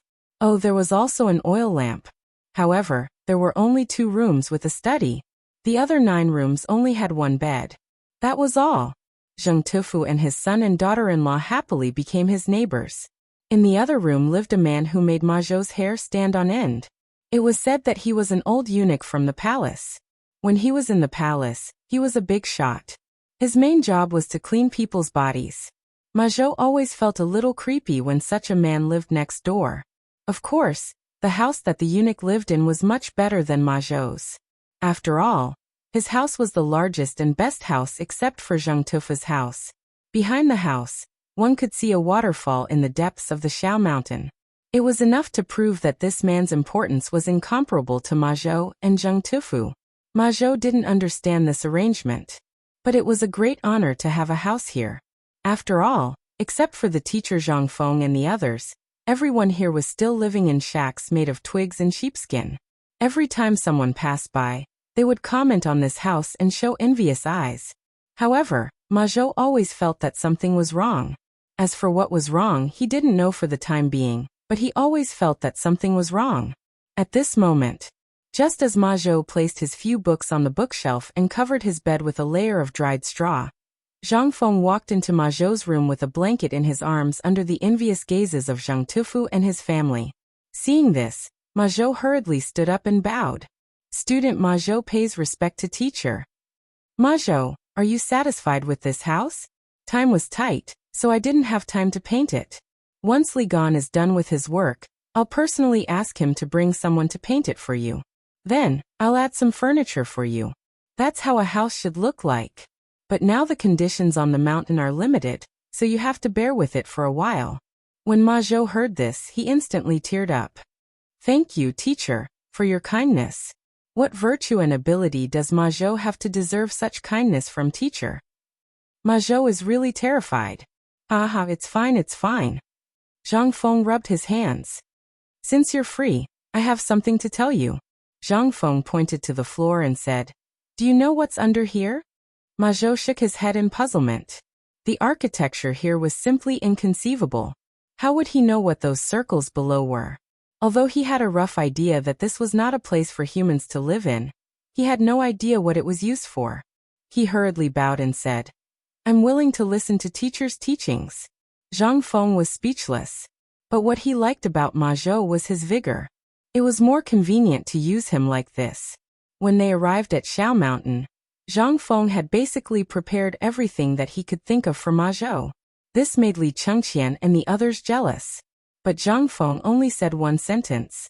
They could either have the house as a gift, but there was a condition, and that was that they had to rear pigs. When they heard this, each of them ran away faster than the other. They did not even dare to look at Zhang Feng. Zhang Feng gathered his thoughts and looked at Ma Zhou up and down. Then he said, I heard that you've been in Chang'an for 5 years? Why didn't you participate in the last imperial examination? Ma Zhou's eyes darkened when he heard this, but he did not dare to not answer. He said, Teacher, you need to send your name to the imperial examination. Before I met teacher, I sent my name to all the places in Chang, and that I could send my name to, but I heard that you raised horses? Zhang Feng did not want to listen to his long-winded words, and asked directly. Zhang Feng already knew about this. Ma Zhou's face turned pale when he heard this. He said helplessly, Yes, I did. It was all for my livelihood and to buy a book. I had no choice but to do this. Good, very good. Raising horses is good. Ma Zhou's expression froze. Raising horses is good? How is it good?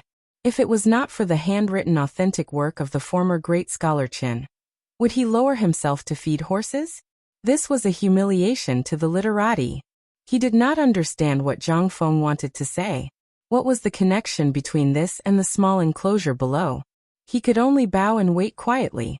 When Zhang Feng saw this, he patted Ma Zhou's shoulder and said, "When I saw you for the first time, I knew that you and I were fated to meet. So now, I have an important matter that I want to entrust to you. Are you willing to do it?" Chapter 608. Ma Zhou's heart tightened. His eyes reddened involuntarily. Who was he? To put it bluntly, he was just a down-and-out scholar. If he hadn't met Zhang Feng, he might have starved to death in this famine. What did he do to deserve Zhang Feng's favor?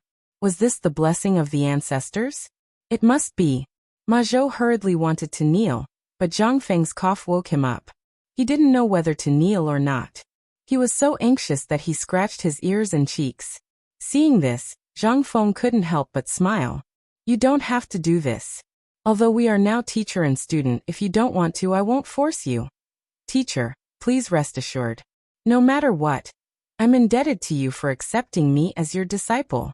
I will go through fire and water to repay you." Good. I'm relieved to hear your words. Zhang Feng rubbed his hands and narrowed his eyes into slits. He pulled Ma Zhou to sit on the bed beside him and said, "Let me tell you something first. What does the Tang dynasty need the most now?" "Food." Ma Zhou didn't even think about it. Zhang Feng asked again, "Then why do we study?" "Why?" Ma Zhou couldn't help but be silent for a moment before he said, "If it were before, it would be to pass the imperial examinations and enter the official career to serve the Tang dynasty." "What about now?" Zhang Feng asked again. Ma Zhou was silent for a while before he said, "To save the people from water and fire. Now the Tang dynasty has experienced countless disasters since the founding of the country. Now we are facing drought, locusts and famine again. Although the wise emperor of the Tang dynasty has set up the cooperative that is beneficial to the people, and you have also made beer. You took the wheat that sprouted from the poor people. In the eyes of others, you may be the kind of bodhisattva who saves people from suffering, but more people say you are a prodigal. But I think if everyone in the world could be like you, there wouldn't be disasters in the world." Zhang Feng was delighted to hear that.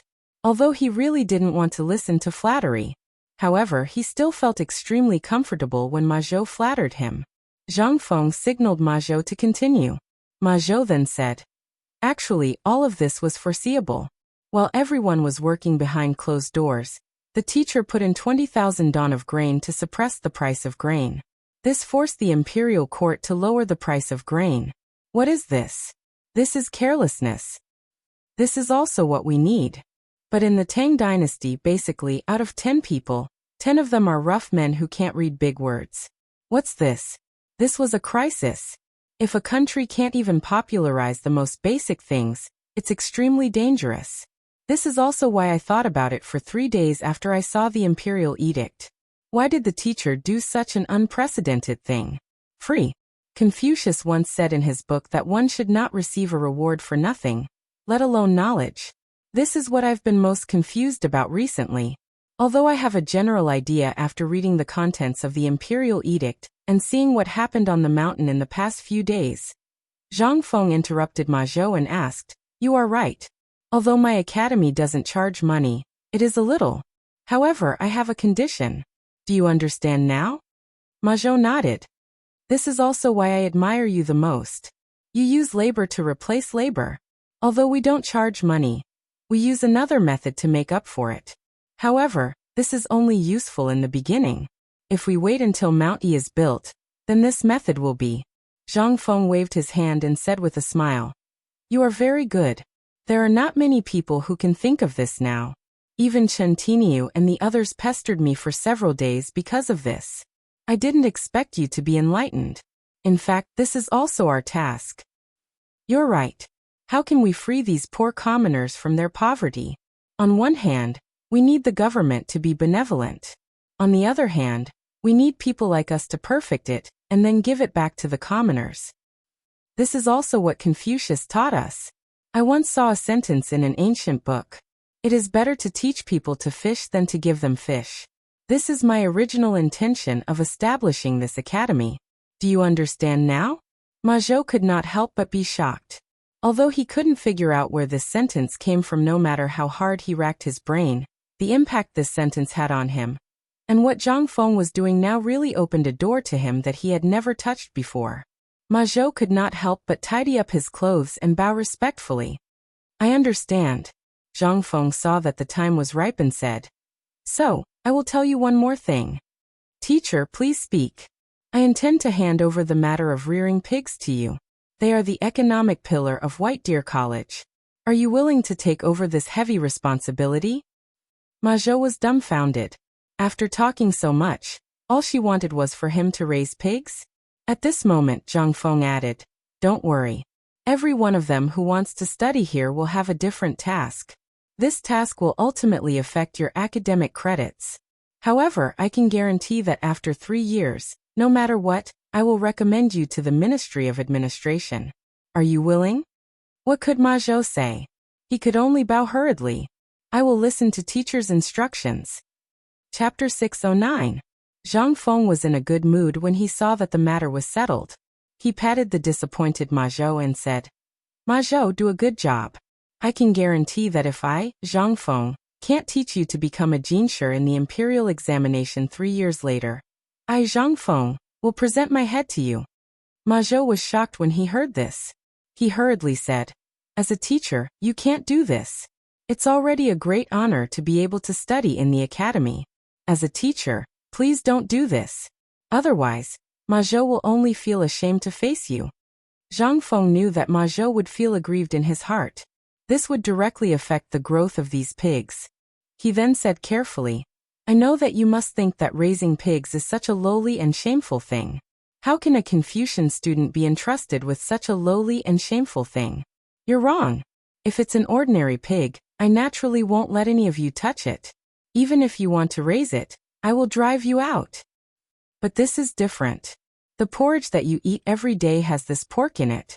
Let me ask you, how many people can afford to eat mutton now? This pork is basically the main source of income for the people. However, this ordinary pig can only reach a weight of about 50 kilograms after a year. Moreover, it is extremely thin. However, I have found a way to make this pig grow to 200 kilograms within 3 months. Moreover, it doesn't have a foul or fishy smell. Not only that, I also want to use this pork to replace the realgar powder in the porridge. When the time comes, it will be able to enter the elegant hall and become the emperor's breakfast. The reason why I didn't ask others is that I'm worried. You're very careful. You are meticulous and you are a scholar. You know what these animals need to eat, and so on. These are all knowledge. If there is a little problem with one of them, it will affect the taste of the pork. That is why I asked you to come. Do you understand my difficulties? I'm doing this for the welfare of the people in the world. I'm making an excellent breakfast for the emperor. Finally, Ma Zhou was shocked by Zhang Feng's persuasion. He couldn't help but ask in a trembling voice, 3 months? 200 caddies? And it doesn't have a foul or fishy smell. This is something prepared for the emperor? For the welfare of the people in the world. Yes. Zhang Feng continued to tempt him. Think about it. Isn't this what the sages said? Bow your head and be willing to be an ox, frown and be pointed at by thousands of people? Zhang Feng's famous sentence erupted once again. He didn't care if Ma Zhou could understand him or not. In any case, he just said whatever he wanted to say. The flesh on Ma Zhou's face trembled as he spoke. He was abnormally excited. What is this? This was a teacher imparting moral principles. This was something that could never be learned from books, poems, etiquette, or the book of songs. But now, Zhang Feng was also pretending to be impressive. As for the purpose, let's not talk about it then. It was all to trick Ma Zhou and let him raise pigs for him with peace of mind. After all, he had been craving this thing for more than a day or two. After that, Zhang Feng took Ma Zhou and the old Xiaocai and knocked on the old eunuch's door. The old eunuch was from the palace and was called Eunuch Gao. However, her common name surprised Zhang Feng. His name was Gao Jingyi. Eunuch Gao. Gao Jingyi opened the door and was somewhat displeased. Old man. Old man already said that you can call me Old Gao or Old Gao. You brat, what are you trying to do? Eunuchs who left the palace were generally not allowed to use the name of the palace, nor could they use the word eunuch. After all, it was a disgrace to the royal family. Moreover, Gao Jingyi was also flustered. He was originally cleaning people in the palace, but after he left the palace, he became involved in the business of raising pigs. Although they were all Taoists, it was still somewhat embarrassing. At this moment, Zhang Feng scratched his head embarrassedly. He didn't mind at all. His skin was as thick as the city wall. Well, I found a few helpers for you today. This is Ma Zhou, my brother. He has experience in raising. Well, this is Zheng Tufu and his son Zheng. Ahem, I'm Zheng Fengxian. Zheng Tufu's son knew how powerful this master was. Seeing that Zhang Feng didn't know his name, he hurriedly added, "Today, I was thinking that since you all live in the same building, you should basically take care of each other in these matters in the future. Old Gao, I'll leave this matter to you. As for what you want, you just need to tell Ma Zhou." Old Gao pursed his lips. He glanced at Ma Zhou, who was as thin as a monkey, and then at Zheng Tufu and Zheng Tufu, who were as strong as iron towers. His gaze involuntarily fell on the three's crotch, and the three couldn't help but turn pale. Old Gao pursed his lips. I'm used to it. Well, since we're all working for Prince Zhang, let's start the knife test today." When Zhang Feng heard that, he hurriedly winked at Zheng Tufu. "Old Zheng, what are you waiting for? Old Gao is going to accept disciples. What are you waiting for?" Zheng Tufu was stunned for a while. Then he hurriedly slapped the back of Zheng Fengxian's head and roared, "Brat, what are you waiting for? What are you waiting for?" Zheng Fengxian was a little dumbfounded. What was there to learn about blacksmithing? It was not as satisfying as a butcher's knife. Chapter 610. After solving the problem of the pig, Zhang Feng encountered another big problem. At present, the situation on the mountain was basically stable. As for the teaching building, Zhang Feng had basically confirmed that it was a 3-story building. There was no other way. This grandson was too sneaky. Now he even had an old eunuch from the palace who specialized in cleaning people on the mountain. Who could resist him? If this grandson was forced into a corner, he would stab you when you fell asleep. Therefore, under normal circumstances, when people saw Zhang Feng, they basically felt cold and insecure. There was no other way. Who knew if this grandson would do something bad to you? Although it was not very likely, they did not dare to make any guarantees. At this moment, these guys were squatting on the high platform at the gate of the mountain, looking down the mountain in a daze. Zhang Feng happened to pass by at this moment. He was going to check on the situation of the food storage in the past few days, and look for Sun Simiao to study a kind of hay. However, from afar he saw these guys slacking off and couldn't help but be angry. He shouted a few times, but these guys didn't respond at all. Zhang Feng couldn't help but feel puzzled. He climbed up the sentry post made of 3 intersecting logs. Even when he sat down, these guys didn't notice him. "What are you looking at?" Zhang Feng couldn't help but be very interested. Following their gazes, Zhang Feng couldn't see a single person at the foot of the mountain. He couldn't help but feel more confused. When Zhang Feng's voice rang out, it instantly gave everyone a fright. Ching Chumo, who was sitting on the edge, almost fell down. F*ck Feng Z, you mother *ker, say something. You'll scare me to death. Do you understand? Zhang Feng spread his hands speechlessly. I've already shouted until my voice is hoarse, but you didn't hear me. Who's to blame? But what are you doing? Wei Shuyu, Li Chengqian, Zhang Sun Cheng, and Ching Chumo couldn't help but sigh when they heard this. Sigh. You've been circling around that horse all day. Haven't you noticed that there are no more people going up the mountain today? Zhang Feng was stunned. Isn't it good that no one is around? This meant that the famine was under control. Wasn't that a good thing? I say you guys are cheap. When there are more people, you complain. When there's no one left, you guys. No. What we mean is that there is no news at all. This imperial edict should have been known by all the people of the Tang dynasty. Logically speaking, at least a few people should have come. But how long has it been? It's already July and there's not a single person here. This isn't normal. The few of them spoke. Zhang Feng finally knew what these guys were worried about. He couldn't help but fall silent. Looking at the empty mountain path, he could not help but make up his mind. Isn't it just people? Including the few of you, there are already 60 people on this mountain. What are you afraid of? Let's not talk about 60 people. Even if there is only one person, I've said before that my academy will continue to set up this place. Zhang Feng also found it strange. The imperial edict had been issued for more than half a month, but there was not a single person. No. There was only Ma Zhou. This was not normal. Since Ma Zhou was here, it meant that the people of Chang and city knew about it.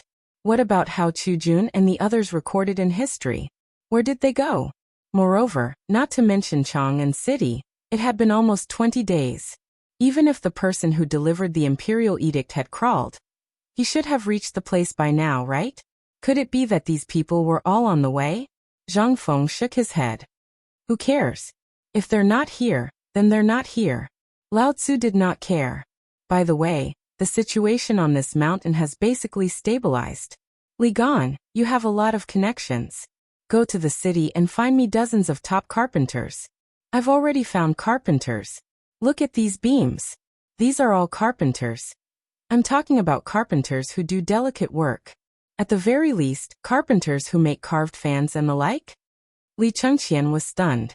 He looked at Zhang Feng and asked, "What? You want to make fans?" "Get lost," Zhang Feng said angrily. "It seems that the academy will basically take shape in a month. Moreover, this person has nothing to do. There will always be problems. I'm thinking of ordering a batch of teaching aids. But I'm still worried about this person, so I want you to find a few people who know him well, and bring him to the mountain. It's best if they can stay on the mountain." Li Chengqian and the other 3 people were a little confused. What kind of teaching aids do you need such a craftsman? Such craftsmen are rare in Chang'an City, but there are some, but it's not easy to find them. But what exactly are you going to do?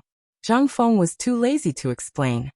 He showed them the triangular board, compass, and other figures on a drawing in his arms. The few of them stared at each other, unable to understand what was going on. In the end, Zhang Feng said lightly, "Didn't you think that mathematics is nothing? Didn't you show off that you've learned it? Then let me ask you, what is the length of 30, the width of 20, and the height of 10? This is all knowledge. This is all mathematics. How much do you think you've learned? Come, I'll give you 3 days to calculate this question. If you've calculated it correctly, you can do whatever you want until the academy opens. How about it?" Li Chengqian and Du Go looked at each other.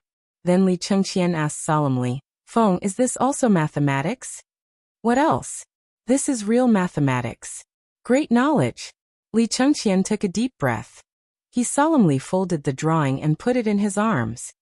"I'll go find a carpenter now." Chapter 611.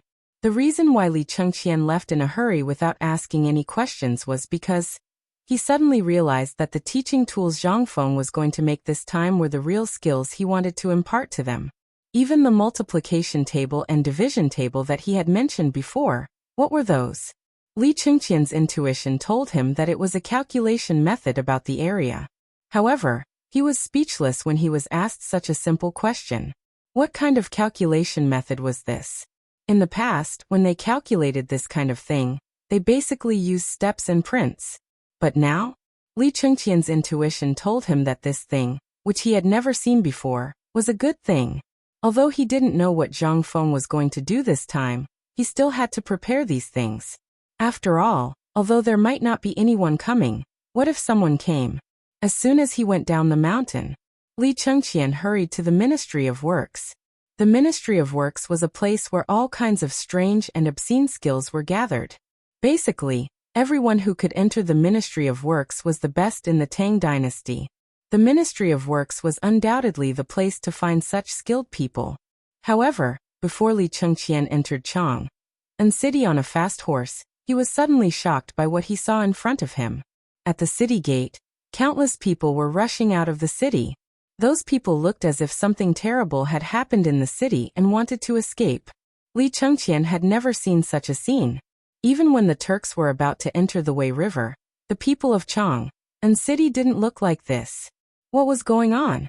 However, Li Chengqian made way for the public road. After careful observation, he found that these people had one thing in common. They were young. Most of them were young. Some of them were wearing shabby clothes, and some were wearing luxurious clothes. Li Chengqian even picked up a few stubborn people who used to wander around Chang'an City under the alias of Li Chengqian. Li Chengqian couldn't help but stop them and ask, "Where are you going?" Those stubborn people turned out to be Li Chengqian. They were a little surprised. "Brother Li, aren't you at Chang'an University? Why are you out of the city?" Li Chengqian couldn't be bothered to explain. He pointed at the crowd and asked, "What are these people going to do? What happened in Chang'an City? What happened?" They looked at each other and said in surprise, "You don't know about this?" Li Chengqian was also anxious. "What do I know?" "You really don't know?" They were even more surprised. Basically, everyone in Chang'an City who could understand human language knew about this matter. How could this guy not know about it? Were they still the former 4 great demon kings? Holy shit! What was going on? Strange expressions appeared on their faces. One of the youths came to Li Chengqian's side and whispered into his ear, "Are you sure you don't know?" Li Chengqian was also anxious. "If I knew, would I need to ask you?" Seeing this, they said, "Are you sure you don't know about White Deer College?" Wang. A buzzing sound rang out in Li Chengqian's mind. Could it be? Are these people going to White Deer College? F***ck. Then Li Chengqian could not help but be shocked. Looking at the thousands of people rushing out of the city with weapons in their hands, the hair on his body stood on end. "Oh no!" Li Chengqian screamed. He even forgot about the matter of going to Chang'an City. He got on his horse and rushed to Mount Han, leaving behind a few stubborn people who looked at each other. F***ck. What's wrong with young Master Li? Did he take the wrong medicine? No, I think he's going to Mount Shao. Look, he's just about to enter the city. Could it be?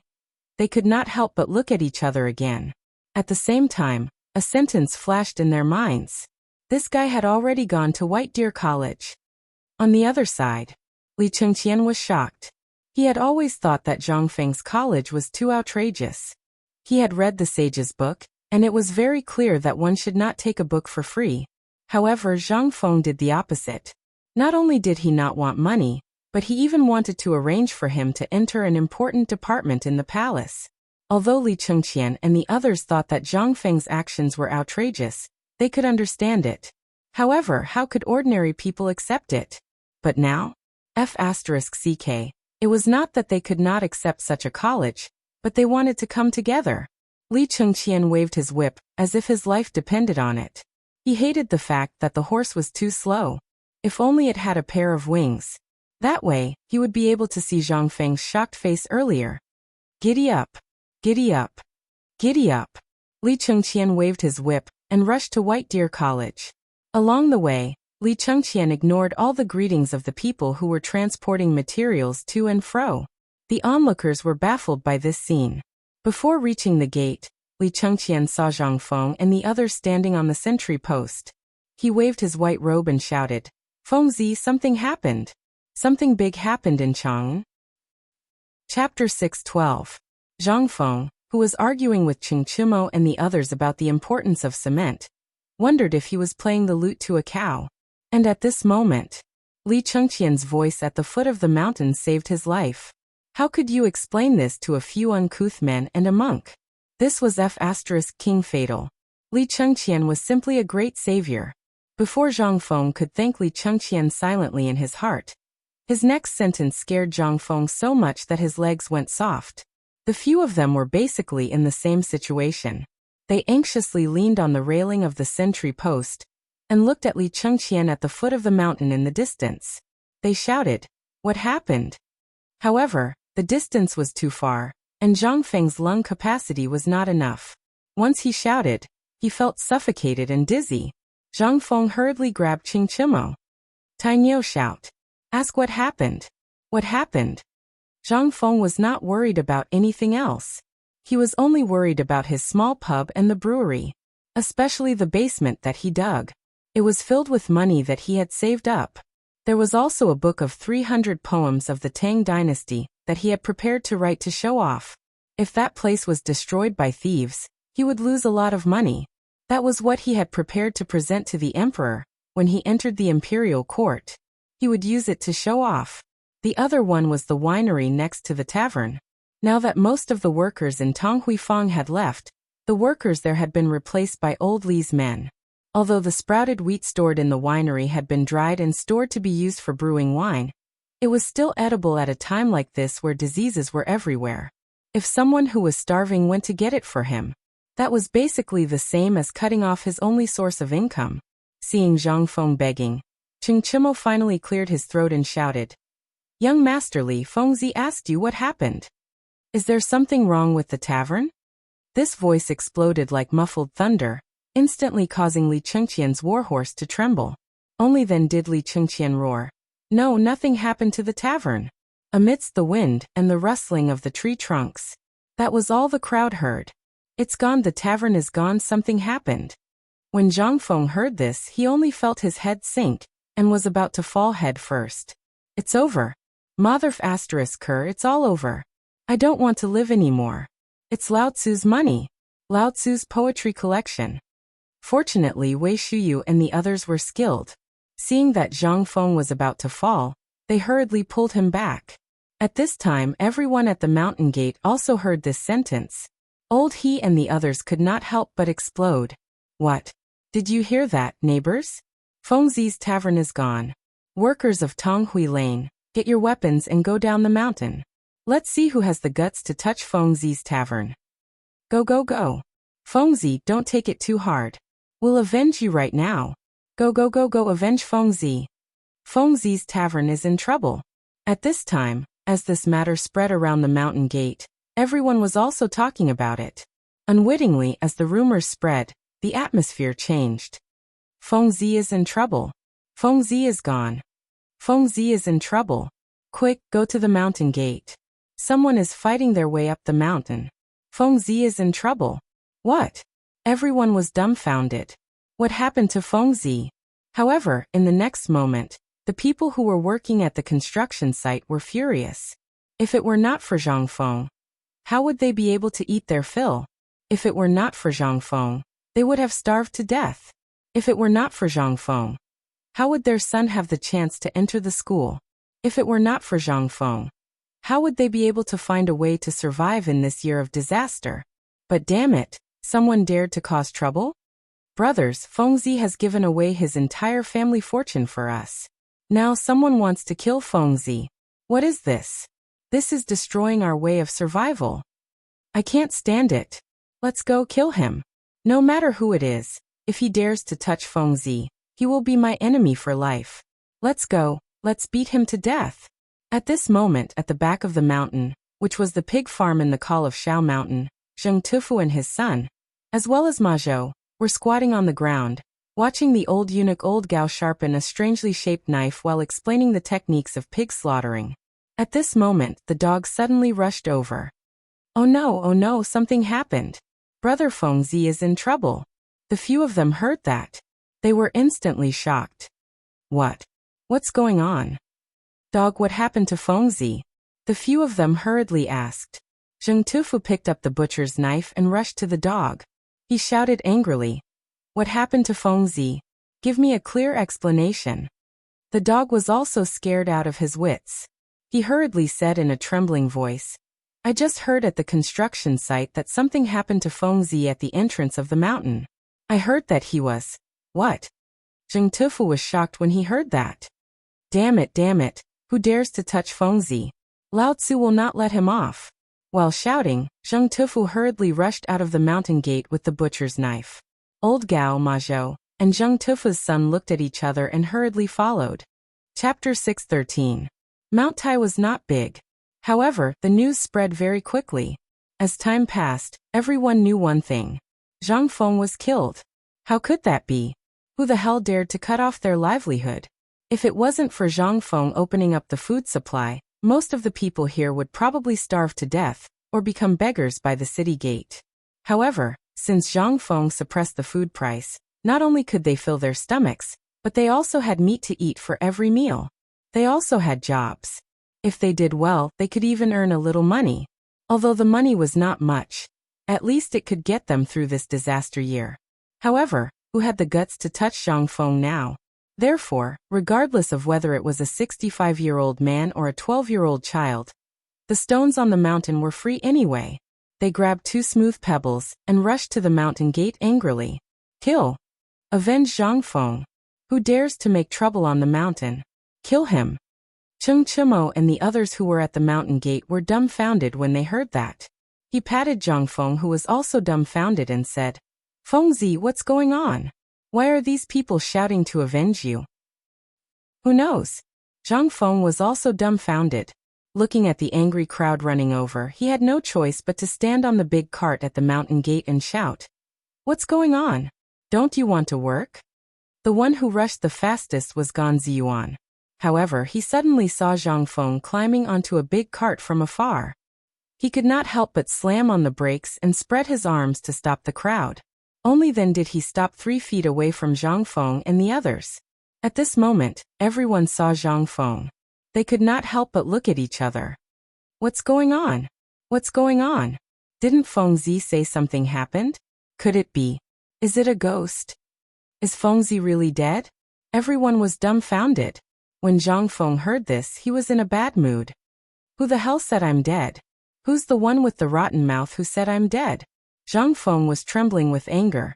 As more and more people rushed over, after seeing Zhang Feng's appearance, even the women and children directly knelt on the ground and wailed. Oh my God! What a good person! Which damned bastard came to harm him? My mother! Avenge Fengzi! Look, Fengzi was worried about the academy even when he died for us and for our children. Take revenge. I must take revenge. I want revenge. Seeing that everyone was crying and saying such things, how could Zhang Feng not know that there was a problem? However, he didn't know where the problem was for the time being. However, did this have anything to do with Li Gan's words?